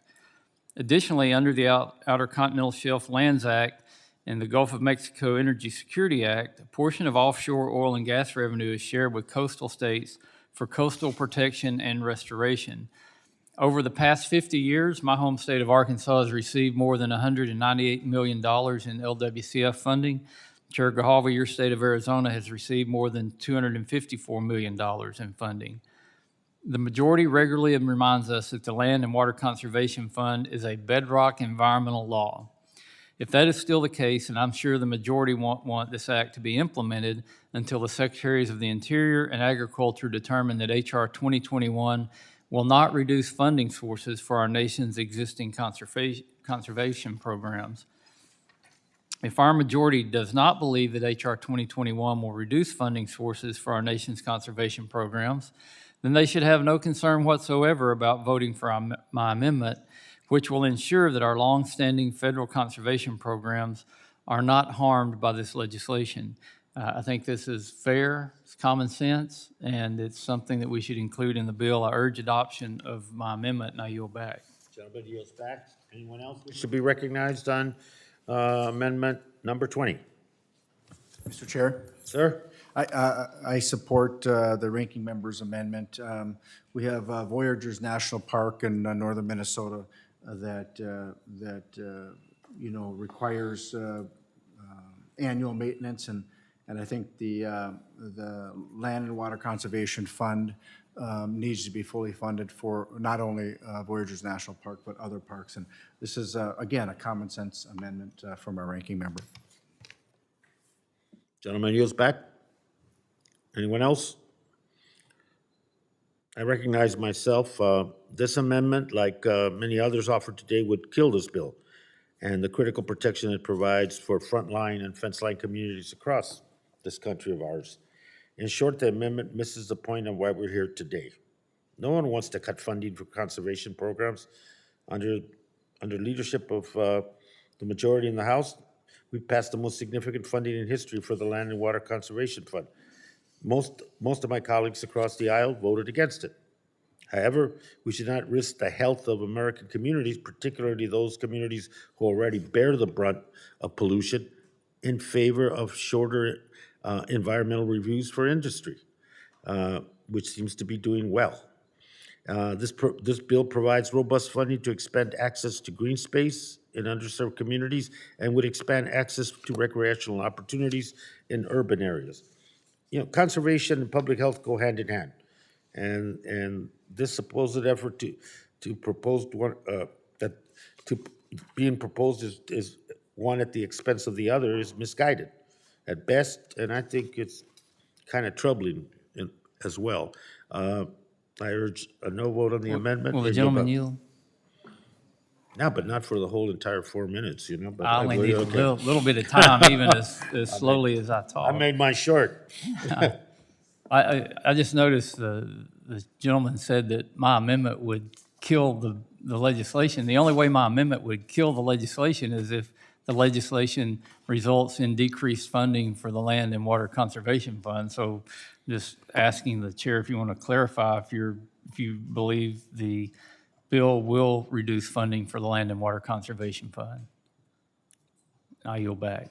Gentleman yields. Anyone else? Hearing none, the vote is on Westerman Amendment number 20. All those in favor indicate by saying aye. Aye. All those opposed, no. No. Opinion of the chair is the noes have it. Mr. Westerman, are you asking for a roll call, please? Gentlemen, ranking member requested a roll call. That's postponed based on prior announcement. And Representative Stauber, you have an amendment number 16, and you're recognized for 5 minutes, sir. Thank you, Mr. Chair. The underlying bill today claims to be about environmental justice for all, but in reality, I read the bill as not in my backyard for the elite. The goal implied in the bill today is regulate baseload power and any energy development to death in the name of minority communities. And the only way to enact the bill's policies is to make our import reliance even worse by continuing to import minerals from abroad. Cobalt is a necessary ingredient for battery storage, which, as everyone here knows, is necessary if we're to rely on wind and solar. However, the Congo, controlled by the Chinese, is the primary producer in the world right now for cobalt. And in those Chinese-controlled mines in the Congo, Amnesty International estimates there are some 40,000 children working for 12 hours a day for little to no money at all. And as you know, Amnesty International is a nonpartisan organization. These kids are standing in pits, crawling into holes, and using their fingernails to scrape up cobalt so we in America can enact the Environmental Justice for All Act and get a high five at your favorite activist organization's cocktail party. The Congo produced 120,000 tons of cobalt last year, up more than 20% of the prior year's output. These numbers are going in the wrong direction. Excuse me. The Eagle Mine in Michigan, in northern Michigan, is the only domestic cobalt producer in America, and it is slated to close in 2025. As everyone here has heard me say before, 88% of America's cobalt is underfoot in my district in a location called the Duluth Complex. Absent any permitting reform, every bill we pass, every executive order aimed at wind and solar energy or EVs, and every mining withdrawal or any other similar action will only make this worse. These experts from the Congo will increase exponentially. We cannot have that. Please work with me to stop the madness and mine here domestically. Mr. Chair, I urge adoption of my amendment, and I yield the rest of my time to Mr. Carl.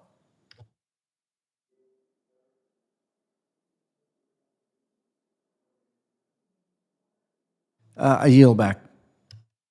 Yields back. Anyone else wish to be recognized on the legislation? Mr. Chair, Mr. Westerman. I rise in support of Mr. Stauber's amendment. Just 2 weeks ago, we spent hours debating the majority's attempt to shut down one of the most promising copper, nickel, cobalt projects in the country located in his district. As we know, there are many consequences of blocking mineral development in our country, and one is the simple fact that our mineral demand will not decrease, and it will be met from one source or another. If we don't mine domestically, we'll have to import those materials from somewhere else, places like the Congo, as Mr. Stauber described. Unfortunately, given the projected demand for renewable energy and high-tech devices, imports from our allies will not be nearly enough to fulfill our needs if we don't mine at home. It is well documented that many of the countries that mine hard rock minerals use these unacceptable labor and health practices. In a discussion today about what constitutes environmental justice, I feel it is negligent to ignore global injustice that may be the unintended consequences of blocking or of legislation that blocks domestic mineral development should this bill move forward. It's the classic not in my backyard scenario again here with minerals. I guess it makes us feel better if we can look out and see we're not mining here at home and we don't have to deal with the consequences in other parts of the world. And going back to something Mr. Bentz said earlier when he was talking about when you get down into the legal language of the bill as it's written and how it allows people to determine if they're being treated fairly. And earlier, Mr. Chairman, you talked about this, you just debated using the word democracy in the bill, but that wasn't an acceptable term, and I didn't really understand what you mean, but after hearing Mr. Bentz, it must mean that the word socialism might have been acceptable, but not democracy, because that's exactly what Mr. Bentz described. And it reminds me of what Margaret Thatcher illustrated one time when she said that, she said socialism works great until you run out of other people's money, but she also said that some people view socialism as in there's two groups of people. There's somebody up here and somebody down here, and socialism does this. And she said socialism doesn't do this. What it does is this. It brings everybody down to a lower level, and it stops the ability for everyone to grow more. And that's what this bill does. It's not going to create environmental justice for anyone. It's going to create a lot of environmental injustice, and it's going to hurt our country, hurt our environment, hurt our economy. And at the end of the day, it hurts Americans. In the name of helping them, it's going to hurt Americans, rich and poor alike. Mr. Stauber's amendment is a good amendment. I urge its adoption, and I yield back.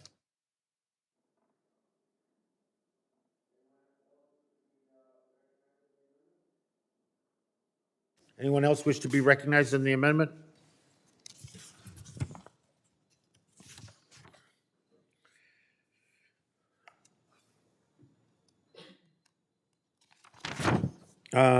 If there's no other discussion on the amendment, all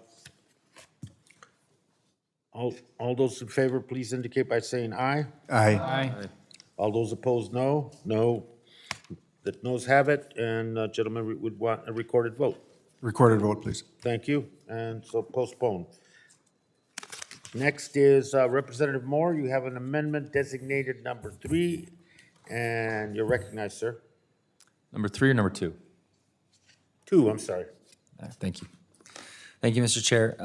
Okay, so on December 8th, 2021, we all remember that, President Biden signed Executive Order 14057, which is intended to, among other things, advance environmental justice.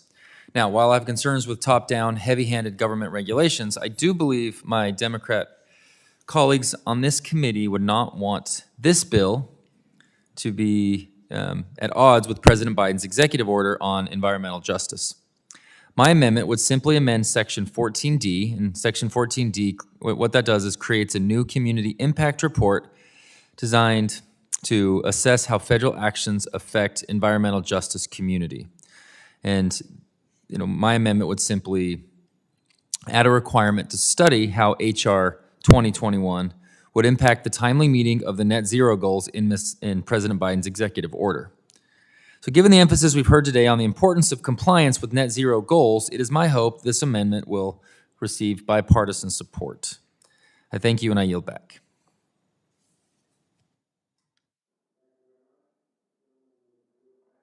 Anyone else wish to be recognized? I recognize myself. I want to thank my colleague from Utah for offering this amendment. We have no concerns with it and are happy to support its adoption and the addition to the legislation. Any further discussion? I yield back my time. Hearing no further debate, all members in favor indicate by saying aye. Aye. Aye. All those opposed, no. The opinion of the chair is the ayes have it, and the amendment is agreed to. The motion to reconsider is laid on the table. We now go to Representative Carl. You have an amendment number 7, and you're recognized for 5 minutes. Thank you, Mr. Chair.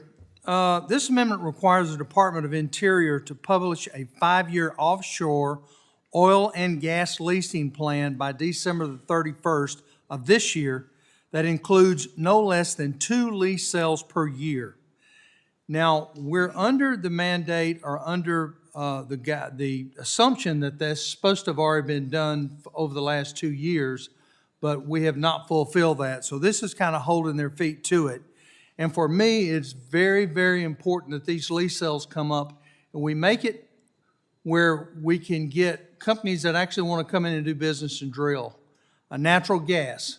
I said very early on in this meeting 18 months ago that stopping these sales was going to affect the natural gas prices. Thus, we see power bills right now going through the roof. We see them in Alabama.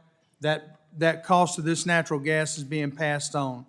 Based on the stalling of the Biden administration has done so far, we're looking at several more years of no leases of sales in the Gulf.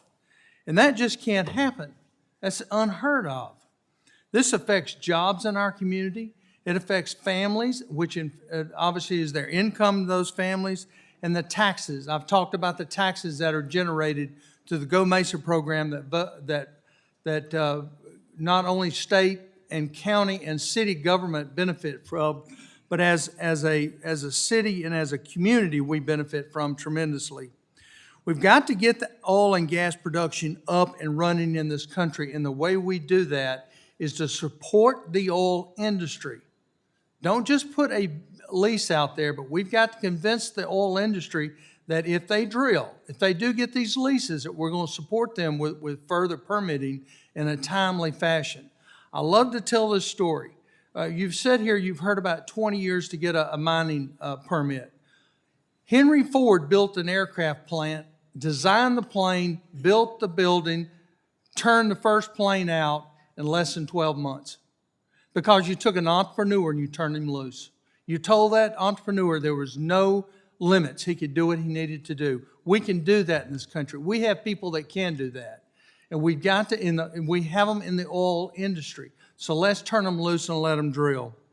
And one other quick thing. I don't know if you realize it or not, but our numbers as far as our constituents are lower than the president's. I think the president's at a 30% approval rate, and we're at 23. I think as a Republican and Democrat House member, we should be very embarrassed by that. This is the type of stuff that I get across my fax machine from constituents, and no, I don't have any large posters to hold it up, so you're gonna have to take my word for it. This is one that came in, it says, what? Federal gas tax holiday, gas cards. Whose dumb idea is this? How about focus on energy independence, renewing oil and gas leases, drilling here in the U.S. rather than begging OPEC to increase their production? Don't do stupid things. That's the type, these are our constituents that we're dealing with. Here's another one came across. What idiot, and he signed this from or I assume it's a he, from an intelligent U.S. voter. What idiot came up with the idea to cut oil production and then ask OPEC to increase theirs? Mr. Chairman, we have got to get our petroleum industry back working. We've got to get these leases back in a pattern that we can trust to come up for bid. We have plenty of land south of Mobile, Alabama, that we would love to lease out, but we can't do it without your help and the help of this administration. Thank you, sir. Anyone that wish to speak to Mr. Collins? Chairman? Amendment number 7? Mr. Chairman? Mr. McEachin, you're recognized. Thank you, Mr. Chairman. Mr. Chairman, I'm afraid I'm going to have to oppose my colleague's amendment. This amendment would strike the provisions in the bill that raise much-needed revenue to support communities undergoing the transition to a clean economy. The provisions in Section 28 are long overdue and are critical to raising revenues that will be reinvested in communities across this country. Communities that have suffered from fossil fuel extraction and refining would greatly benefit from the transition assistance funds in this bill. My colleagues from Alabama should be thrilled to hear that the Biden administration is currently developing the next 5-year offshore leasing plan, and earlier this month proposed up to 11 sales over the next 5 years. I am strongly opposed to including new lease sales in the next 5-year agreement, and I am opposed to the gutting of the revenue-raising provisions in this bill to require more drilling as well. I urge my colleagues to vote no, and Mr. Chairman, I yield back. Anyone else wish to be recognized? Mr. Chair? Sir? Mr. Chair, I rise in support of my colleague's amendment. I think it's important that we return to energy dominance and mineral dominance. And Mr. McEachin had just mentioned that we need clean power. And my understanding is he's probably talking about solar or wind, which is, and if I'm wrong, I'm wrong. But this majority voted against mining of critical minerals in the United States of America in northeastern Minnesota. Took 235,000 acres off of the ability to mine critical minerals, best environmental standards, best labor standards. So this majority denied the opportunity to mine critical minerals in our country. And when I asked, where would you like us to mine these minerals, there was no answer. And when I asked, why won't you allow the highest standard, the environmental impact statement, to move forward, by my colleague who put the legislation forward, there was no answer. And I asked my colleague twice. There was no answer. We have the ability to be mining dominant and energy independent. We have to have the political will to do it. And my colleague's amendment is just saying, let's put a 5-year plan forward that allows the energy production, that allows certainty in the industry for this baseload reliability. Reliable energy, affordable energy, clean energy, exportable energy, and make sure that supply chain is where it needs to be, and I yield back. Thank you. Gentleman yields. Anyone else? Mr. Chairman. Sir? Mr. Chairman, I support this amendment by my colleague, Mr. Carl, and this addresses a problem that I think Congress really has to get their hands around, and we've created an out-of-control administrative bureaucracy, and I think it's time that Congress quit giving these bureaucracies options, giving them the secretary's discretion, because they abuse that discretion. And it's no better illustrated than in the complete failure to produce a 5-year plan, which Congress has passed laws in the past that says to have a 5-year plan. But this is the first time since the 1980s that we haven't had a 5-year plan. And we should have already had it. We heard testimony that we're going to get it. I'll believe that when I see it. And also, this administration won't even defend in court lawsuits that have stopped sales from the previous 5-year plan that was put out by the Obama administration. So if we're ever going to get control of the administrative bureaucracy in this country, Congress is going to have to exercise our powers. We still have checks and balances in America, but we don't use it. We give way too much authority to the administration, and I think that's something that we should be working on a bipartisan basis. If you want to talk about justice, then let the elected representatives of the people make the laws that affect the people, not some unelected bureaucrat working in some nondescript cubicle in a gray building somewhere in this city that's totally out of touch with reality. That's what our constituents elected us to do. That's what Mr. Carl's amendment does. It says to the administration, you shall develop a 5-year plan. You don't have the option to not develop one. And we need to be telling the administration that on many other things, and telling them along with that, if you don't do this, you're not needed. You don't need to be in existence. You don't need to be living off the government LaGrasse when you're not doing your job. You were hired to do a job. Do your job. And if you want funding, then you have to produce results. And what we've got now is a bureaucracy that produces very few results, and the results they produce usually aren't good results. So I support the gentleman's amendment, and I yield back. Gentleman yields back. Anyone else? If not, all those in favor of Mr. Carl's amendment number 7, please indicate by saying aye. Aye. All those opposed indicate by saying no. No. Opinion of the chair of the noes have it, and the amendment is not agreed to. And the motion to reconsider is laid on the table. Could I ask him? I'm sorry, can we get a vote on that, please, Mr. Chair? Thank you. Gentlemen, asked for a recorded vote, and it's postponed. Thank you. Representative Harrell, you have amendment number 8, and gentlelady is recognized for 8 minutes. For 8 minutes, for 5 minutes. I didn't want to give you an extra time. Okay, well, I did call you Mr. Speaker a while ago, so we're even. But thank you, Mr. Chairman. This amendment would reassert the intent of Congress that the Bureau of Land Management must process an application for a permit to drill under an existing federal lease as long as that release is in compliance with Nepa. My colleagues on this committee and the Biden administration have continued to mislead the American people by insinuating that energy producers are to blame for high prices due to the existence of 9,000 unused permits at their disposal.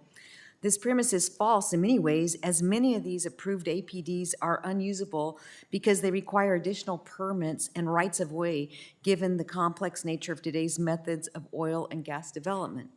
For example, I have producers in my district who are waiting an average of over 400 days to receive an APD on federal lands, in many cases significantly longer than that because permits are being adversely affected by frivolous lawsuits brought by far-left environmental groups. Many needed permits and rights-of-way are currently sitting in Bureau of Land Management field offices or at the Department of Interior in Washington, waiting for approval. This is having a direct impact on production as companies cannot adequately plan existing and future production given the uncertainty surrounding federal permitting timelines. Just one missing permit can make producing on an existing federal lease impossible, and I'm seeing this across the Permian Basin in my district. The facts are clear, Mr. Chairman. We need to be increasing our production of oil and gas to meet both demand here at home and to support our allies abroad. Increasing our production will decrease prices and have a ripple effect across this economy. Artificially limiting production by slow-walking applications for necessary permits is hamstringing our producers and increasing energy prices. I ask my colleagues to support my amendment, and with that, I yield back. Lady yields. Anyone else wish to be recognized? Mr. Chair? Sir. Briefly, I want to rise in support of my colleague's amendment. It makes a lot of sense that if you're opposed to a project, one of the ways that people try to stop it or have stopped it is through lawsuits and through administrative questioning or stopping the permits altogether. And I think that what this does is it just allows the permits to drill, those processing permits to continue on, whether there's a lawsuit or a challenge, so that when the challenge is heard, that if in fact the challenge is beaten, the process has not stopped. It continues on. And I think the gentle lady from New Mexico understands that what lawsuits and injunctions and other things can tie up good, solid projects, and people may differ ideologically on certain projects. And one of the ways they fight it is by suing or trying to slow it down, which benefits their cause. And that's unfortunate. So the gentlelady from New Mexico's amendment is in my opinion, falls in line with a transparency and falls in line with what we believe is the proper way to permit without having people try to stall the process. So it makes all the sense in the world to continue on moving forward, whether there's some type of lawsuit or not. At least allow the project to go forward until such time a decision's been made, and I yield back. Gentleman yields back. Is there anyone who wish to be recognized on the amendment? Mr. Chair. Mr. Westman. Mr. Chair, I support this amendment, which would allow for timely processing of applications for permits to drill, to allow for responsible domestic oil and gas production. Earlier this year, it came to the attention of the committee that the Department of Interior was holding up certain applications or APDs that were subject to litigation brought by Wild Earth Guardians. In one instance, the court ruled against Wild Earth Guardians, upholding BLM's analysis for issuing leases. Despite courts reaffirming BLM's analysis, DOI continues to delay issuing these APDs. This is happening while Americans are forced to continue paying skyrocketing gas and utility prices, all while the president is saying things like, "Why aren't they drilling?" Well, Mr. President, here's part of the reason why, along with many other reasons. In fact, from October 2021 through January of this year, the Biden administration only issued 799 permits to drill. For reference, the Trump administration issued more than 2,100 permits over the same period just 1 year prior. All this amendment would do is ensure that permits that do not have any pending legal actions against them are issued in a timely fashion. It's pretty simple and should not be controversial. I urge my colleagues to support this amendment, and I yield back. Gentleman yields. Anyone wish to be recognized? Mr. Chair, Mr. Tonko, you're recognized, Mr. sir. Turco? Thank you, sir. I oppose my colleague's amendment. This amendment would undermine the legal remedies available to Americans that all have a right to participate in decisions that impact public lands. Local communities, wildlife advocates, tribal interests, and regular citizens often challenge the approval of drilling permits in courts to prevent adverse harm from rushed and poorly planned drilling operations on our public lands. Let's be clear, the recent increase in gas prices, which are coming down, by the way, are related to three things. One, COVID-19 caused a mismatch of supply and demand. As people started returning to work after staying home for many months, demand increased. Two, fossil fuel companies did not similarly ramp up supply to meet that demand because they stood to benefit from high prices. They put profits ahead of people, and the top five oil companies made $35 billion in profits in the first 3 months of this year. And thirdly, Vladimir Putin's war in Ukraine and the subsequent and justified actions to limit Russian fossil fuel export opportunities caused a disruption in the global oil market. So that is why we are in the situation that we are in today. It is certainly not because Americans have had a right to have a say in whether or how permitting decisions are made. In fact, fossil fuel companies have nearly 9,000 approved permits that they are not using. There is zero reason to expedite oil and gas permitting on public land at the expense of the environment, the wildlife, and local communities. So rushing permit approvals and curtailing the public's ability to challenge oil and gas permitting decisions will do nothing to lower U.S. gas prices or benefit environmental justice communities. And with that, Mr. Chair, I yield back and encourage a refusal of the amendment. Gentleman yields. Anyone else? Hearing no further debate on Herald Amendment number 8. All those members in favor indicate by saying aye. Aye. All those opposed, no? No. No. In the opinion of the chair, the noes have it, and the amendment is not agreed to. Gentlelady requests a recorded vote, postponed per prior announcement. Next.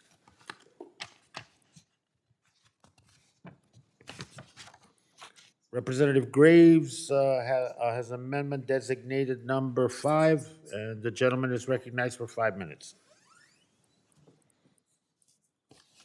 He's on his way if you want to go to the next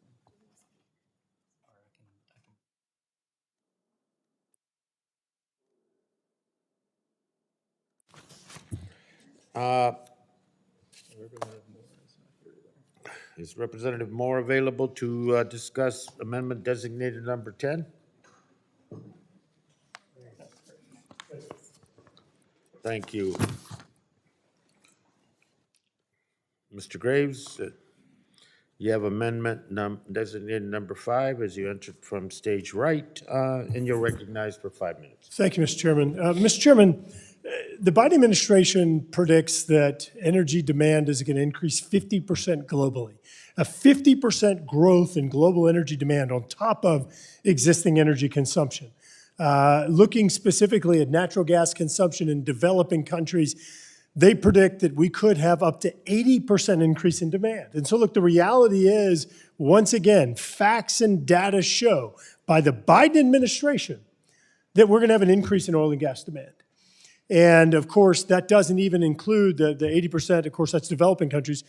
So that doesn't include the increased demand that is also predicted in the United States.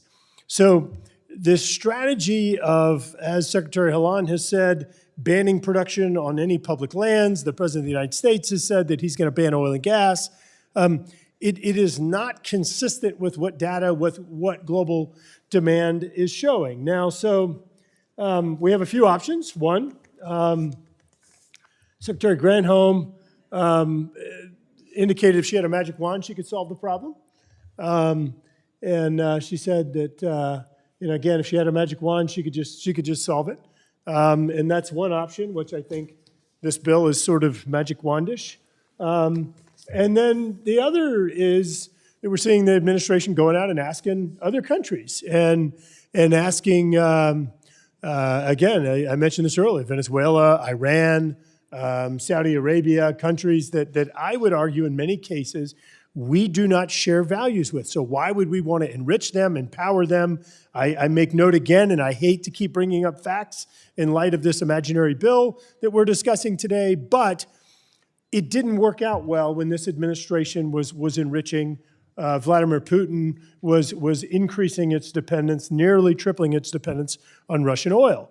And so, cartels over Cajuns is what I think another strategy is. What this amendment would do is it would simply say, implement the 5-year plan, the law. Go through and actually determine where you have areas that are that would make appropriate energy production, put those up for lease sale. During the Obama administration at this point in time, you had already had over 50 lease sales. You'd already had over 50. And in this administration, we effectively have had 0. You can't have it exist at one point in time that the Biden administration's Department of Energy says we're going to have this surge in global energy demand and have this other scenario where they ban any new production. Like, those two things don't align. What happens is you get an imbalance of supply and demand, and what happens then when your demand is much greater than your supply, as we're seeing now, you see a huge spike in prices. Oh, look, exactly what's happening. So, Mr. Chairman, this simply says that this amendment simply says that the administration is going to move forward on the 5-year plan. To be clear, it doesn't exempt from Nepa. It doesn't exempt from public consideration, public comment, public participation. It simply says you're going to move forward on the 5-year plan, which has been done under every administration in modern history except for this one. And it ensures that moving forward, the problem on energy poverty and inflation doesn't get worse, as it will under this administration's strategy, but actually get better. And one other note, Mr. Chairman, I think is important. When we produce energy domestically, it provides revenues, whether it's for New Mexico, my friend Ms. Harrell, for her communities, for her schools, whether it's for Mr. Carl's state of Alabama that benefits from being able to make investments in coastal resiliency for his communities in South Alabama. In Louisiana, same thing, making investments in ecological restoration and in resiliency of our communities. So there's actually a 2-fer there, or actually, if I went through all of them, probably like a 10-fer, but I'll stop at 2. So I urge adoption of the amendment and yield back. Mr. Chairman, Who seeks recognition? Mr. McEachin from Mr. Virginia. McEachin, you're recognized, sir. Thank you, Mr. Chairman. Mr. Chairman, in much the same way as this, I argued an amendment about 1 or 2 amendments back, I'm going to be forced to oppose this amendment as well. And the question I think is being answered by these amendments really is that perhaps my colleagues aren't really trying to help these frontline communities transition to a clean economy, because they keep striking the funds that would be needed to help these communities get to a clean economy. Whether you've been producing coal and we need to help you get to doing something else for a living, whether you've been in a situation where you've been inundated by bad entities that are poisoning your water or poisoning your air. Communities across this nation need help converting to a clean economy. That's what this bill, that's what this amendment attacks. It attacks Section 28 of the bill that raises that needed revenue for just transition assistance. I'd hoped that a just transition was someplace where we could find common ground, Mr. Chairman. I'd hoped that just transition was something that we could all agree on, that communities should get some help as they convert to a clean economy. But I suppose that hope is in vain. Again, this is the second amendment that strikes those provisions. I am forced to oppose it, and I yield back, Mr. Chairman. Gentleman yields. Anyone else? Mr. Chair. Ms. Harrell? Thank you. I just rise in support of this, and here's the irony in all of this. I mean, like my friend points out, we need energy independence here, but what we're missing the boat on is no other country in the world is held to the same regulatory environment standards as we are. In America, we produce oil and gas cheaper, cleaner, more affordable for our consumers. I mean, it makes no sense that we're going to ask for countries, like you just said, cartels over Cajuns or OPEC countries to produce energy for Americans and for our allies around the world when they don't have those same standards. And it makes no sense. If this is really about green and the climate and everything else, then why would we hamstring American energy that's cleaner and better for the environment and rely heavily? And it goes back to your ants, I think, Ranking Member Westerman, not in our backyard. But the truth is, this is an absolute movement to kill the fossil fuel industry. And I think people need to understand the fossil fuel industry, petroleum products touch way more than our cars and our thermostats. It's makeup, it's asphalt, it's plastics, it's medications, it's so many products we use on a day-to-day level that people are not talking about. And I submit that no one in this committee could get by without the use of some type of fossil fuel. We would be going to the dark ages instead of forward. And I also want to echo what my friend from Minnesota has said.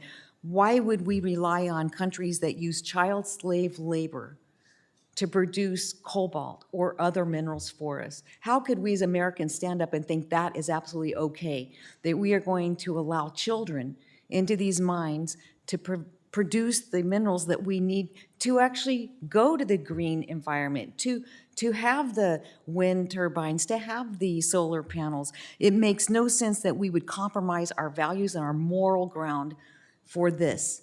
We can do better. Americans deserve better.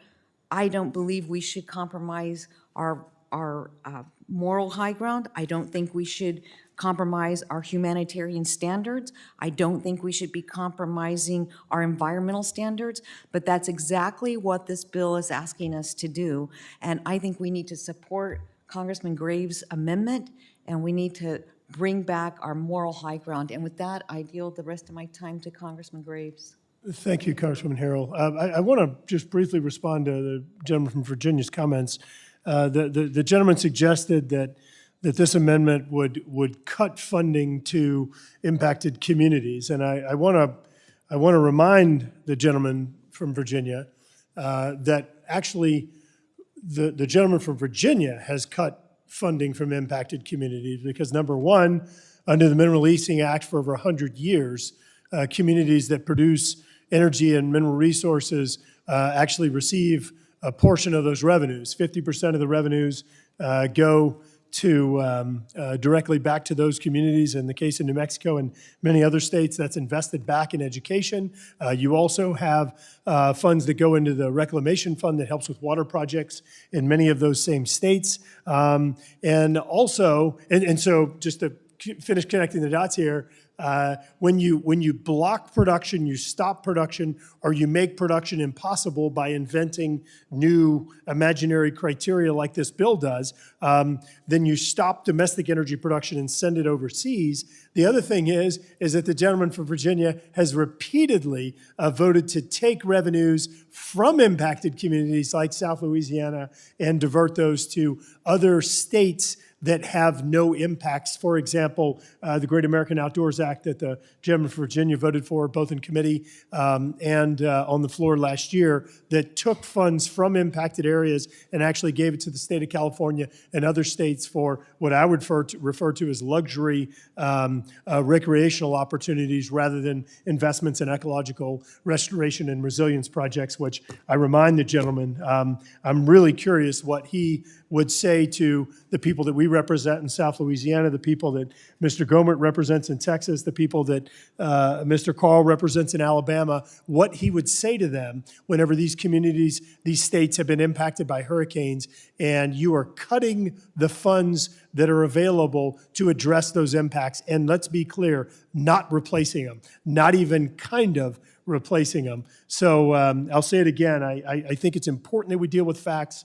I urge adoption of the amendment and yield back. Back, anyone else?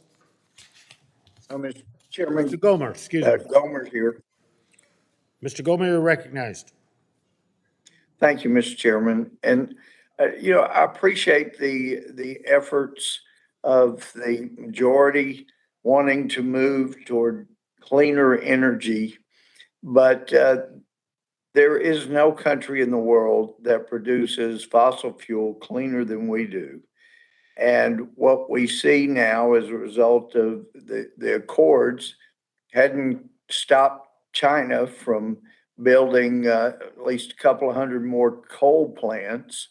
And in Texas, we had a terrible outage winter before last. And the emphasis had been so strongly on solar and wind that money had not been used to winterize the connections for natural gas. But it is important that we look at what's going on in the world to see where this country is headed when we go tumbling after these elusive dreams. Someday, somebody is going to figure out a way to capture and hold efficiently massive megawattage of electricity. Then we can harness lightning. There'll be all kinds of ways, and we can say goodbye to fossil fuels forever. But that day is not in view yet. And so what we have is this pursuit of the environmental social governance scores. And look at the countries that have been able to achieve a score of 90. And I know that's nobly where people in the majority want to get quickly.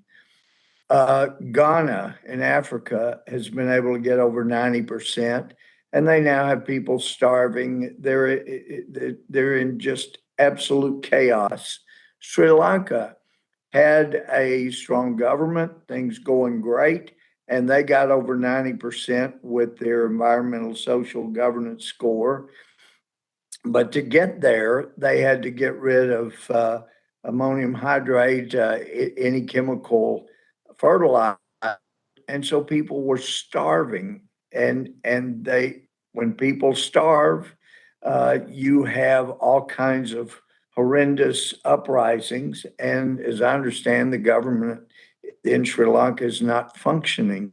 Look, we in America have been blessed more than any nation in the world with natural resources that can sustain life, make life wonderful, and yet we're turning our back on them before we're ready. And let's face it, where this ESG is taking us is to Marxist territory, where there's a tiny little veneer ruling at the top, and then everybody else. And the people that are pushing, that understand that's where it's going, they think they're going to be part of the ruling class, but not so.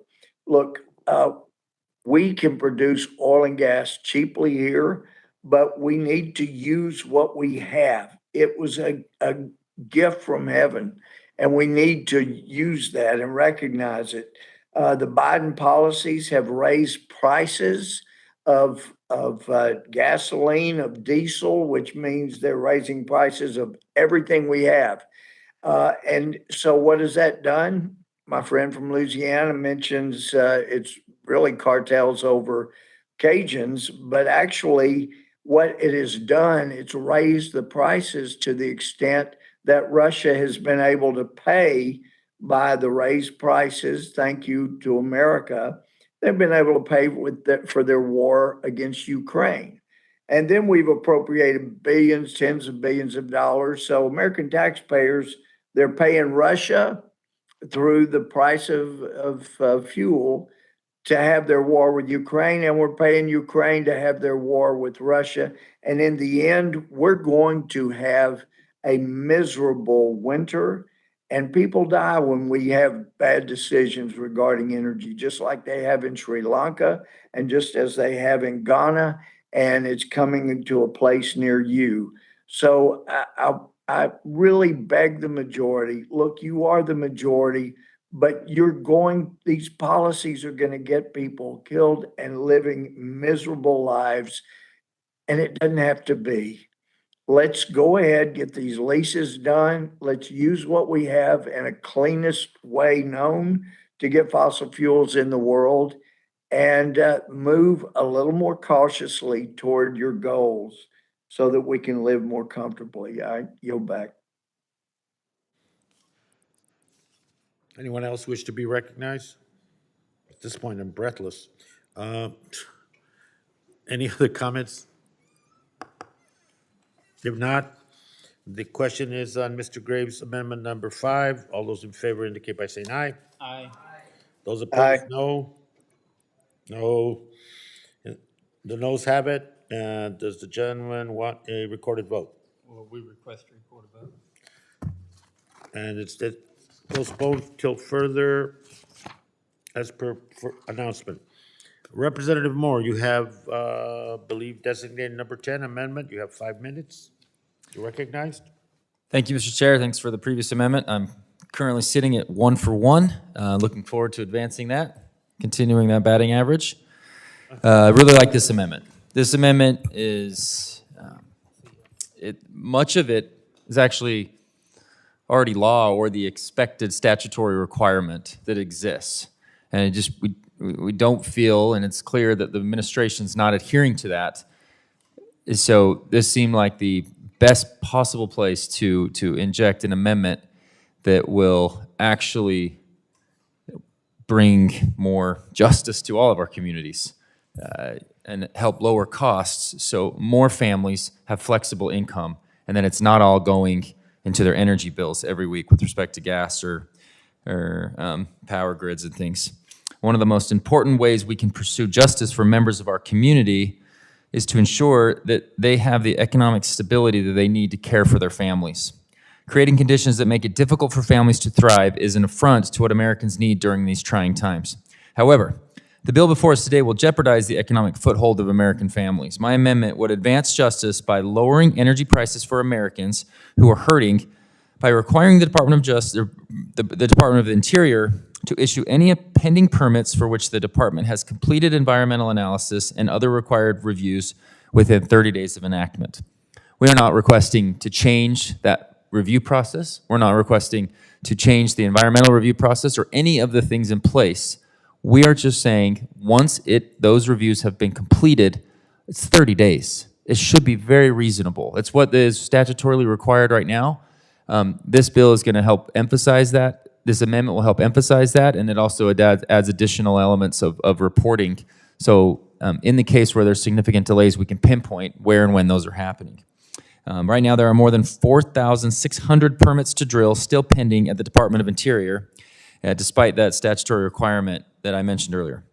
The Promoting Energy Independence and Transparency Act will require the issuance of applications for permits to drill, APDs, that have completed the environmental review, and they will hold the Biden administration accountable for the cause of the delays in the permitting and leasing process. This is the kind of work Americans need us to be doing right now. Energy prices come in nearly every interaction I have with my constituents in Utah.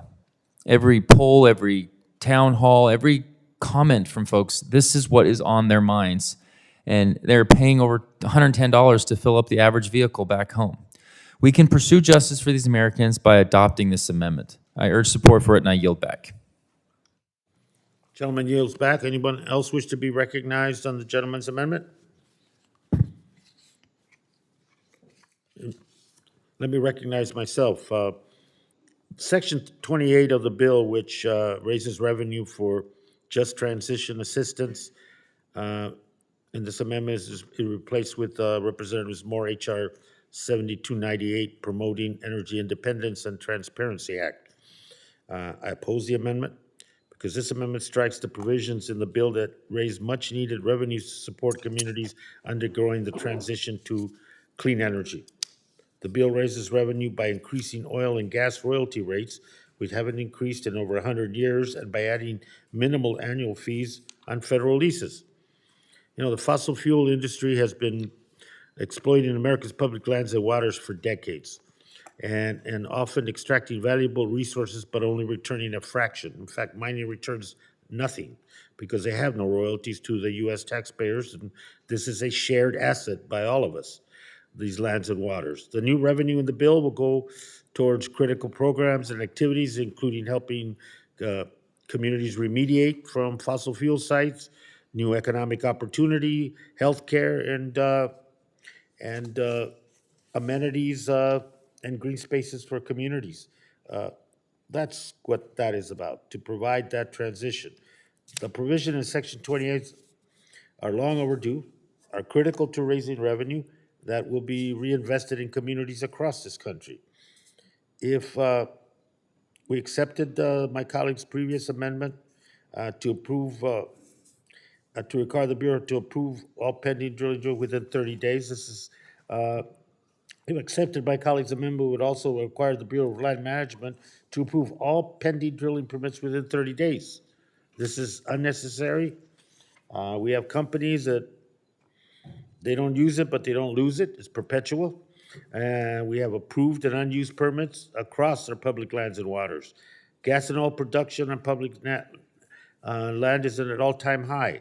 And, you know, it's kind of irony, and there's that most of the discussion from my colleagues on the other side of the aisle have been about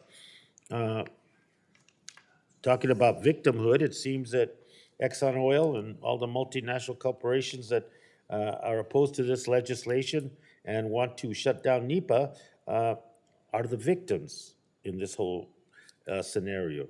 Like I said earlier, this is about people, it's about protecting them, and it's about giving them opportunity. And this amendment goes at the heart of that mission, and I urge a no vote and yield back. Anyone else wish to be recognized? Mr. Chair. Mr. Rosedale. Thank you, Mr. Chair. Mr. Chair, I support this amendment, and I support this amendment for many reasons. Number one, the businesses and industries across the nation are tired of the bait and switch that this administration has been utilizing in order to offer out leases, but then never issue permits on those properties to be able to drill and take advantage of the resources that are contained within them. They went an entire 18 months, the administration did, without letting any leases out for bid. And finally, the courts forced them to begin leasing again, so they did. And we were curious as to why there wasn't a larger number of people participating. And we're curious as to why the bids weren't that high. Well, it's because the investors saw clearly that the administration wasn't going to allow them to develop those resources, even if they did tie them up with leases. So they created their own downward spiral of the value of the leases, the administration did. And when we've got 4,600 permits to drill currently available, if that was to be passed, if this bill was to be put into legislation, the markets would immediately react to the opportunity of this production coming online in the future. The markets always react to what the future is going to produce. And when they could see that that additional oil was going to come online, then we would start seeing some relief. And right now, that's what the people across this nation need. It's relief.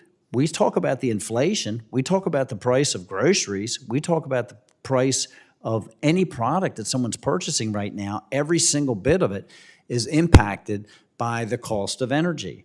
And a state like Montana, where everything is freight in and freight out, it impacts my constituents more so than a lot of the other states, because we are so far removed from being able to have easy access to many of these same products that folks are able to get in their neighboring states. We have to travel long distances, and the trucks and the freight, so that additional cost is absorbed by my constituents. And that cost immediately would start going down as soon as they would see, as long as the markets would see, that this production was going to come online. When we start talking about the revenue that's generated from these leases, all of that is based upon percentages. And so while they may not have been changed over many, many years, percentages are what it's based upon. So we have still been collecting increased revenue from each of these producers because their volume has gone up dramatically. They have been able to take advantage of technology that has allowed them to increase that production, and the cost per barrel has gone up dramatically. So those revenues have gone up as well, equally.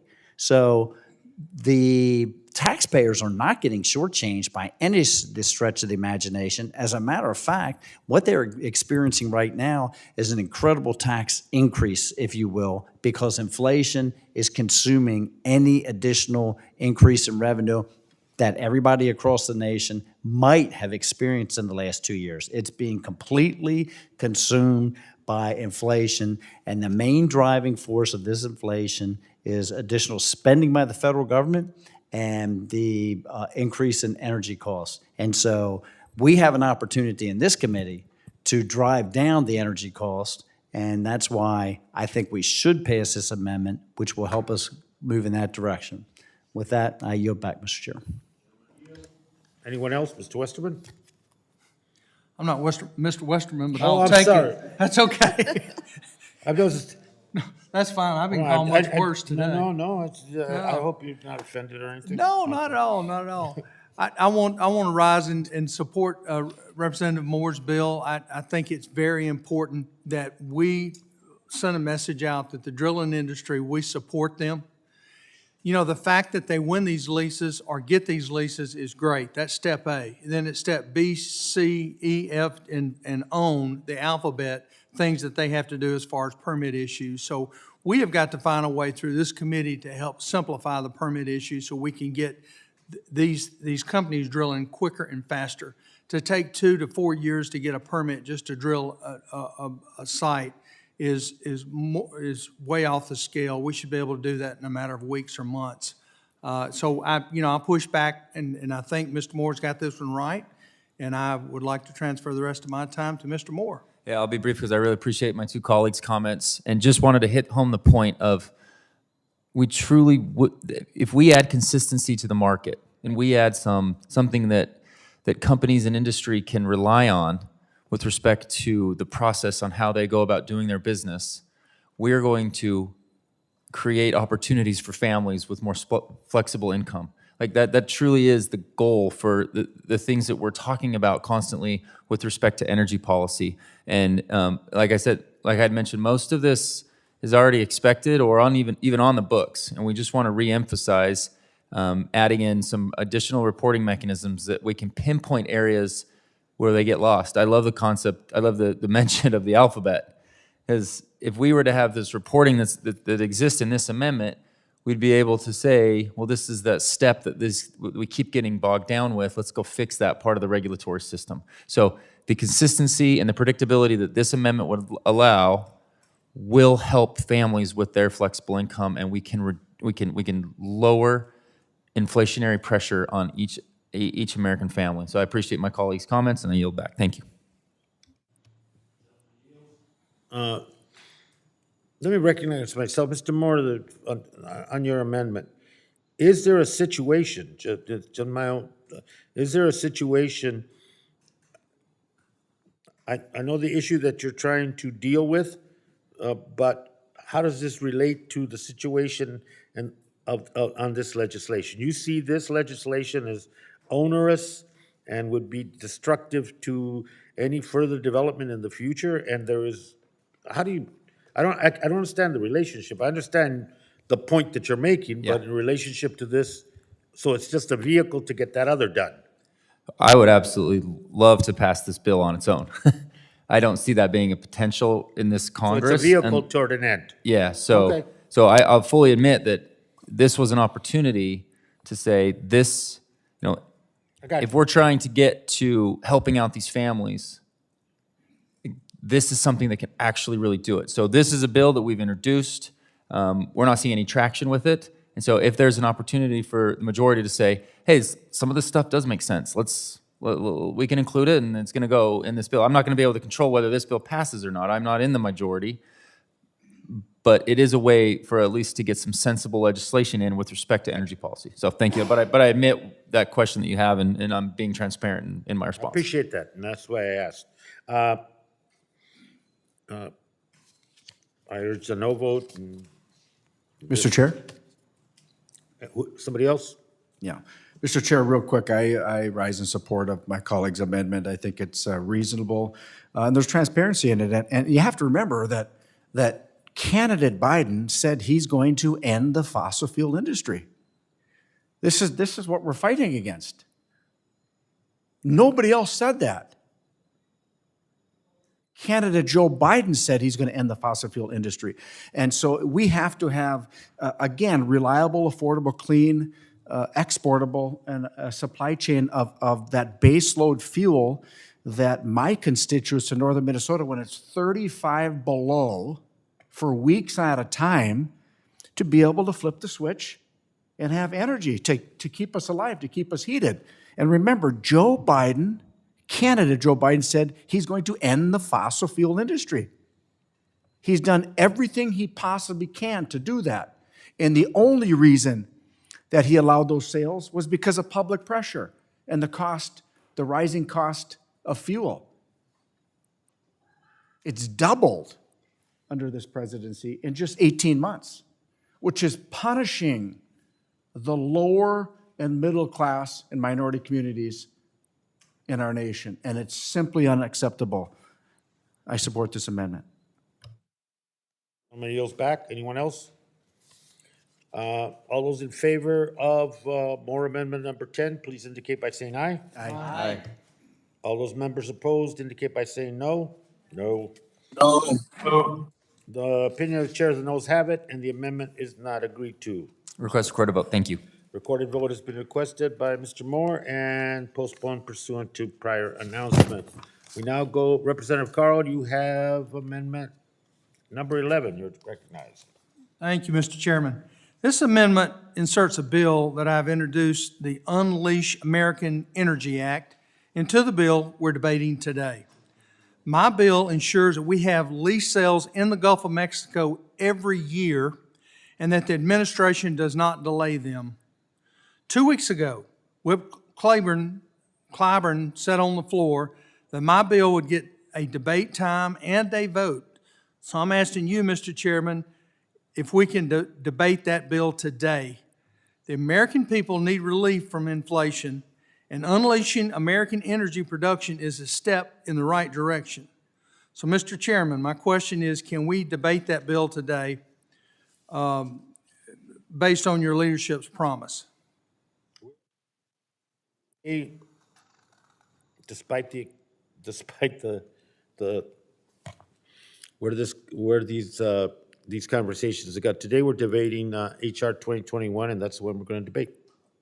Now you have time, sir, on your amendment, which you said is essentially the legislation you were talking about, and that's the time allocated for you to talk to it. Thank you.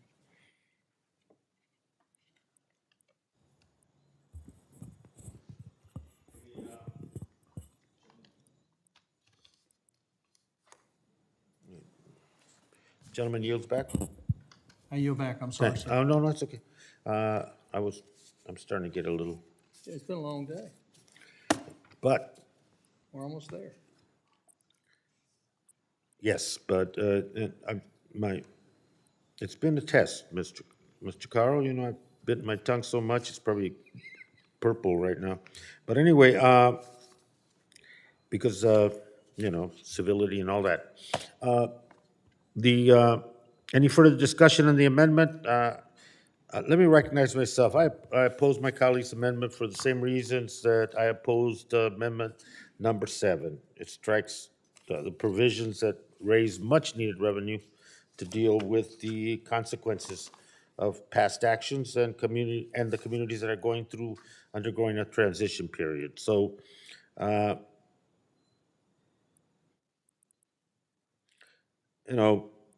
it's debating the legislation as well. I strongly oppose to including new lease sales in the next 5-year program. I'm opposed to gutting the revenue-raising provisions of the bill that require more drilling as well, and I urge my colleagues to vote no. I'll be as clear about that as I can be. Anyone else wish to be recognized? Mr. Chairman. Ms. Harrell? Thank you, Mr. Chairman. I actually rise in support of my colleague's amendment, And I think that, just to piggyback on what my friend from Minnesota just said, during the campaign, then candidate Biden did say he was going to keep fossil fuels in the ground. I think we have got to do everything we can to unleash American energy, not only for a national security standpoint, but for the people of this nation and for our allies and friends around the world.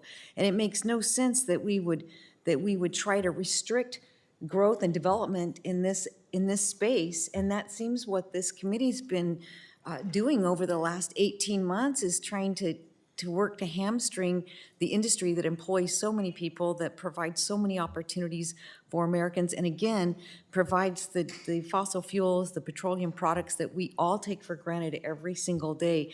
So I just rise in support of this amendment and feel like we really should be talking about unleashing American energy in all aspects of the energy arena, in terms of mineral development, in terms of oil, gas. We all know the demands for energy are going to only increase over the next couple of decades.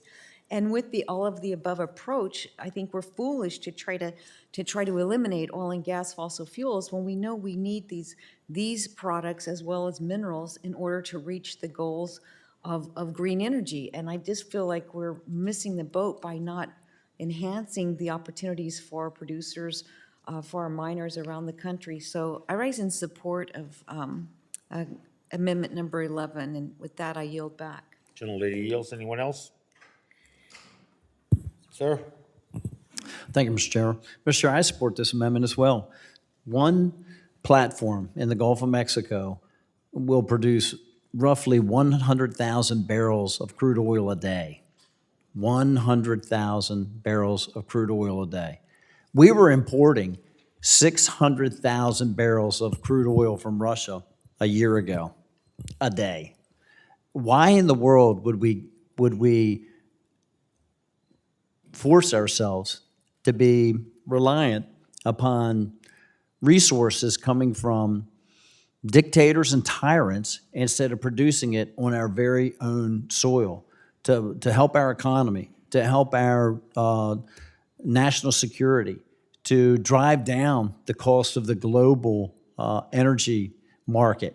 And by opening these leases up, that's exactly what we will be able to do.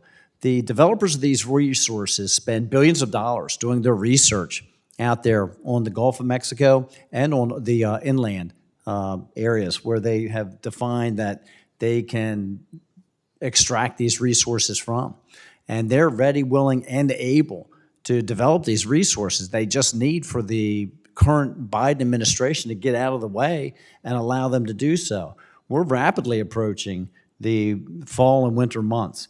And like my good friend, Representative Stauber from Minnesota, I can assure you, in Montana, we have winter. We have many days where it's 20 below, 30 below, up there on the northern tier. And there are families that are going to have to making very serious decisions about how they're going to heat their home and feed their family as we go into this winter season with energy costs as high as they are. So this committee is charged with addressing those very issues, and we have the ability to help bring down the cost of energy for people across the nation. And so I would support this amendment and would ask all my colleagues to do the same so that we can help all those people across the country. I yield back, Mr. Chair. Thank you. Gentleman yields. Anyone else? Mr. Chair? Stauber? Thank you very much. And I just want to follow my colleague from Montana's comments. In learning about the industry, I had the privilege of going to the Appomattox platform. It's the biggest oil platform in the world in the Gulf of Mexico, where at peak it was 140, close to 141,000 barrels a day. Clean energy, American workers, American technology, American energy was being produced. And just out off the platform, there was a school of dolphins. This is how we can do it in this country. And when candidate Biden said we're going to end the fossil fuel industry, it put uncertainty across this nation and across the world. And we're dealing with it right now. We're absolutely dealing with it right now. And it's going to be devastating this winter for the northern climate. I can guarantee you that. This administration won't allow for us to drill oil, natural gas, critical minerals, but you'll go to other countries and allow it. Why not do it here in the United States of America? Every single amendment that we've offered talks about American energy, American dominance, American technology, American jobs, American economy. And every amendment's been voted down by the Democrats. This is beyond frustrating. We have to change the narrative here. We must support American energy, American jobs, American technology, American mining. This is really sad what's happening in this country right now. The seniors in Minnesota are going to be devastated to have to pay their fuel oil or natural gas this coming winter, or their propane. This is unacceptable. This amendment is crystal clear. It wraps up American energy dominance, is what my good friend from Alabama wants in this amendment. And I say, why not? Why should our president travel, or his parts of his administration travel to OPEC nations and beg for oil when we have it right here in West Texas, eastern New Mexico? More oil than many of the OPEC nations put together. And this Interior Department is trying to stop Alaska in their Ambler Road mining project, in the Ambler Road. We have to look at this differently. We must allow American workers, American technology to go forward, and American workers to do it. We do it better than anybody in the Gulf of Mexico and other places, 40% cleaner than our adversarial nations. We need reliable, affordable, clean, exportable energy with a supply chain that can take care of this country. For several hours now, every amendment that we've offered, no, no, no, no. And it has to do with the American jobs, the technology, our economy, our labor standards, our environmental standards. This amendment is common sense, and it puts the American worker first, and it says American dominance in oil and gas. I yield back. Any yields? Any further debate of the question of Carl Amendment number 11? All those in favor indicate by saying aye. Aye. Those opposed, no. No. Opinion of the chairs, the noes have it. Mr. Carl, you'd probably like a recorded vote. I would, please. Thank you, Thank you. That's postponed till pursuant to my prior announcement. Representative Rosendale, you have an amendment designated number 13, and you're recognized for 5 minutes, sir. Thank you so much, Mr. Chair. I have many concerns with this bill as a whole, and I thank my colleagues for offering their amendments to help fix this bill in the best way that they possibly could. However, I'm mainly concerned with the provisions in this bill that continue the war on domestic energy production. My amendment would strike provisions set forth under Section 28 that impose a 50% price hike on the royalties for oil and gas leases and prevent Biden from continuing his attack on domestic energy production. I will say the goal of bolstering environmental stewardship is understandable, but when considering that the vast array of regulatory barriers we already have in place, I fail to see how further regulation would yield a brighter future. Energy production can happen while remaining environmentally conscious. Under President Trump, America became a net exporter of energy while emission rates declined year over year. For example, in 2020, emission rates decreased 9% from 2019. This was the lowest emission rate since 1983, according to Bloomberg. But, Mr. Chairman, I am shocked that a 50% increase on oil and gas lease royalties would even be considered under the guise of environmental justice.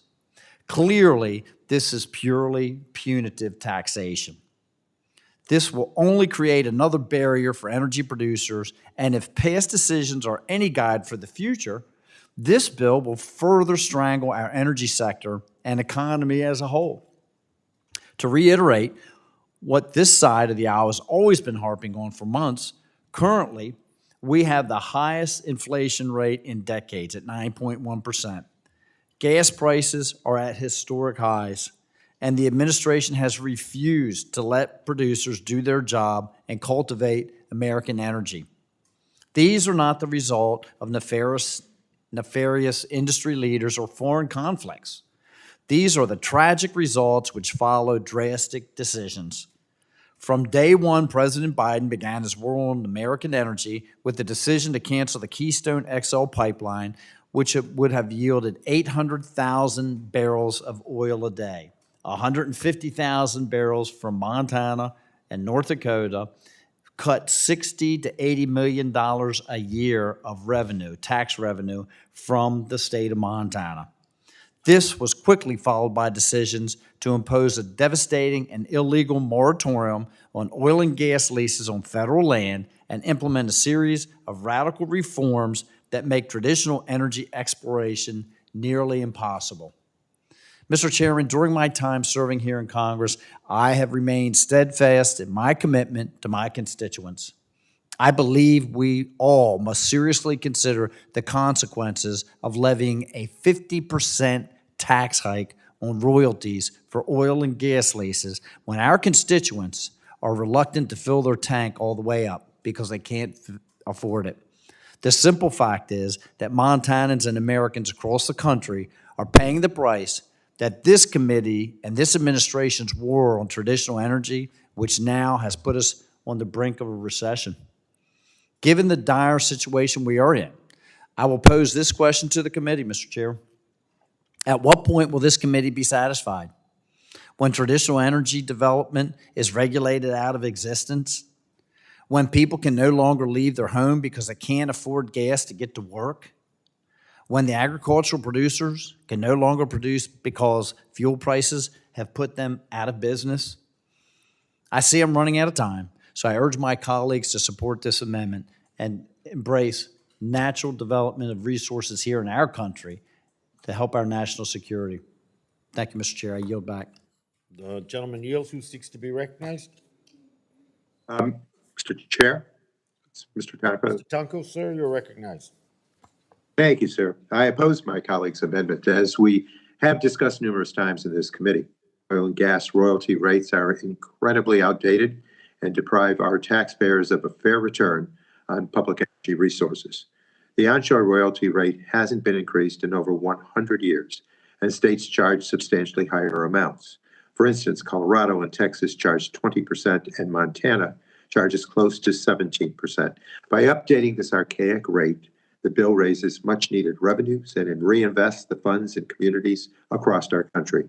The fossil fuel industry has been pillaging America's public lands and waters for decades, often extracting valuable resources, but only returning a fraction of the value to U.S. taxpayers. This needs to change. This amendment would also prevent the president from making critical reforms to the Interior Department's oil and gas leasing system. For all these reasons, sir, I urge my colleagues to oppose this amendment, and I yield back, Mr. Chair. Thank you. Gentleman yields. Anyone else? Mr. Chair. Sir, you're recognized. All right, thank you. Thank you, Mr. Chair. My colleague's amendment would keep royalty rates competitive on federal lands and would ensure regular lease sales at a time when communities throughout our nation and our allies abroad need affordable energy the most. H.R. 2021 would amend the Mineral Lease Act to increase the royalty rates from coal, oil, gas production on federal lands from 12.5% to 18.75%. It would also make holding lease sales optional instead of maintaining a quarterly lease sales currently required by law. These increased royalty rates mirror the terms that the Biden administration one and only oil lease sale, which was finally held in June after 5 quarters of noncompliance with the law.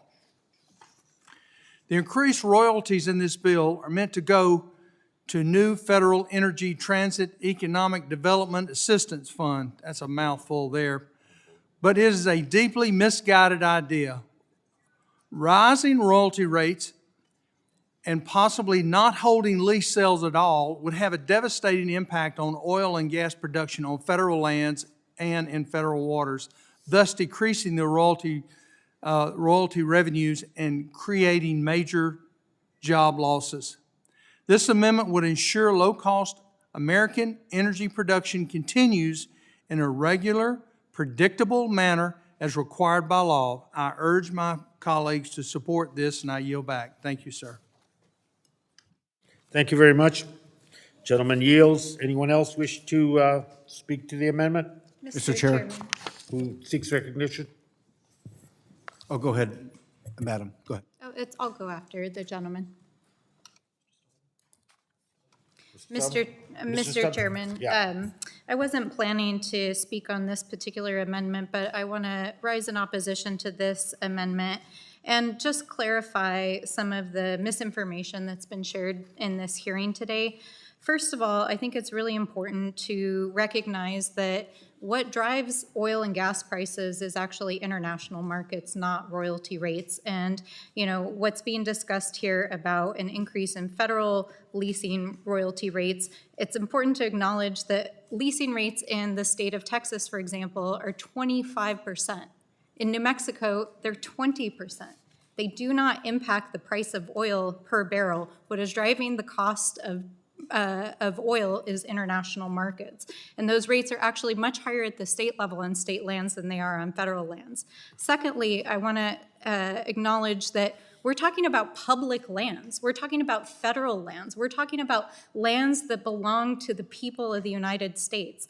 And private businesses who are obtaining leases to drill on those lands and take the benefits from those lands. And we're talking about taking the revenues that come and sharing those back with the American people, with the states in which they are made, and ensuring that our communities can build a brighter and more diversified future. The other thing I want to address is this question about leases.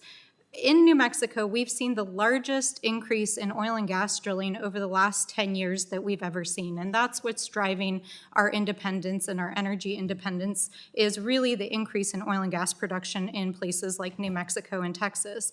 And that is being driven by both technology and the presence of the resource there, and also by pricing. And so production on these lands rises and falls with the cost of oil based on international markets, what is profitable. And as there was a decrease over the last several years in capitalization in these oil fields, had nothing to do with leases. Leases had been stockpiled for years by these companies, but they were overcapitalized and decided, in order to improve the profits for their stakeholders, that they would not continue to invest in those fields until the price of oil went back up, which was determined by global markets. And so, Mr. Chairman, I think it's important that we talk about facts, that we're clear about what is actually driving prices, and to make clear to the American people that what is driving the cost at the pump is not the policies that are working to address climate change in this country, but really the greed of companies that are making record profits. And so, Mr. Chairman, I yield back.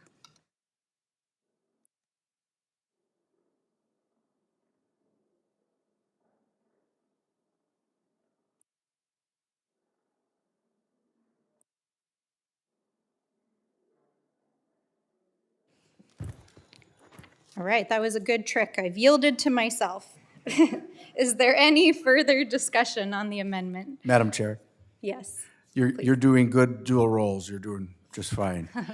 I rise in support of my colleague's amendment. Again, it makes all the sense in the world, and what it does is it ensures that the Congress, not the President, but the Congress is asked and votes on whether there's going to be a ban on oil and gas, and As I stated earlier, that candidate Biden said he's going to end the fossil fuel industry, and he's certainly doing his best to try that right now. But the devastation which is happening to the American people with the prices, we're paying double for gas, over double in some areas.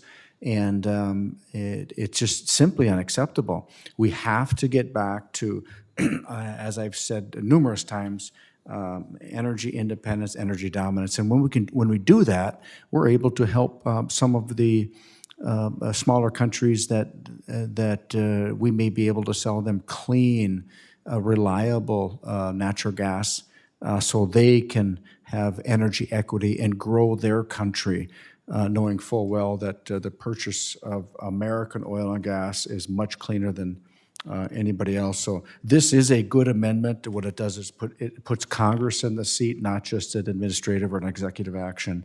And I yield back. Thank you. Is there any further discussion?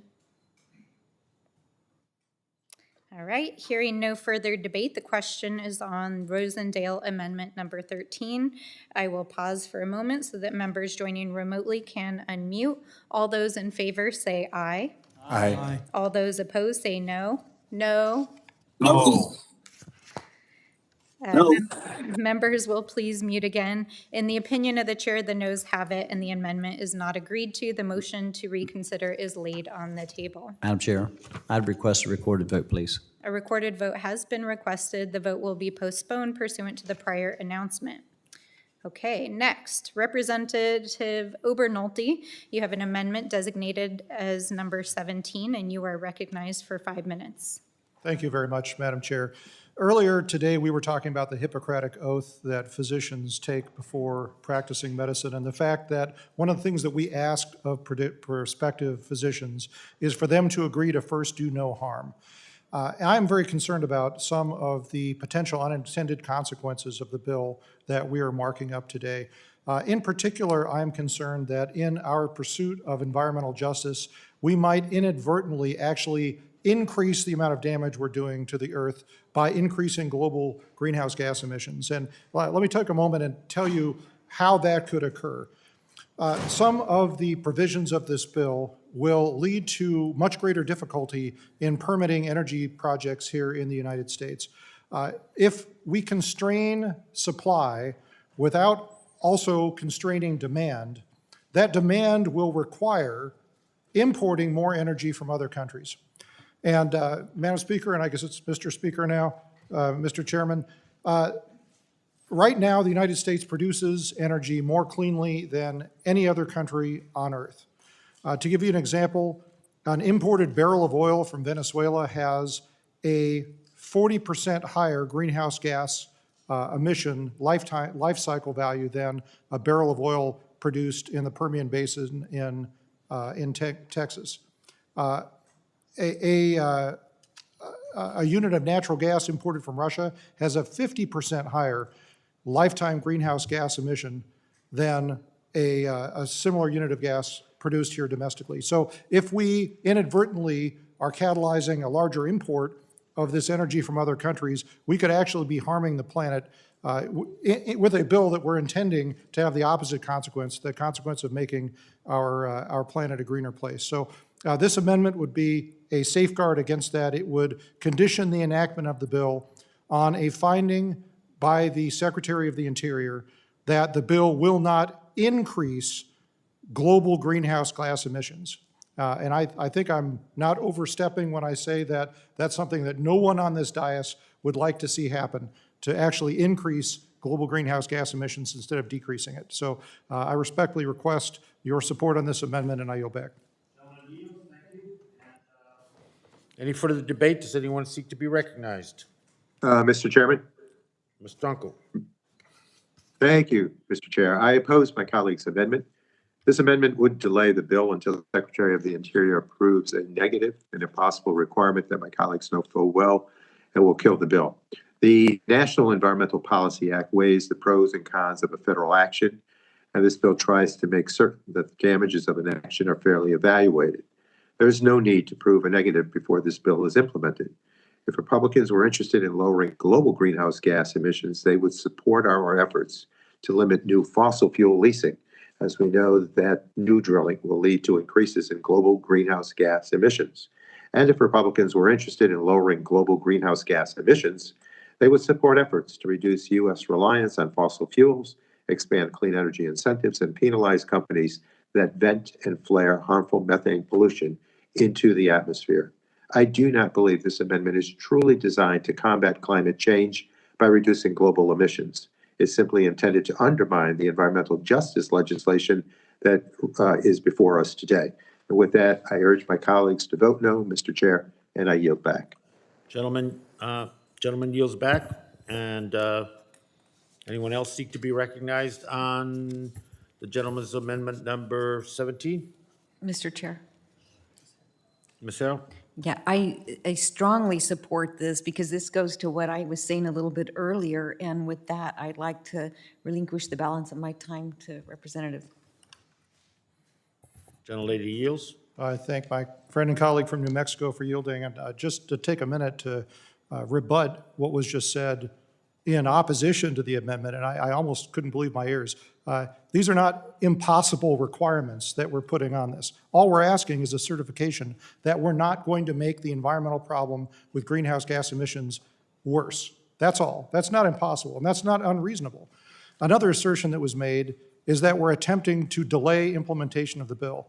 And let me point out that this amendment does not condition implementation on anything that the minority here in Congress could control. It's conditioned on an action by the Secretary of the Interior. And Mr. Chairman, your party controls not only Congress, but the executive branch. So this would condition it by a finding by the executive branch, which you control. So I don't think it's an unreasonable requirement. I think it serves a purpose and a goal that everyone in this room ought to agree with. And that's why I'm so passionate about offering it. I yield back, Mr. Chair. Gentleman yields. Anyone else? Hearing no further debate. Mr. Chair. Mr. Rosendale. Thank you, Mr. Chair. I strongly support this amendment, and I was stunned to hear the representative from New York say that this was impossible to prove or disprove. My gosh, we've been hearing about the climate problems for the last 5 years, and if it's all impossible to prove, then why is it that we have so much legislation that is being pushed through this very body over the last 2 years while I've been here if we can't prove it? Are we authorizing the spending of billions of dollars on programs that are impossible to prove information about, to prove if we're going to have any impact whatsoever? We always had pretty well felt that way on this side of the aisle, but now we hear testimony from the other side of the aisle that, yeah, that is a reality. We can't even prove these things. And that is all the representative from California is trying to achieve here, is to actually have some objective information brought forward to show that we are damaging the environment more or less by developing these resources here instead of allowing countries that do not have the same environmental standards that we do to develop those very same resources.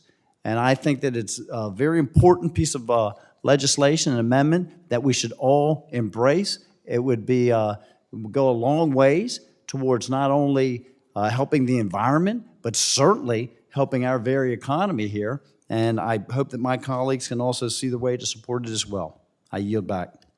Gentleman yields. Anyone else? Mr. Chair, I'll be real brief. Suburbs, sir. I rise in support of this amendment. It disallows the bill from taking effect unless the Department of Interior verifies the bill will not lead to increase of global greenhouse gas emissions. Isn't that our goal? And when we mine in the United States, when we drill for oil and gas, it's cleaner than any other country. That's what we want. The bill is very simple, or the amendment is very simple. We do not want it to lead to increase of global greenhouse gas emissions. And my colleague from California, I don't think could make it more clearer. It's very simple. And I think my colleagues on the other side of the aisle, when we talk about clean energy, this amendment follows what we all want and we all desire and we all push for. I yield back. Gentleman yields. Anyone else? Mr. Chairman. Mr. Graves? Thank you, Mr. Chairman. Mr. Chairman, I want to thank Mr. Obernolte. This amendment's actually based, once again, on fact. I remind the committee that under the previous administration, emissions went down an average of 2.5% a year. Under this administration, last year, they went up 6.3%. And so we've got ourselves in this condition, or I say we, technically I mean you, in this situation where just because people say things that all of a sudden people are like, oh, well, that must be the case. I'm doing this for environmental justice. I'm doing this for a cleaner environment. I'm doing this for climate change. Let's be very clear. The very actions of the Biden administration, supported by the other side of this committee, are the very actions that have resulted in high energy prices, higher greenhouse gas emissions, and greater energy insecurity. And so if this whole bill is being done under the auspices of addressing environmental injustice, then let's make sure it doesn't happen. And so Mr. Obernolte, Mr. Obernolte's amendment simply just tries to codify that, tries to put it in the law and say that effectively that this bill will benefit the environment. That's all this is. The amendment just says this bill will benefit the environment.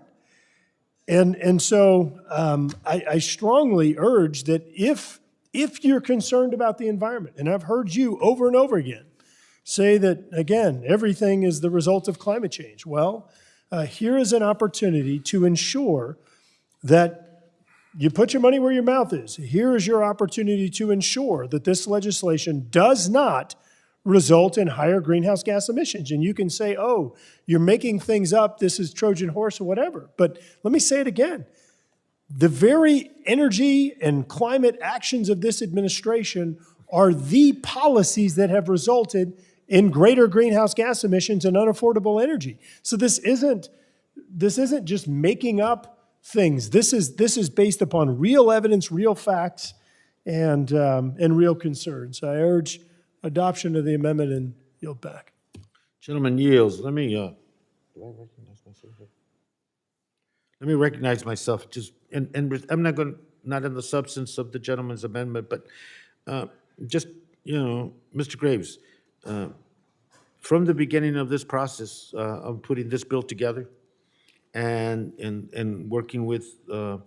McEachin, we have not tried to disguise what the intent and the content of this bill is. It's straight up. And that's what we're trying to address, that issue. It's not a stalking horse for anything else.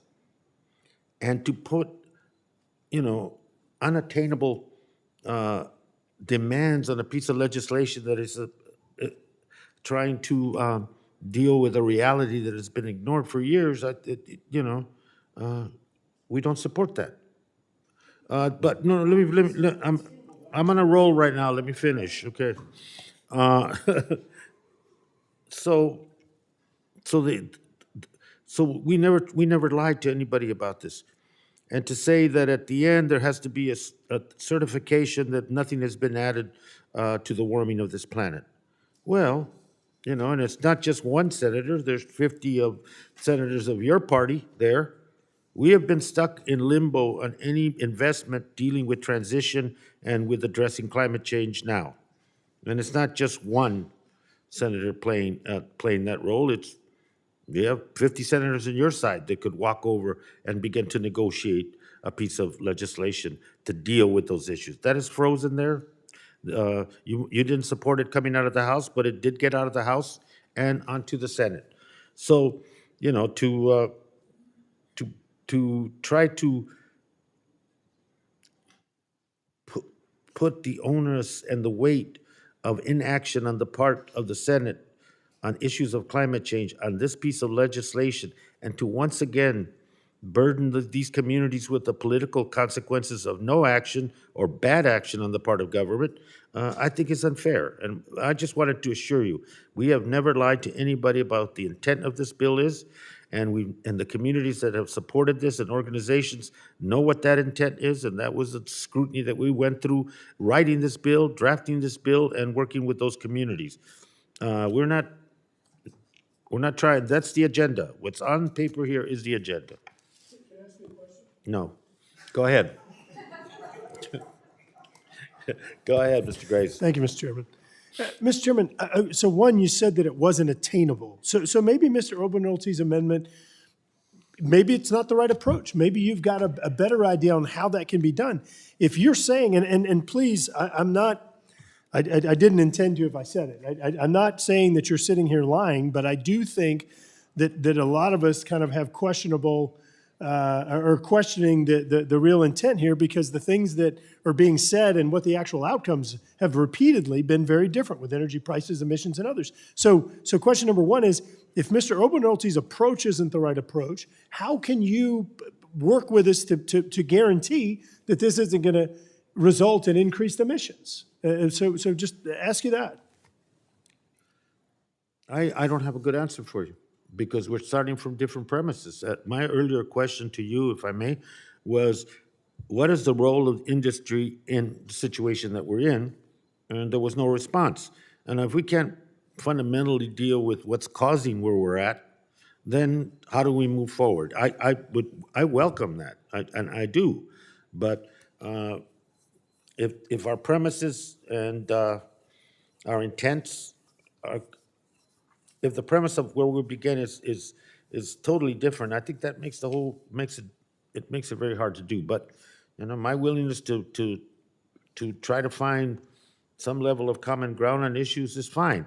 On this issue, the integrity of the work that we've done here stands on its own. The other issues that you're exploring with amendments and other things, of course, we welcome the opportunity to have a dialogue and to try to see if there is a common template we can work from. But on this one, every amendment that I've seen thus far addresses issues that, while germane, hurt the bill. And the integrity and the seriousness of this bill is something that those of us that worked on it and those of us that are here today and Mr. McEachin are committed to protecting that integrity. And that's the issue why much of the opposition to amendments. Every amendment, I just want to remind you that you've actually accepted 2 of them. 3. 3, please. You're leaving out a gentleman that was, those, there are moments of clarity, and you had 2. Is there any other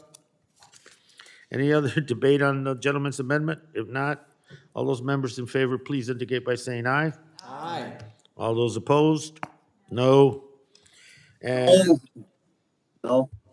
I would assume that the gentleman would want a recorded vote? Yes, please, Mr. Chairman. Thank you, sir. And it's postponed as per the prior announcement.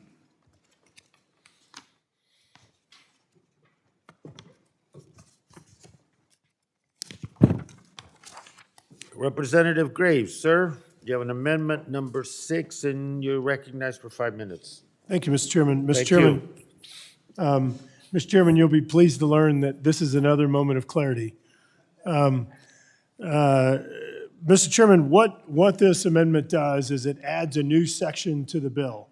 And the new section simply requires transparency. It doesn't stop anything from happening. Mr. McEachin's go-to response on every amendment is this is going to delay implementation of the bill. It doesn't. All it does is it requires transparency. If we're going to sit here and we're going to invent new criteria that doesn't really have a definition, then let's at least have transparency and understand how this ambiguous criteria, how it affects government decision-making. And so this amendment says that the Office of Management and Budget shall publish how this non-statutory criteria like environmental justice and other terms that people have sat here and invented, how they've influenced decisions on funding, on not funding, things along those lines. Mr. Chairman, I noted earlier, Secretary Buttigieg said he was going to have 4 priorities: environmental justice, climate change, racial equity, and enhancing union opportunities. Remind this committee, climate change. Louisiana is the most at-risk state to sea rise. Racial equity, we have one of the highest percentages of African Americans in the state, in the country, excuse me. And environmental justice, I still am not exactly sure what that term means, but I do know that we drain from Montana to New York to Canada, so we're taking everybody's runoff and everything else, and so perhaps that's an environmental justice issue. I don't know. And yet, when Secretary Buttigieg applied the criteria, Louisiana got 0. We got nothing. And the first grant program and the second grant program, as I mentioned earlier, we got $18.5 million. Ironically, it was to improve fare collection in a predominantly African-American city. So I'm not sure how that's racial equity, but I don't know. Maybe it is. So let's publish it. If you're going to use non-statutory criteria, if they're going to be allowed to just invent things and say, well, this is why we made our decision, just publish it. So let me say it again, Mr. McEachin, if you're listening at home. This does not delay, impede, stop the legislation. All it does is it requires publication on factors that are non-statutory, that are not in the law, that actually influence the decision. That's it. So, Mr. Chairman, I think this is another, what you referred to earlier, again, a moment of clarity. I feel like I'm increasingly having those. And I'd appreciate you thoughtfully considering this amendment that simply requires publishing information, making it available to the public. It's transparency. And I urge adoption of this amendment and yield back.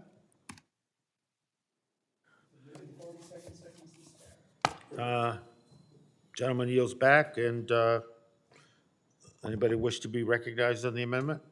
Ms. Stansberry? Yes, thank you, Mr. Chairman. And while, as always, I appreciate the gentleman's desire to improve public policy in the process, I must respectfully oppose this amendment.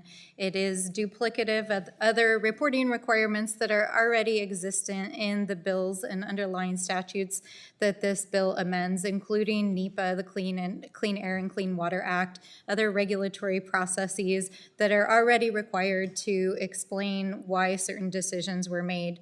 Secondly, the bill would require the Office of Management and Budget to publish or disclose, as it says here, any and all instances in which environmental justice as defined by this act, and then there's a very odd and almost unintelligible set of clauses that come after that regarding any decision-making process that has anything to do with the development of funding opportunities, evaluation of applications, federal funding. And Mr. Chairman, while respectfully I understand the desire for transparency, this language is virtually unimplementable. So it's not only duplicative, it would not be implementable. It's not drafted as statutory language. It's poorly drafted, and unfortunately, I do have to oppose it. But I would like to say, Mr. Chairman, that the administration has undertaken one of the most ambitious efforts in American history to bring environmental justice to bear on our funding, and that's the Justice 40 initiative. And the Office of Management and Budget has issued guidance to the federal agencies about how to administer environmental justice in its funding. And I would encourage anyone to pursue and become familiar with those programs if they're interested in this, because it's a really important program to bring environmental justice to our federal funding. So with that, Mr. Chairman, I yield back. And thank you for that. Anyone else wish to be recognized? Mr. Mr. Westerberg. Again, I think the gentlelady made a great case for this amendment. She described it as ambiguous, not clearly written, unimplementable, I think is the word, vague. And I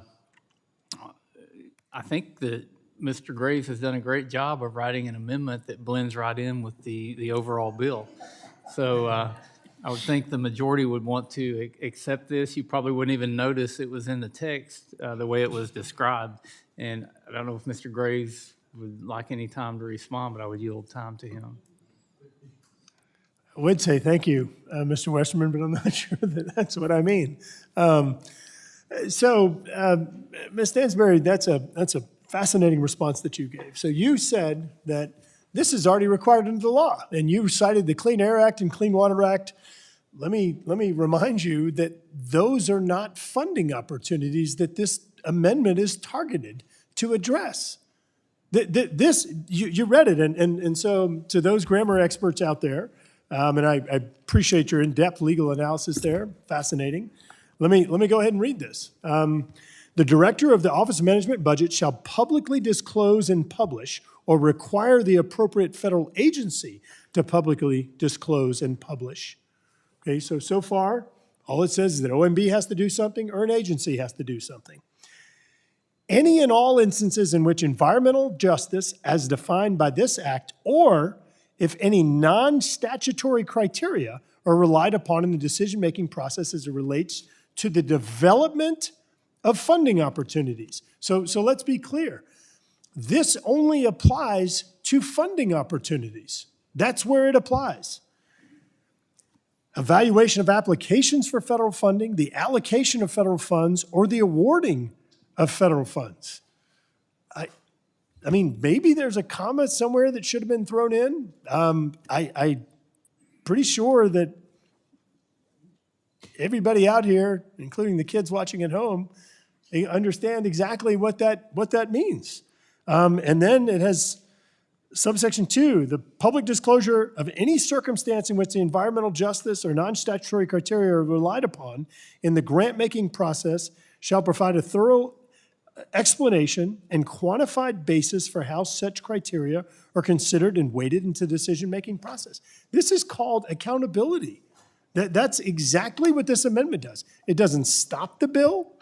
All it does is it applies to funding opportunities. I apologize if I use multiple syllable words that threw people off. This is absolutely implementable.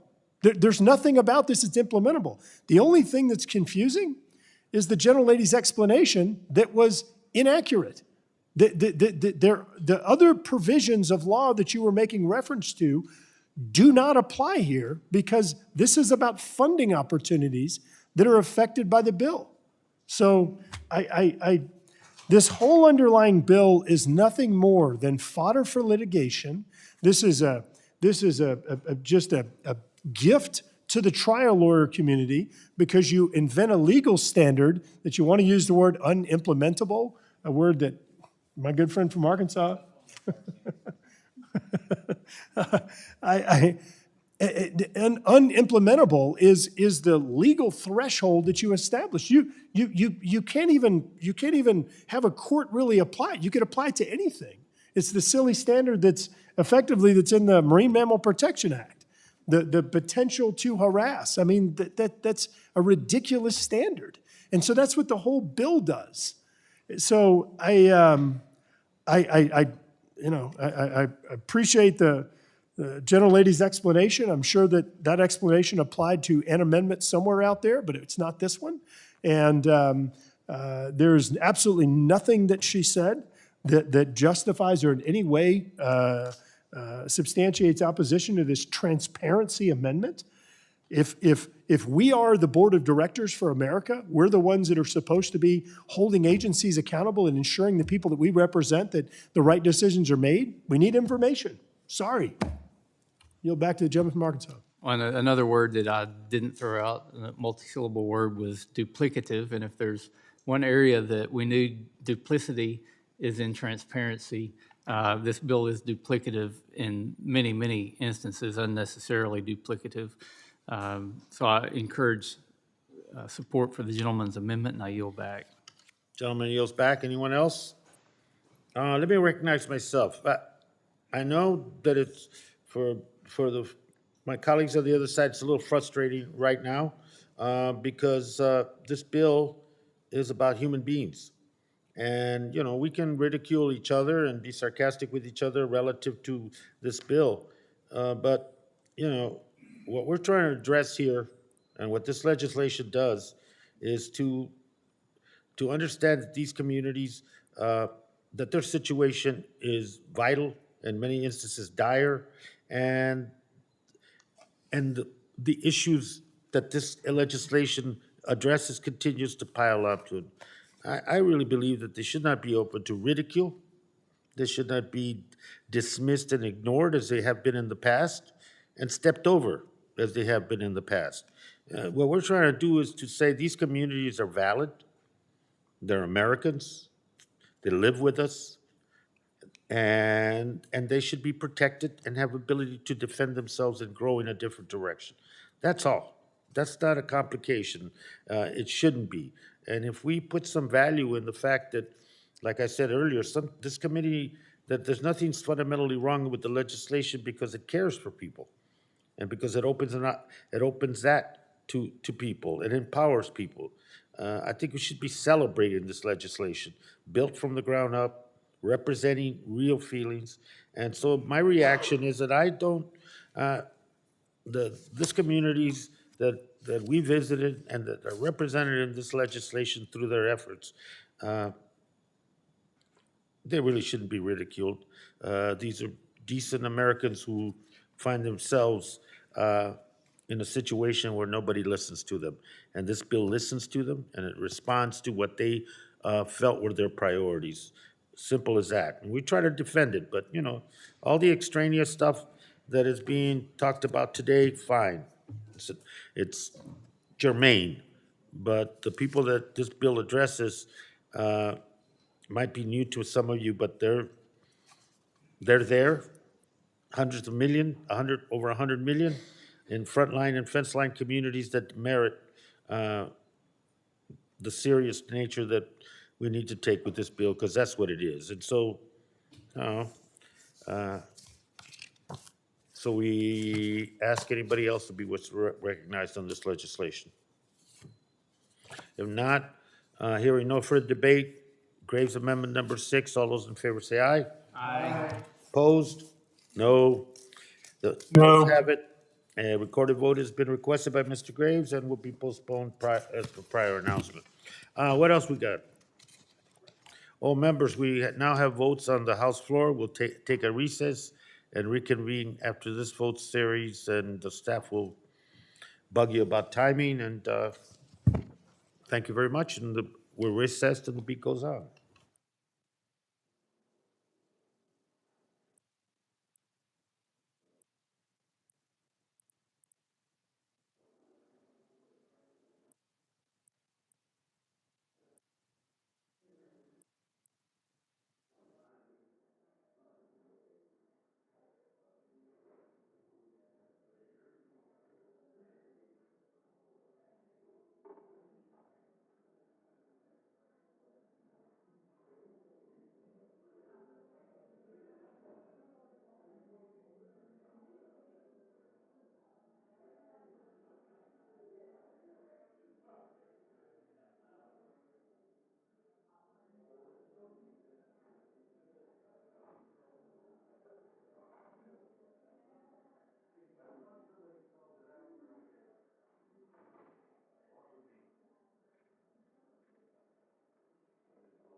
Committee reconvenes, and we now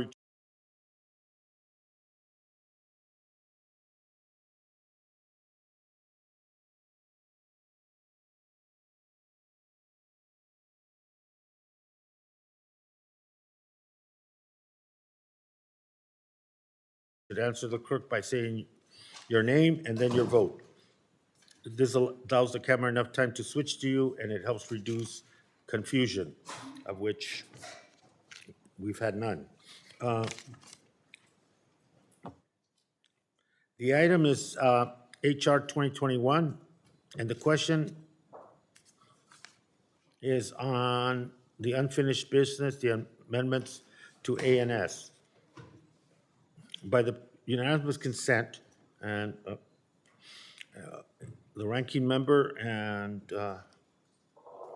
myself have agreed on en bloc vote on consisting of the amendments designated Carl number 7, Harold number 8, Graves number 5, Moore number 10, and Carl number 11.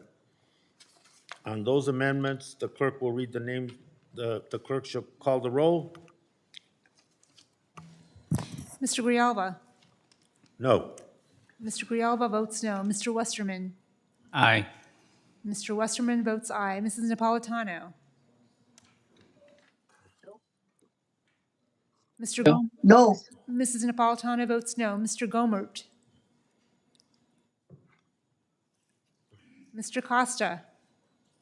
So votes no. Mr. Costa votes no. Mr. Lamborn? Mr. Sablan? Votes no. Mr. Sablan votes no. Mr. Whitman? Whitman votes aye. Mr. Whitman votes aye. Mr. Huffman? No. Mr. Huffman votes no. Mr. McClintock? Aye. Mr. McClintock votes aye. Mr. Lowenthal? Mr. Graves? Graves, yes. Mr. Lowenthal votes no. Mr. Graves votes aye. Mr. Gallego? No. Mr. Gallego votes no. Mr. Heiss? Heiss, yes. Mr. Heiss votes aye. Mr. Neguse? No. Mr. Neguse votes no. Mrs. Radowagen? Mrs. Radowagen votes aye. Mr. Levin? No. Mr. Levin votes no. Mr. Webster? Mr. Webster votes aye. Ms. Porter? Porter, no. Ms. Porter votes no. Ms. Gonzalez-Colon? Gonzalez-Colon votes aye. Ms. Gonzalez-Colon votes aye. Ms. Leger-Fernandez? No. Ms. Leger-Fernandez votes no. Mr. Fulcher? Ms. Stansberry? Ms. Stansberry votes no. Mr. Stauber? Mr. Stauber votes aye. Ms. Velasquez? Velasquez votes no. Ms. Velasquez votes no. Mr. Tiffany? Ms. DeGette? DeGette votes no. Ms. DeGette votes no. Mr. Carl? Ms. Brownlee? Ms. Brownlee votes no. Ms. Brownlee votes no. Mr. Rosendale? Rosendale, aye. Mr. Rosendale votes aye. Mrs. Dingle? Mr. Moore? Moore votes aye. Mr. Moore votes aye. Mr. McEachin? McEachin votes no. Mr. McEachin votes no. Ms. Harrell? Ms. Harrell votes aye. Ms. Harrell votes aye. Mr. Soto? Soto votes no. Mr. Soto votes no. Mrs. Boebert? Mr. San Nicolas? Mr. Obernolte? Mr. Obernolte votes aye. Mr. Garcia? Garcia votes no. Mr. Garcia votes no. Mr. Bentz? Mr. Bentz votes aye. Mr. Case? Ms. Conway? Mr. Carl, yes. Mr. Carl votes aye. Ms. Conway? Thank you. Conway votes aye. Ms. Conway votes aye. Ms. McCullum? Ms. McCullum votes no. Mr. Cohen? No. Mr. Cohen votes no. Mr. Tonko? Taco votes no. Mr. Tonko votes no. Ms. Talib? Mr. Han? Talib votes no. Sorry, clerk. Ms. Talib votes no. Mr. Han?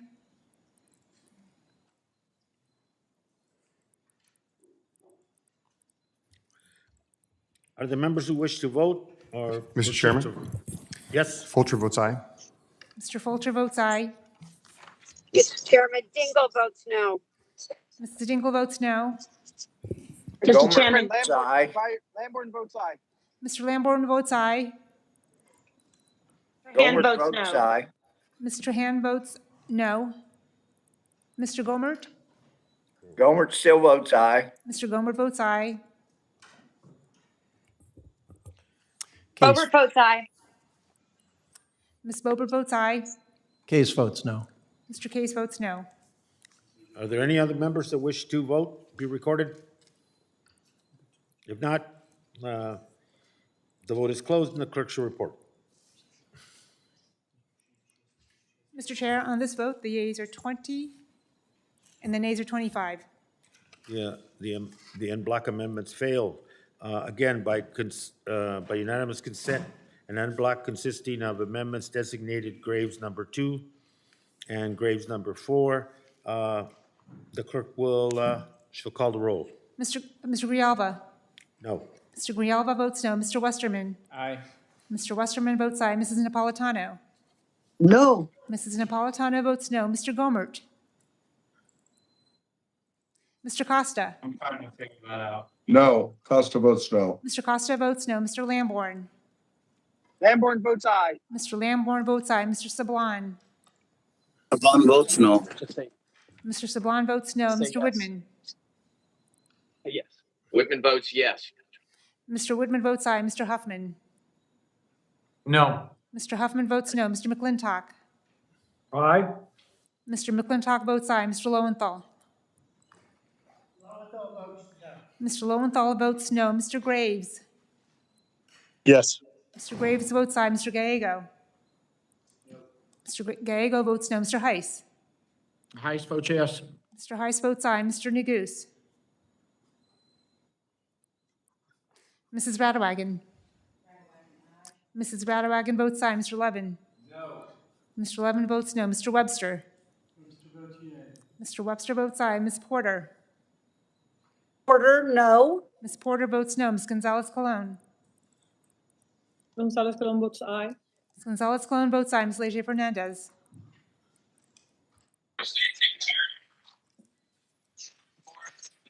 Leger-Fernandez votes no. Ms. Leger-Fernandez votes no. Mr. Fulcher? Fulcher's aye.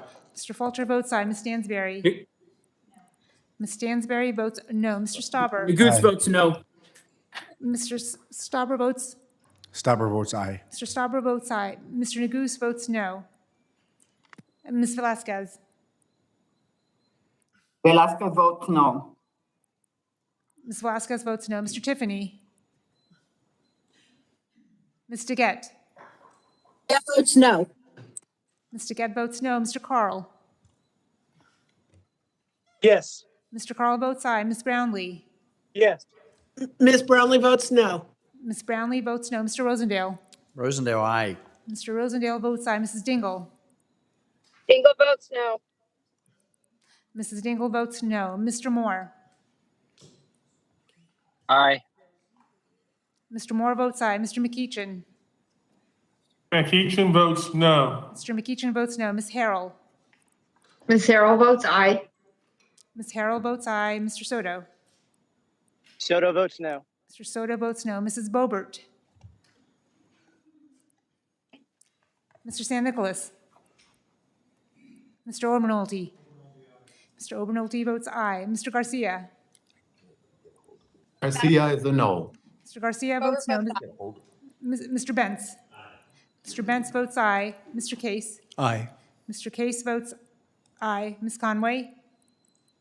Ms. Conway votes aye. Ms. Conway votes aye. Ms. McCullum? Ms. McCullum votes no. Mr. Cohen? No. Mr. Cohen votes no. Mr. Tonko? Tonko votes no. Mr. Tonko votes no. Ms. Talib? Talib votes no. Ms. Talib votes no. Mr. Han? Trahan votes no. Mr. Han votes no. Bober votes aye. Mrs. Boebert votes aye.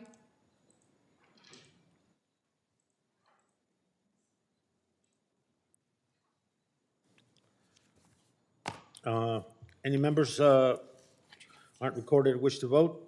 or change their vote? If not, Gomer votes aye. Mr. Gomer votes aye. anyone else? If not, the vote is closed and the clerk shall report. Mr. Chair, on this vote, the yeas are 21 and the nays are 24.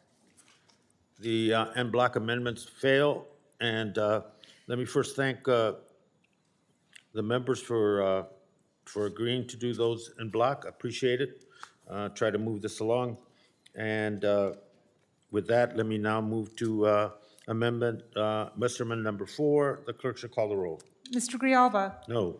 Mr. Grijalva votes no. Mr. Westerman? Aye. Mr. Westerman votes aye. Mrs. Napolitano? No. Mrs. Napolitano votes no. Mr. Gomert?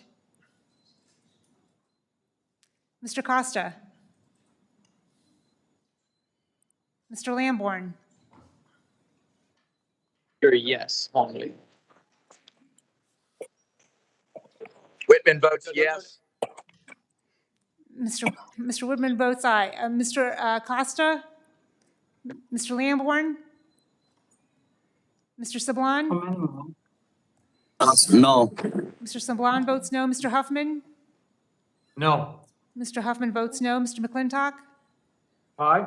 Mr. McClintock votes aye. Mr. Lowenthal? Mr. Lowenthal votes no. Mr. Graves? Yes. Mr. Graves votes aye. Mr. Gallego? No. Mr. Gallego votes no. Mr. Heiss?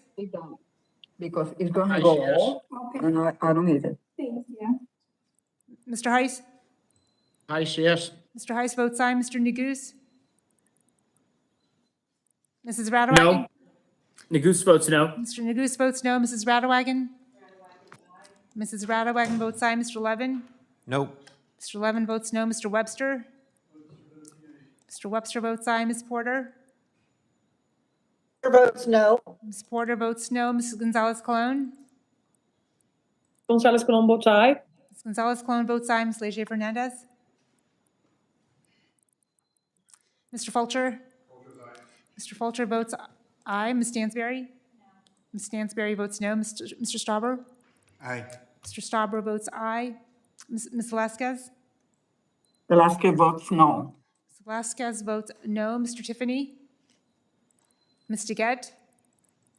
Votes no. Ms. DeGette votes no. Mr. Carl? Yes. Mr. Carl votes aye. Ms. Brownlee? Miss Brownlee votes no. Ms. Brownlee votes no. Mr. Rosendale? Rosendale, aye. Mr. Rosendale votes aye. Mrs. Dingle? Dingle votes no. Mrs. Dingle votes no. Mr. Moore? Aye. Mr. Moore votes aye. Mr. McEachin? Mr. McEachin votes no. Mr. McEachin votes no. Ms. Harrell? Ms. Harrell votes aye. Ms. Harrell votes aye. Mr. Soto? Soto votes no. Mr. Soto votes no. Mrs. Bobert? Hobart votes aye. Mrs. Bobert votes aye. Mr. San Nicolas? Mr. Nicholas votes no. Mr. San Nicolas votes no. Mr. Obernolte? Mr. Obernolte votes aye. Mr. Garcia? Garcia is a no.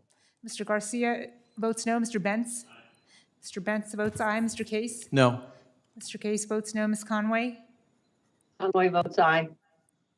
Ms. Conway votes aye. Ms. McCollum? Ms. McCollum votes no. Mr. Cohen? No. Mr. Cohen votes no. Mr. Tonko? Taco votes no. Mr. Tonko votes no. Mr. Lieb? Talib votes no. Mr. Lieb votes no. Mr. Han? No. Mr. Han votes no. Ledger, Are the members? Chairman, how, members who Mr. wish to Chairman, vote? that'll be recorded. Ledger Fernandez votes no. Ms. Leger? Costa votes no. Ms. Leger Fernandez votes no. Mr. Costa votes no.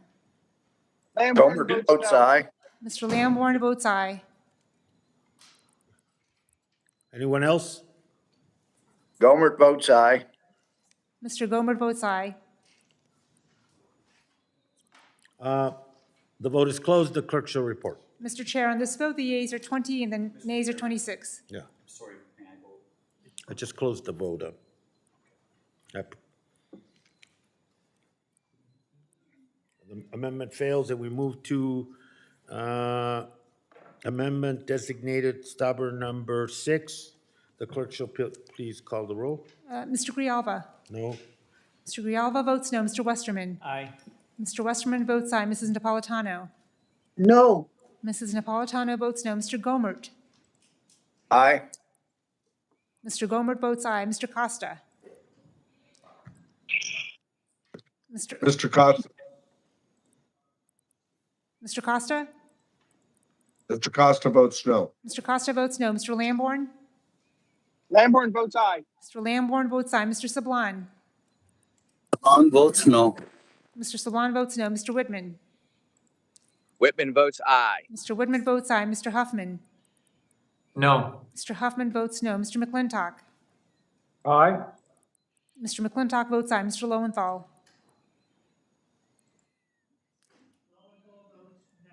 Mr. Lowenthal votes no. Mr. Graves? Graves, yes. Mr. Graves votes aye. Mr. Gallego? Mr. Gallego votes no. Mr. Heiss? Aye, yes. Mr. Heiss votes aye. Mr. Neguse? No. Mr. Neguse votes no. Mrs. Radawagen? Mrs. Radawagen votes aye. Mr. Levin? No. Mr. Levin votes no. Mr. Webster? Mr. Webster votes aye. Ms. Porter?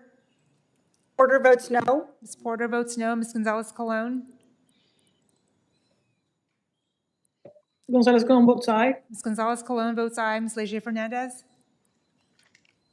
No. Ms. Leger-Fernandez votes no. Mr. Fulcher? Fulcher's aye. Mr. Fulcher votes aye. Ms. Stansberry? Ms. Stansberry votes no. Mr. Stauber? Mr. Stauber votes aye. Ms. Velazquez? Mr. Tiffany? Tiffany, aye. Mr. Tiffany votes aye. Ms. DeGette? Votes no. Ms. DeGette votes no. Mr. Carl? Yes. Mr. Carl votes aye. Ms. Brownlee? Ms. Brownlee votes no. Mr. Brownlee votes no. Mr. Rosendale? Rosendale, aye. Mr. Rosendale votes aye. Mrs. Dingle? Dingle votes no. Mrs. Dingle votes no. Mr. Moore? Aye. Mr. Moore votes aye. Mr. McEachin? Mr. McEachin votes no. Mr. McEachin votes no. Ms. Harrell? Ms. Harrell votes aye. Ms. Harrell votes aye. Mr. Soto? Soto votes no. Mr. Soto votes no. Mrs. Boebert? Mr. San Nicolas? Mrs. Boebert votes aye. Mr. San Nicolas? San Nicolas votes no.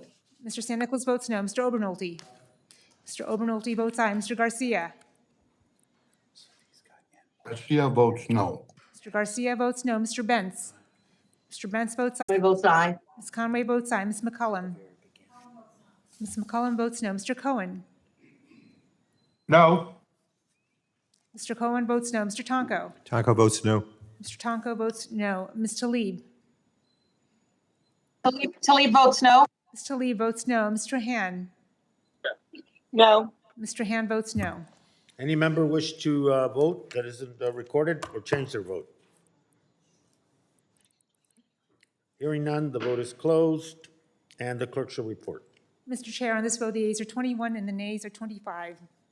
The amendment fails. We move to Obernolte number 12. Clerk shall call the roll. Mr. Grijalva? No? Mr. Grijalva votes no. Mr. Westerman? Aye. Mr. Westerman votes aye. Mrs. Napolitano? No. Mrs. Napolitano votes no. Mr. Gomert? Mr. Costa? Mr. Lamborn? Votes no. Lamborn votes aye. Mr. Costa votes no. Mr. Lamborn votes aye. Mr. Sablan? Sablan votes no. Mr. Sablan votes no. Mr. Whitman? Whitman votes aye. Mr. Whitman votes aye. Mr. Huffman? No. Mr. Huffman votes no. Mr. McClintock? Aye. Mr. McClintock votes aye. Mr. Lowenthal?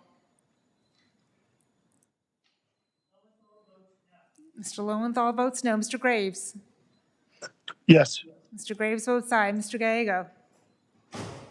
Mr. Gallego votes no. Mr. Heiss? Heiss votes yes. Mr. Heiss votes aye. Mr. Neguse? No. Neguse votes no. Mrs. Radawagen? Mrs. Radawagen votes aye. Mr. Levin? No. Mr. Levin votes no. Mr. Webster? Mr. Webster votes aye. Ms. Porter? Porter votes no. Ms. Porter votes no. Ms. Gonzalez-Colon? Gonzalez Colon votes aye. Ms. Gonzalez Colon votes no. Ms. Gonzalez Colon. Gonzalez Colon votes aye. Ms. Gonzalez Colon votes aye. Ms. Leger Fernandez.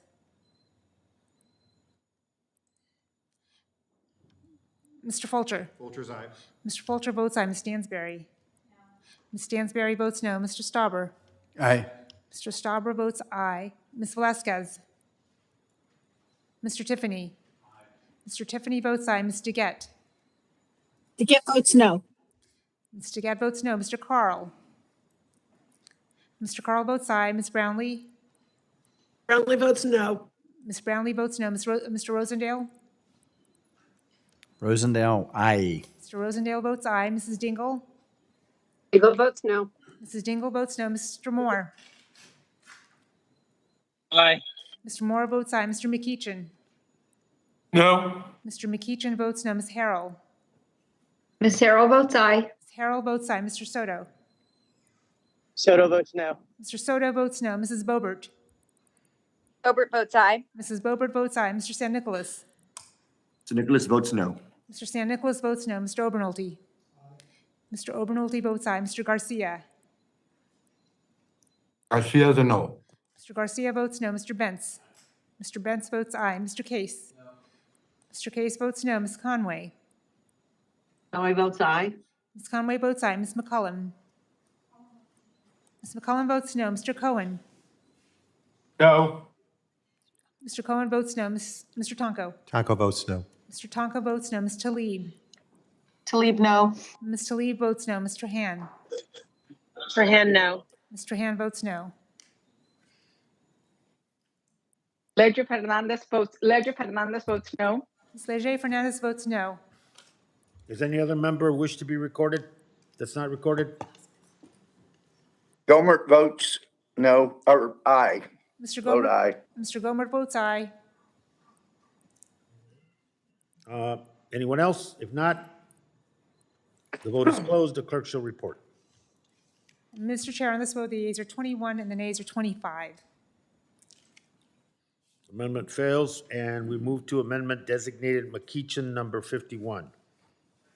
Mr. Grijalva. Yes. Mr. Grijalva votes aye. Mr. Westerman. No. Mr. Westerman votes no. Mrs. Napolitano. No. Yes. Yes. Mrs. Napolitano. Yes. Mrs. Napolitano votes aye. Mr. Gohmert. No. Mr. Gohmert votes no. Mr. Costa. Costa votes aye. Mr. Costa votes aye. Mr. Lamborn. Lamborn votes no. Mr. Lamborn votes no. Mr. Sablon.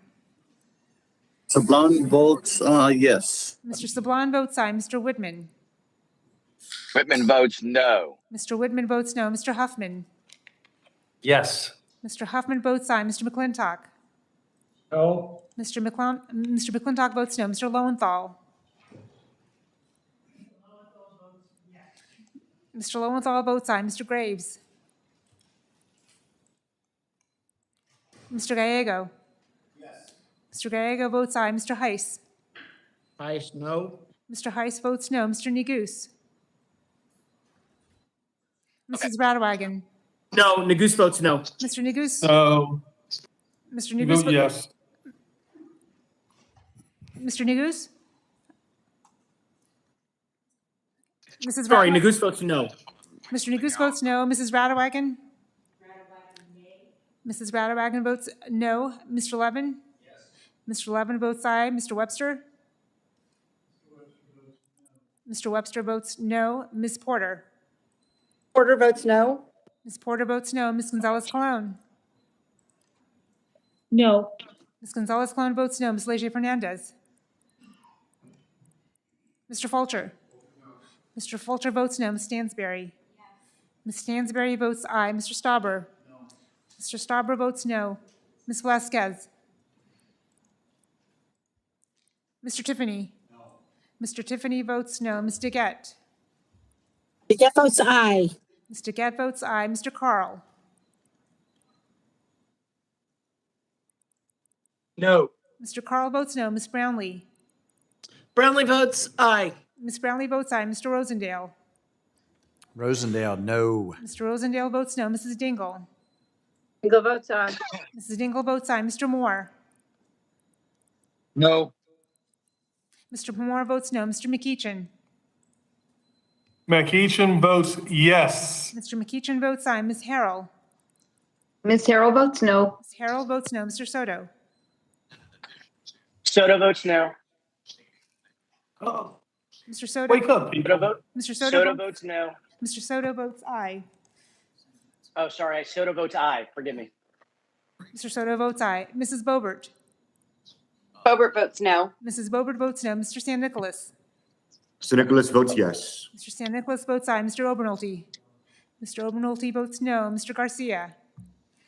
Garcia votes aye. Mr. Garcia votes aye. Mr. Bentz. Mr. Bentz votes no. Mr. Case. No. Mr. Case votes no. Ms. Conway. Conway votes no. Ms. Conway votes no. Ms. McCollum. Ms. McCollum votes aye. Mr. Cohen. Aye. Mr. Cohen votes aye. Mr. Tonko. Taco votes aye. Mr. Tonko votes aye. Ms. Talib. Talib votes no. Ms. Talib votes no. Ms. Trahan.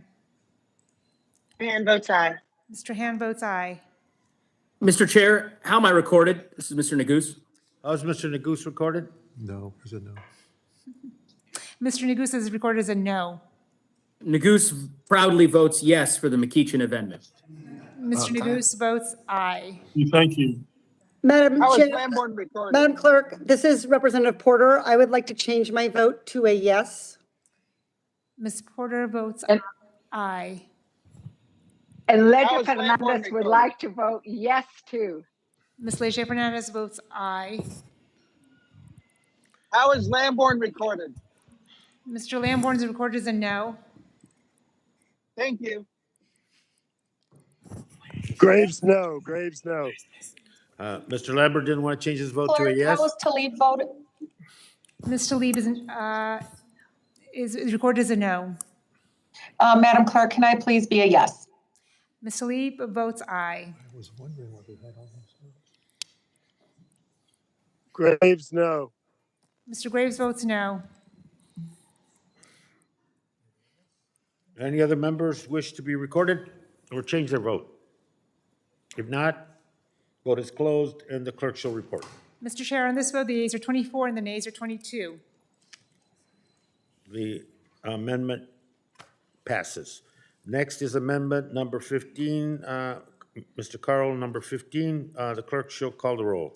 Mr. Grijalva. No. Mr. Grijalva votes no. Mr. Westerman. Aye. Mr. Westerman votes aye. Mrs. Napolitano. No. Mrs. Napolitano votes no. Mr. Gomert. Aye. Mr. Gomert votes aye. Mr. Costa. Costa votes no. Mr. Costa votes no. Mr. Lamborn. Lamborn votes aye. Mr. Lamborn votes aye. Mr. Sablan. No. Mr. Sablan votes no. Mr. Woodman. And votes aye. Mr. Woodman votes aye. Mr. Huffman. No. Mr. Huffman votes no. Mr. McClintock. Aye. Mr. McClintock votes aye. Mr. Lowenthal. Mr. Lowenthal votes no. Mr. Graves. Mr. Gallego. Mr. Graves votes aye. Mr. Gallego. Mr. Gallego Hei- votes no. Mr. Gallego votes no. Mr. Heiss. Yes. Mr. Heiss votes aye. Mr. Neguse. No. Mr. Neguse votes no. Mrs. Radewagen. Mrs. Radewagen votes aye. Mr. Levin. Mr. Levin votes no. Mr. Webster. Mr. Webster votes aye. Ms. Porter. Porter votes no. Ms. Porter votes no. Ms. Gonzalez-Colon. Gonzalez-Colon votes aye. Ms. Gonzalez-Colon votes aye. Ms. Leger Fernandez. Mr. Fulcher. Mr. Fulcher votes aye. Ms. Stansberry. Mr. Stauber. Stauber, aye. Mr. Stauber votes aye. Ms. Velazquez. Mr. Tiffany. Mr. Tiffany votes aye. Ms. DeGette. Votes no. Ms. DeGette votes no. Mr. Carl. Mr. Carl votes Yes. aye. Ms. Brownlee. Brownlee votes no. Ms. Brownlee votes no. Mr. Rosendale. Rosendale, aye. Mr. Rosendale votes aye. Mrs. Dingle. Dingle votes no. Mrs. Dingle votes no. Mr. Moore. Aye. Mr. Moore votes aye. Mr. McEachin. McEachin votes no. Mr. McEachin votes no. Ms. Harrell. Ms. Harrell votes aye. Ms. Harrell votes aye. Mr. Soto. Soto votes no. Mr. Soto votes no. Mrs. Boebert. Votes aye. Mrs. Boebert votes aye. Mr. San Nicolas. San Nicolas votes no. Mr. San Nicolas votes no. Mr. Obernolte. Mr. Obernolte votes aye. Mr. Garcia. Garcia votes no. Mr. Garcia votes no. Mr. Bentz. Mr. Bentz votes aye. Mr. Case. Mr. Case votes no. Ms. Conway. Conway votes aye. Ms. Conway votes aye. Ms. McCollum. Ms. McCollum votes no. Mr. Cohen.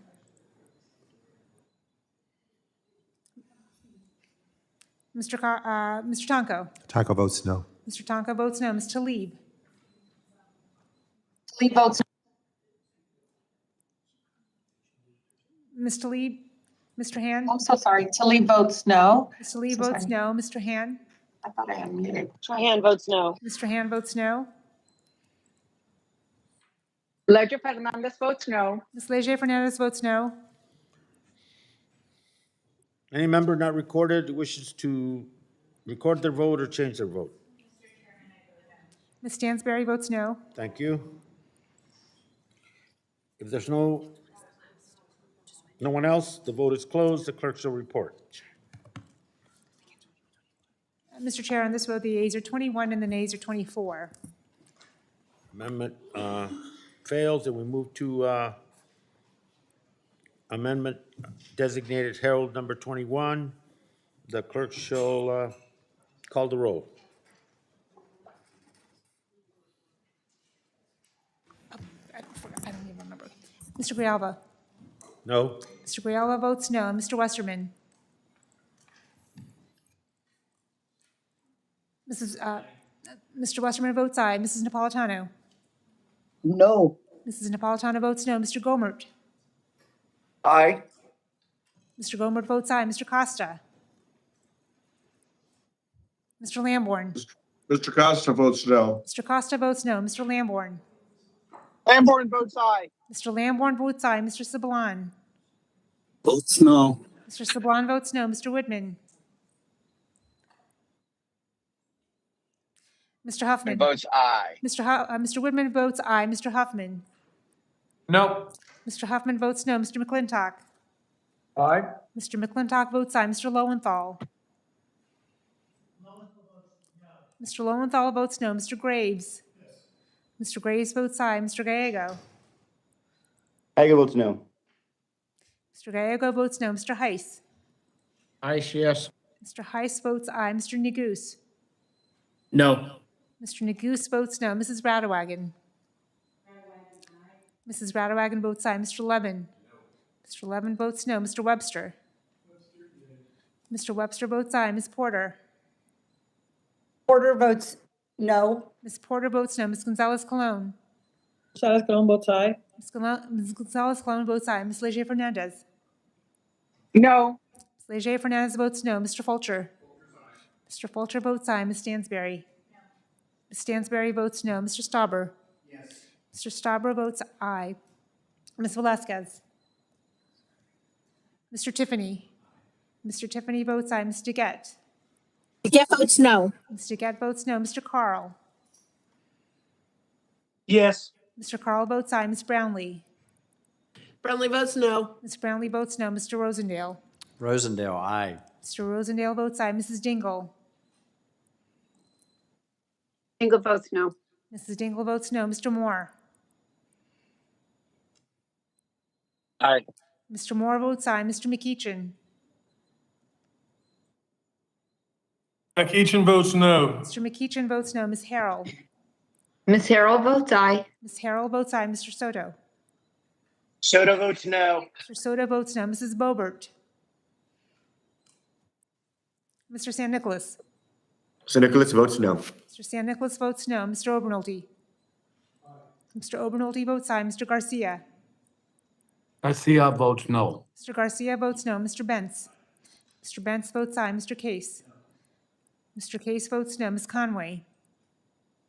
Aye. Ms. Conway votes aye. Ms. McCollum. Ms. McCollum votes no. Mr. Cohen. No. Mr. Cohen votes no. Mr. Tonko. Tonko votes no. Mr. Tonko votes no. Ms. Talib. Lee votes no. Ms. Talib votes no. Mr. Han. No. Mr. Han votes no. Obert votes aye. Mrs. Bober votes aye. Any other member wish to be recorded or change their vote? Hearing none, the vote is closed, and the clerk will please report. Mr. Chair, on this vote, the yeas are 21 and the nays are 25. Amendment fails. We move to amendment designated Westerman number 22. Roll, please. The clerk will please call the roll. Mr. Grijalva. No? Mr. Grijalva votes no. Mr. Westerman. Mr. Westerman votes aye. Mrs. Napolitano. No. Mrs. Napolitano votes no. Mr. Gomert. Aye. Mr. Gomert votes aye. Mr. Costa. Costa votes no. Mr. Costa votes no. Mr. Lamborn.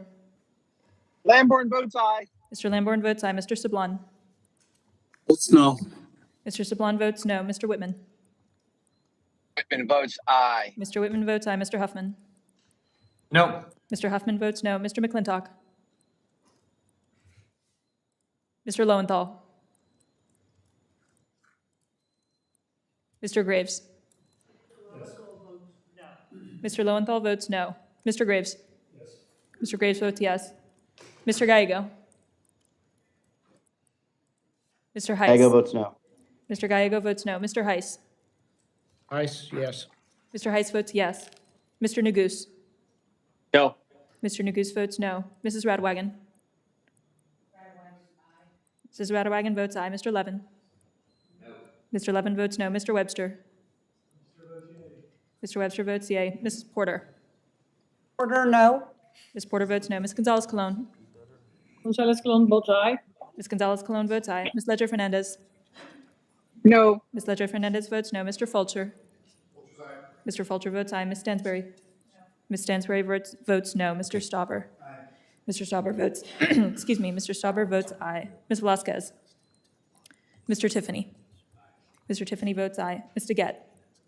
No. Votes no. Ms. DeGette votes no. Mr. Carl. Yes. Mr. Carl votes yes. Ms. Brownlee. Lee votes no. Ms. Brownlee votes no. Mr. Rosendale. Rosendale, aye. Mr. Rosendale votes aye. Mrs. Dingle. Dingle votes no. Mrs. Dingle votes no. Mr. Moore. Mr. McEachin. Aye. Mr. McEachin. Keachin votes no. Mr. McEachin votes no. Ms. Harrell. Moore is aye. Mr. Moore Ms. votes Harrell aye. votes aye. Ms. Harrell votes aye. Mr. Soto. Soto votes no. Mr. Soto votes no. Mrs. Boebert. Boebert votes aye. Ms. Boebert votes aye. Mr. San Nicolas. St. Nicholas votes no. Mr. San Nicolas votes no. Mr. Obernolte. Obernolte votes aye. Mr. Garcia. Garcia votes no. Mr. Garcia votes no. Mr. Benz. Mr. Benz votes aye. Mr. Case. Mr. Case votes no. Ms. Conway. Conway votes aye. Ms. Conway votes aye. Ms. McCollum. Ms. McCollum votes no. Mr. Cohen. No. Mr. Cohen votes no. Mr. Tonko. Tonko votes no. Mr. Tonko votes no. Ms. Talib. Lee votes no. Ms. Talib votes no. Mr. Han. No. Mr. Han votes no. Any member not recorded that wishes to be recorded or to change their vote? If not, the vote is closed and the clerk shall report. Mr. Chair, on this vote, the yeas are 20 and the nays are 25. Amendment fails, and we move to Mr. Stauber's amendment number 25, and the clerk shall call the roll. Mr. Grijalva. No. Mr. Grijalva votes no. Mr. Westerman. Mr. Westerman votes aye. Mrs. Napolitano. No. Mrs. Napolitano votes no. Mr. Gomert. Mr. Costa. Mr. Costa votes no. Mr. Costa votes no. Mr. Lamborn. Lamborn votes aye. Mr. Lamborn votes aye. Mr. Sablon. Votes no. Mr. Sablon votes no. Mr. Whitman. Mr. Huffman. No. Mr. Huffman votes no. Mr. McClintock? Mr. Lowenthal?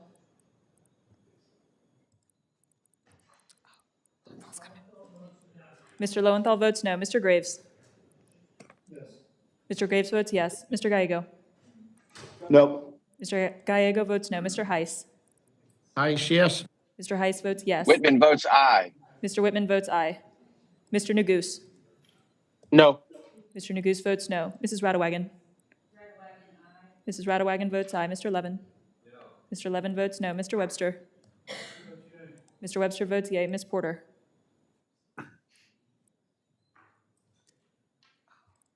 Ms. Gonzalez-Colon? Gonzalez-Colon votes aye. Ms. Gonzalez-Colon votes aye. Ms. Leger-Fernandez? No. Ms. Leger-Fernandez votes no. Mr. Fulcher? Mr. Fulcher votes aye. Ms. Stansberry? Ms. Stansberry votes no. Mr. Stauber? Mr. Stauber votes aye. Ms. Velasquez? Mr. Tiffany? Mr. Tiffany votes aye. Ms. DeGette? DeGette votes no. Ms. DeGette votes no. Mr. Carl? Yes. Mr. Carl votes yes. Yes. Ms. Brownlee? Bromley, no. Ms. Brownlee votes no. Mr. Rosendale? Rosendale, aye. Mr. Rosendale votes aye. Mrs. Dingle? Dingle, no. Mrs. Dingle votes no. Mr. Moore? Aye. Mr. Moore votes aye. Mr. McEachin? McEachin votes no. Mr. McEachin votes no. Ms. Harrell? Ms. Harrell votes aye. Ms. Harrell votes aye. Mr. Soto? Soto votes no. Mr. Soto votes no. Mrs. Boebert? Boebert votes aye. Mrs. Boebert votes aye. Mr. San Nicolas? St. Nicholas votes no. Mr. San Nicolas votes no. Mr. Obernolte? Obernolte votes aye. Mr. Garcia? Garcia votes no. Mr. Garcia votes no. Mr. Benz? Mr. Benz votes aye. Mr. Case? Mr. Case votes no. Ms. Conway? Aye. Ms. Conway? Yes, I vote aye. Thank you. Ms. Conway votes aye. Ms. McCollum? Ms. McCollum votes no. Mr. Cohen? No. Mr. Cohen votes no. Mr. Tonko? Tonka votes no. Mr. Tonko votes no. Mr. Lieb? Any member not recorded wishing to Talib record? votes no. Ms. Talib This votes is Ms. no. Porter. I would Mr. like to vote no. Ms. Porter votes no. Mr. Han? Trahan votes no. Mr. Han votes no. Gomer votes aye. Mr. Gomert votes aye. McClintock, aye. Mr. McClintock votes aye. Put the button on, I thought we were done.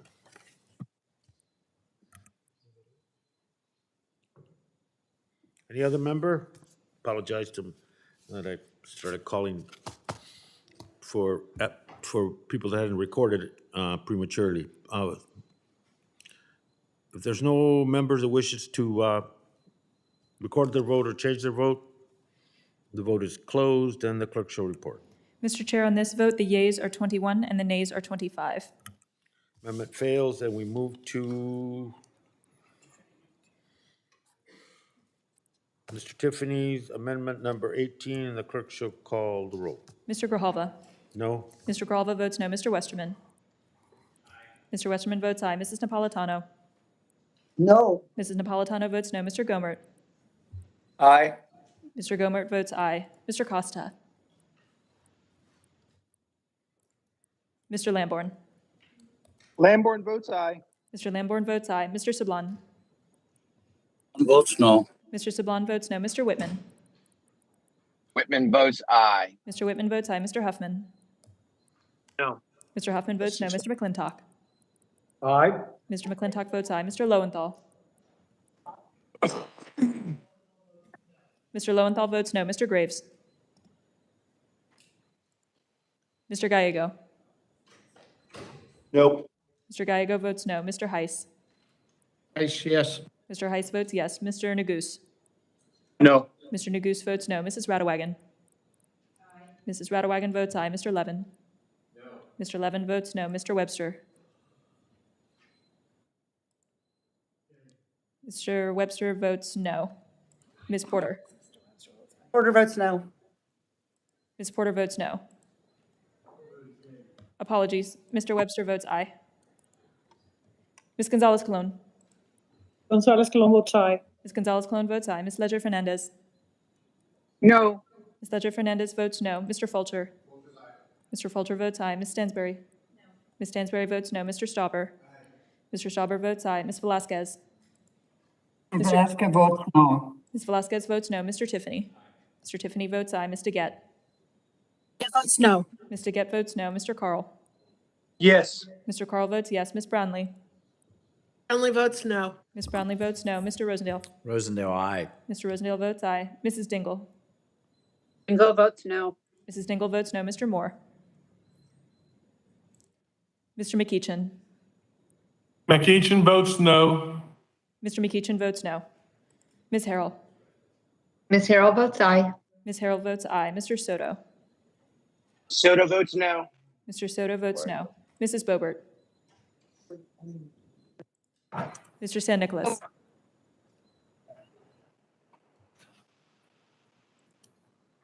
Mr. Obernolte. San Nicolas votes no. Mr. San Nicolas votes no. Mr. Obernolte votes aye. Mr. Garcia. Garcia votes no. Mr. Garcia votes no. Mr. Benz. Mr. Benz votes aye. Mr. Case. Mr. Case votes no. Ms. Conway. Conway votes aye. Ms. Conway votes aye. Ms. McCollum. Ms. McCollum votes no. Mr. Cohen. Mr. Tonko. Tonko votes no. Mr. Tonko votes no. Ms. Talib. Tilly votes no. Ms. Talib votes no. Mr. Han. Trahan votes no. Mr. Han votes no. Mr. Cohen votes no. Any member not recorded? Mr. Cohen votes no. Okay. Can I get an amen? Mr. Graves votes yes. And Mr. Mr. Costa votes no. Ms. Bober votes Mr. aye. Cohen votes no. Mr. Cohen votes no. Mr. Costa? Votes no. Mr. Costa votes no. Thank you. Thank you. If there's no other members that wish to record their votes, the vote is closed and the clerk shall report. Mr. Chair, on this vote, the yeas are 20 and the nays are 26. We have, let me just for the members, you know, and very grateful for both the endurance, patience, and commitment. We have 6 more votes to go, and trying to get through them so we don't have to recess and return and make it more inconvenient for everybody else. But the importance of this vote, if that's what's required, that's what we'll do. But we have 6 more to go, and I would hope that we can finish it today. With that, we can now go to Westerman Amendment number 20, and the clerk should call the roll. Mr. Grijalva? No? Mr. Grijalva votes no. Mr. Westerman? Mr. Westerman votes aye. Mrs. Napolitano? No. Mrs. Napolitano votes no. Mr. Gomert? Aye. Mr. Gomert votes aye. Mr. Costa? Costa votes no. Mr. Costa votes no. Mr. Lamborn? Lamborn votes aye. Mr. Lamborn votes aye. Mr. Sablon? No. Mr. Sablon votes no. Mr. Whitman? Whitman votes aye. Mr. Whitman votes aye. Mr. Huffman? No. Mr. Huffman votes no. Mr. McClintock? Aye. Mr. McClintock votes aye. Mr. Lowenthal? Lowenthal votes no. Mr. Lowenthal votes no. Mr. Graves? Mr. Graves votes yes. Mr. Gallego? Gallego votes no. Mr. Gallego votes no. Mr. Heiss? Aye, yes. Mr. Heiss votes yes. Mr. Neguse? No. Mr. Neguse votes no. Mrs. Radewagen? Mrs. Radewagen votes aye. Mr. Levin? Mr. Levin votes no. Mr. Webster? Mr. Webster votes yes. Mr. Porter, excuse me, Ms. Porter? Porter votes no. Ms. Porter votes no. Ms. Gonzalez Colon? Gonzalez Colon votes aye. Ms. Gonzalez Colon votes aye. Ms. Ledger Fernandez? Ms. Ledger Fernandez votes no. Mr. Fulcher? Mr. Fulcher votes aye. Ms. Stansberry? Ms. Stansberry votes no. Mr. Stauber? Mr. Stauber votes aye. Ms. Velasquez? Velasquez votes no. Ms. Velasquez votes no. Mr. Tiffany? Mr. Tiffany votes aye. Ms. DeGette? Get votes no. Ms. DeGette votes no. Mr. Carl? Yes. Mr. Carl votes yes. Ms. Brownlee? Brownlee no. Ms. Brownlee votes no. Mr. Rosendale? Rosendale, aye. Mr. Rosendale votes aye. Mrs. Dingle? Dingle votes no. Ms. Dingle votes no. Mr. Moore.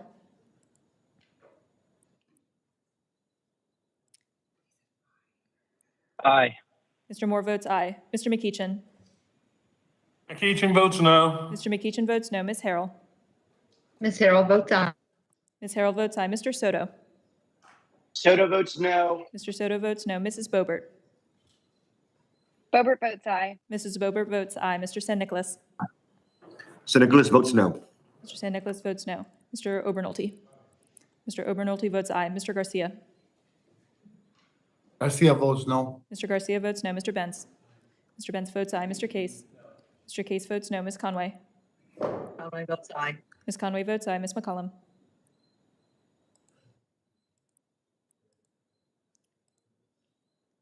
Ms. McCollum. Ms. McCollum votes no. Mr. Cohen.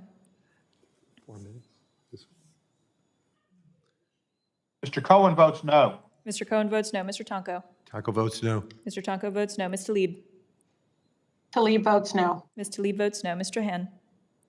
Hand votes no. Mr. Han votes no. Any member not recorded that wishes to be recorded or change their vote? Hearing none, the vote is closed and the clerk shall report. Mr. Chair, on this vote, the yeas are 21 and the nays are 26. Amendment fails. We move to Mr. Stauber's amendment number 16. And clerk shall call the roll. Mr. Grijalva. No. Mr. Grijalva votes no. Mr. Westerman. Mr. Westerman votes aye. Ms. Napolitano. Mr. Gomert. Aye. Mr. Gomert votes aye. Mr. Costa. Hey, ma'am, are you around? Not yet. Okay, no worries. Mr. Lamborn. Lamborn votes aye. Mr. Lamborn votes aye. Mr. Sablon. Votes no. Mr. Sablon votes no. Mr. Whitman. Whitman votes aye. Mr. Whitman votes aye. Mr. Huffman. Okay, at the end, you're gonna, need to ask. No. your vote. Mr. Huffman votes I no. have to take a potty break. Okay, yeah, when they're done with the roll, you can, Members, please mute. Mr. McClintock. Aye. Mr. McClintock votes aye. Mr. Lowenthal. Lowenthal votes no. Mr. Lowenthal votes no. Mr. Graves. Mr. Graves votes yes. Mr. Gallego. Gallego votes no. Mr. Gallego votes no. Mr. Heiss. Aye, yes. Mr. Heiss votes yes. Mr. Neguse. No. Mr. Neguse votes no. Mrs. Radewagen. Mrs. Radewagen votes aye. Mr. Levin. Mr. Levin votes no. Mr. Webster. Mr. Webster votes yes. Ms. Porter. Porter votes no. Ms. Porter votes no. Ms. Gonzalez Colon. Gonzalez Colon votes aye. Ms. Gonzalez Colon votes aye. Ms. Ledger Fernandez. This votes no. Ms. Ledger Fernandez votes no. Mr. Fulcher. Mr. Fulcher votes aye. Ms. Stansberry. Ms. Stansberry votes no. Mr. Stauber. Mr. Stauber votes aye. Ms. Velasquez. Oscar votes no. Ms. Velasquez votes no. Mr. Tiffany. Mr. Tiffany votes aye. Ms. DeGette. Get votes no. Ms. DeGette votes no. Mr. Carl. Yes. Mr. Carl votes yes. Ms. Brownlee. Brownlee, no. Ms. Brownlee votes no. Mr. Rosendale. Aye. Mr. Rosendale votes aye. Mrs. Dingle. Dingle votes no. Mrs. Dingle votes no. Mr. Moore. Aye. Mr. Moore votes aye. Mr. McEachin. No. Mr. McEachin votes no. Ms. Harrell. Ms. Harrell votes yes. Ms. Harrell votes yes. Mr. Soto. Soto votes no. Mr. Soto votes no. Mrs. Boebert. Boebert votes aye. Mrs. Boebert votes aye. Mr. San Nicolas. San Nicolas votes no. Mr. San Nicolas votes no. Mr. Obernolte. Mr. Obernolte votes aye. Mr. Garcia. Garcia votes no. Mr. Garcia votes no. Mr. Benz. Mr. Benz votes aye. Mr. Case. Mr. Case votes no. Ms. Conway. Conway votes aye. Ms. Conway votes aye. Ms. McCollum. Ms. McCollum votes no. Mr. Cohen. Mr. Tonko. Taco votes no. Costa votes no. Mr. Costa votes Mr. no. Cohen votes no. Mr. Cohen votes no. And Mr. Tonko votes no. Thank you. Ms. Mr. Talib. Costa votes no. Mr. Costa votes no. Ms. Ms. Talib. Napolitano votes no. And Ms. Napolitano votes no. Ms. Talib. Thank you, Madam Clerk. Talib votes no. Ms. Talib votes no. Mr. Han. no. Mr. Han votes no.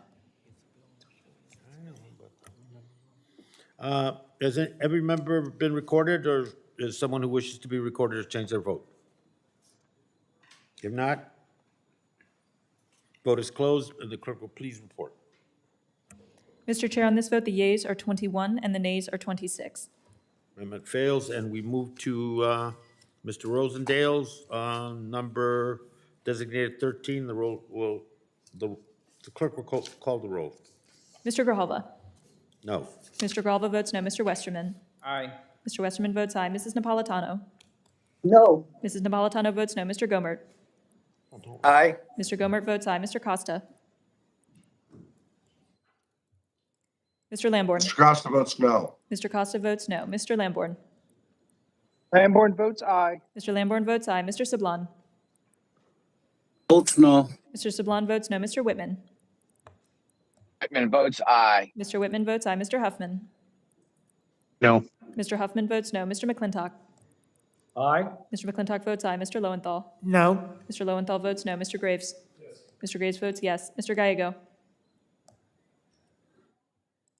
Mr. Heiss? Aye, yes. No. Mr. Heiss votes no. Mr. Gallego votes yes. Mr. Neguse? No, High says yes. Mr. Heiss votes yes. Mr. Neguse votes no. Mrs. Radewagen? That was. Mrs. Radewagen votes aye. Mr. Levin? Mr. Levin votes no. Mr. Webster? Mr. Webster votes yes. Ms. Porter? Porter votes no. Ms. Porter votes no. Ms. Gonzalez-Colon? Gonzalez Colon votes aye. Ms. Gonzalez-Colon votes aye. Ms. Leisure-Fernandez? No. Ms. Leisure-Fernandez votes no. Mr. Fulcher? Mr. Fulcher votes aye. Ms. Stansberry? Ms. Stansberry votes no. Mr. Stauber? Mr. Stauber votes aye. Ms. Velasquez? Velasquez votes no. Ms. Velasquez votes no. Mr. Tiffany? Mr. Tiffany votes aye. Ms. DeGette? DeGette votes no. Ms. DeGette votes no. Mr. Carl? Yes. Yes. Mr. Carl votes yes. Ms. Brownlee? Ms. Brownlee votes no. Ms. Brownlee votes no. Mr. Rosendale? Aye. Mr. Rosendale votes aye. Mrs. Dingle? Dingle votes no. Mrs. Dingle votes no. Mr. Moore? Aye. Mr. Moore votes aye. Mr. McEachin? McEachin votes no. Mr. McEachin votes no. Ms. Harrell? Ms. Harrell votes yes. Ms. Harrell votes yes. Mr. Soto? Soto votes no. Mr. Soto votes no. Mrs. Boebert? Boebert votes aye. Mrs. Boebert votes aye. Mr. San Nicolas?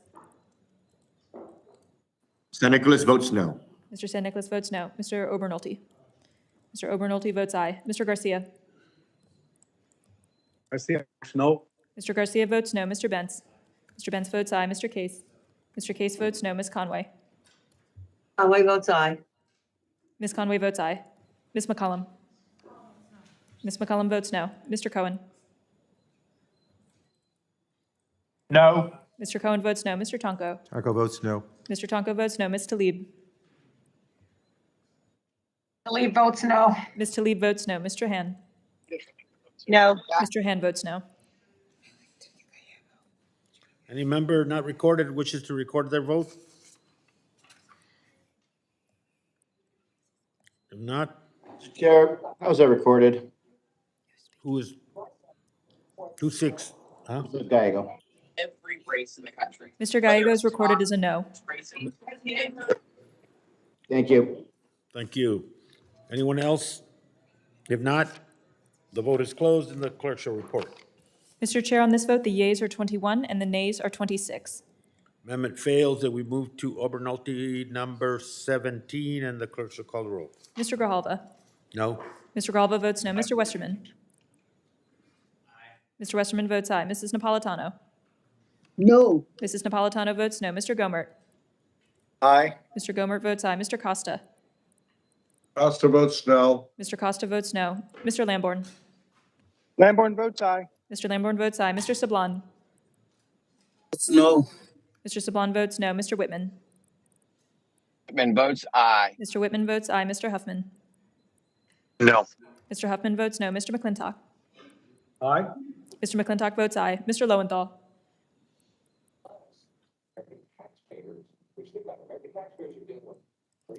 Mr. Graves?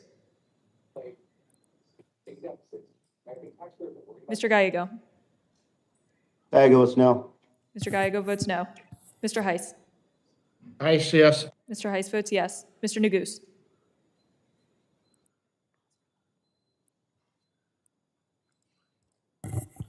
No. Neguse votes no.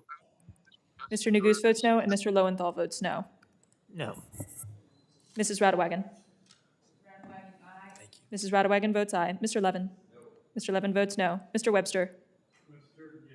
Mr. Webster votes yes. Ms. Porter. Porter votes no. Ms. Porter votes no. Ms. Gonzalez Colon. Gonzalez Colon votes aye. Ms. Gonzalez Colon votes aye. Ms. Ledger Fernandez. No. Ms. Ledger Fernandez votes no. Mr. Fulcher. Mr. Fulcher votes aye. Ms. Stansberry. Ms. Stansberry votes no. Mr. Stauber. Mr. Stauber votes aye. Ms. Velasquez. Velasquez votes no. Ms. Velasquez votes no. Mr. Tiffany. Mr. Tiffany votes aye. Ms. DeGette. No. Ms. DeGette votes no. Mr. Carl. Yes. Mr. Carl votes yes. Ms. Brownlee. Brownlee votes no. Ms. Brownlee votes no. Mr. Rosendale. Rosendale, aye. Mr. Rosendale votes aye. Mrs. Dingle. Dingle, no. Mrs. Dingle votes no. Mr. Moore. Aye. Mr. Moore votes aye. Mr. McEachin. McEachin votes no. Mr. McEachin votes no. Ms. Harrell. Miss Harrell votes aye. Ms. Harrell votes aye. Mr. Soto. Soto votes no. Mr. Soto votes no. Mrs. Boebert. Bert votes aye. Mrs. Boebert votes aye. Mr. San Nicolas. So Nicholas votes no. Mr. San Nicolas votes no. Mr. Obernolte. Mr. Obernolte votes aye. Mr. Garcia. Garcia votes no. Mr. Garcia votes no. Mr. Bentz. Mr. Bentz votes aye. Mr. Case. Mr. Case votes no. Ms. Conway. Conway votes aye. Ms. Conway votes aye. Ms. McCollum.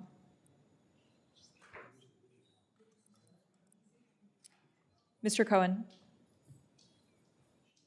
No. Mr. Cohen votes no. Mr. Tonko. Taco votes no. Mr. Tonko votes no. Ms. Talib.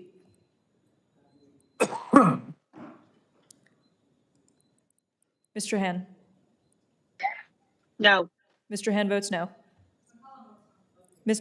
McCollum votes no. Oh, is there any member that's not recorded who wishes to be recorded or to change their vote?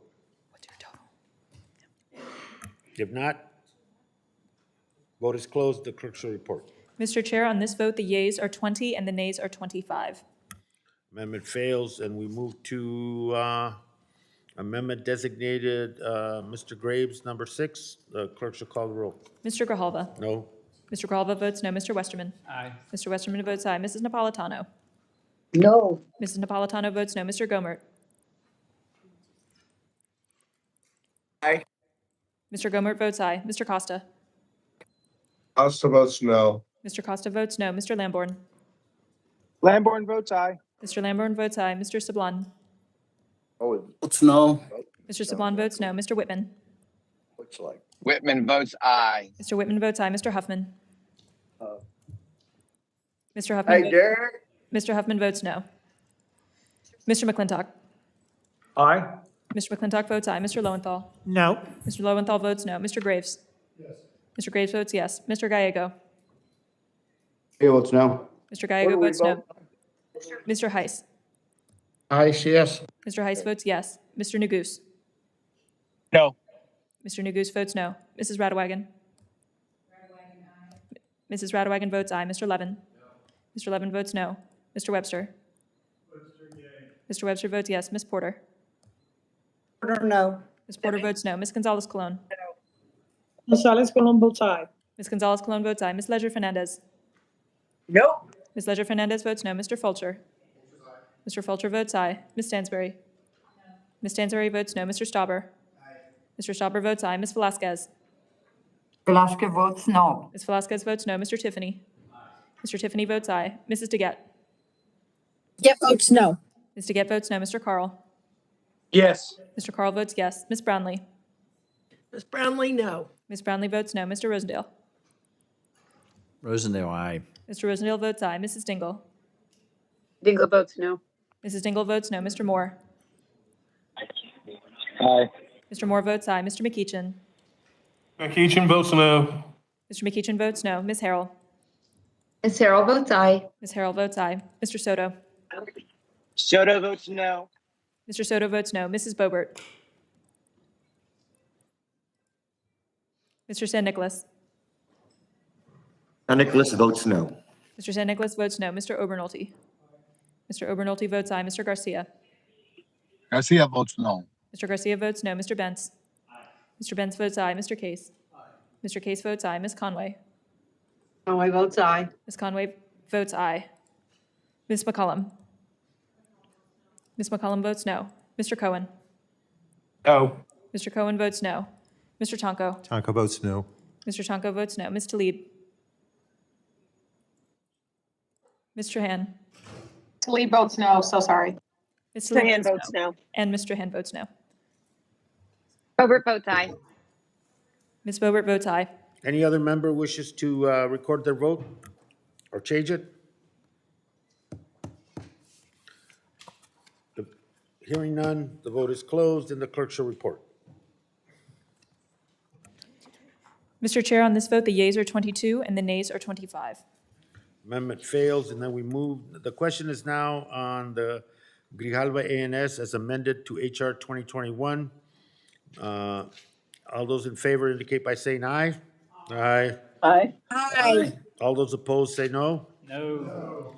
The opinion of the chair, the ayes have it, and the ANS is agreed to as amended.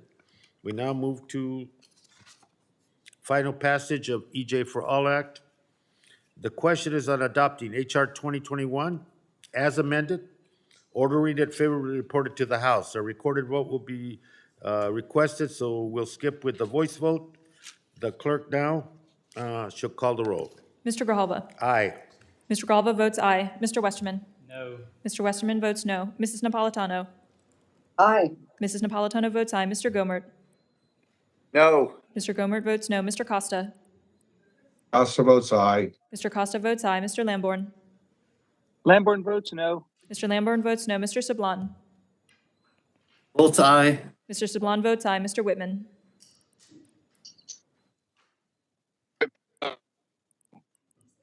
Mr. Whitman votes no. Mr. Huffman. Aye. Mr. Huffman votes aye. Mr. McClintock. No. Mr. McClintock votes no. Mr. Lowenthal. Aye. Mr. Lowenthal votes aye. Mr. Graves. No. Mr. Graves votes no. Mr. Gallego.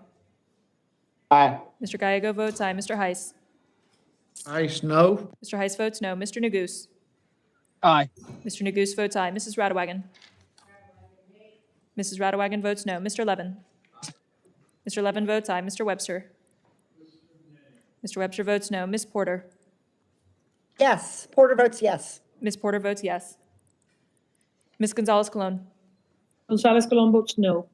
Ms. Gonzalez-Colon votes no. Ms. Leger-Fernandez. Yes. Ms. Leger-Fernandez votes yes. Ms. McCollum. Ms. McCollum votes no. Ms. McCollum votes yes. Mr. Fulcher. Mr. Fulcher votes no. Ms. Stansbury. Ms. Stansbury votes yes. Mr. Stauber. No. Mr. Stauber votes no. Ms. Velasquez. Velasquez votes no. Ms. Velasquez votes no. Mr. Tiffany. Mr. Tiffany votes no. Ms. DeGette. DeGette votes aye. Ms. DeGette votes aye. Mr. Carl. No. Mr. Carl votes no. Ms. Brownlee. Ms. Brownlee votes aye. Ms. Brownlee votes aye. Mr. Rosendale. Rosendale, no. Mr. Rosendale votes no. Mrs. Dingle. Dingle votes aye. Mrs. Dingle votes aye. Mr. Moore.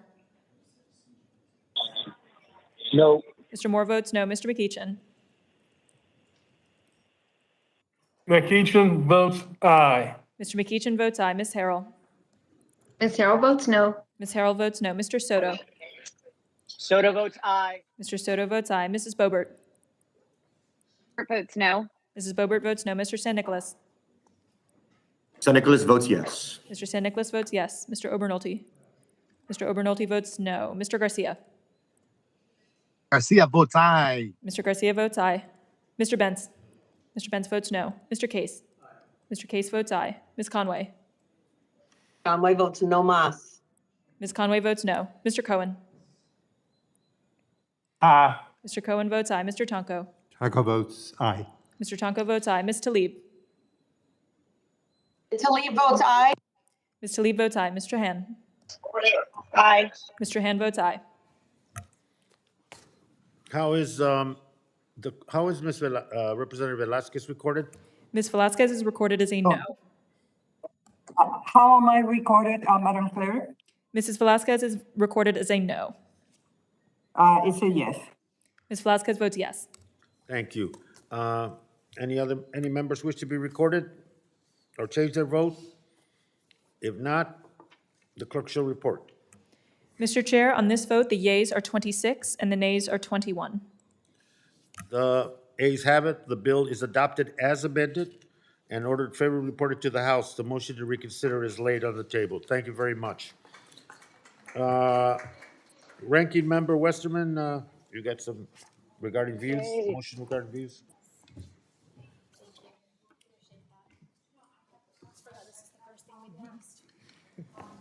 Under Committee Rule 5C, I give notice of my intention to file additional or dissenting views on the bill just considered and all bills considered during this markup, and I ask unanimous consent that this notice be extended to all members. I yield back. Gentleman yields. Thank you very much, and let me thank the ranking member for his cooperation and putting the en bloc together, and to the staffs for working that out. All members shall have 2 days in which to file supplemental, additional, minority, or dissenting views. I ask unanimous consent that the staff be allowed to make necessary technical and conforming changes to the bills ordered reported today, subject to the approval of a minority. I also ask unanimous consent that for any bill ordered reported today with amendments, that the bill be considered reported with an amendment to strike out all after the enacting clause and insert the text of the bill with its perfecting amendments adopted in committee without objection so ordered. If there's no further business, let me first thank the members, in particular, Mr. Tonka, Ms. Stansberry, and Mr. Lowenthal, and others through this meeting, and Mr. McEachin consistently as we worked on this piece of legislation. I'm very proud to have worked with him, and you know, this is the next step for HR 2021 will be to deal with some questions that came up today about definitions, consultations with the other committees of jurisdiction and move from there. But I want to say that this is for the members that supported the legislation. All of us are very appreciative, and the communities that we visited feel they've taken a first historic step toward a sense of real place in this country of ours that we love. And so to those members, thank you very much. To the members that opposed it, as I said before, that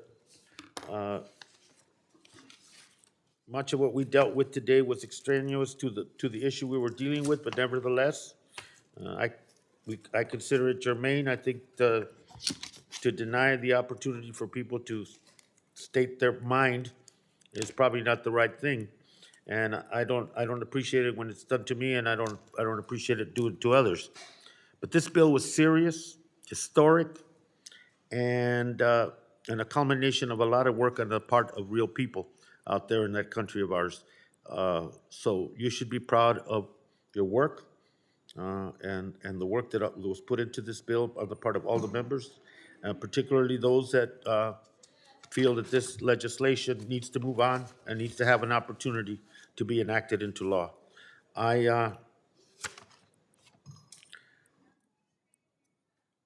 people that we worked with, my friends, were the most decent, hardworking folk that you can imagine. They love their communities, they love their families, they want to be part of this American dream that my colleague spoke about.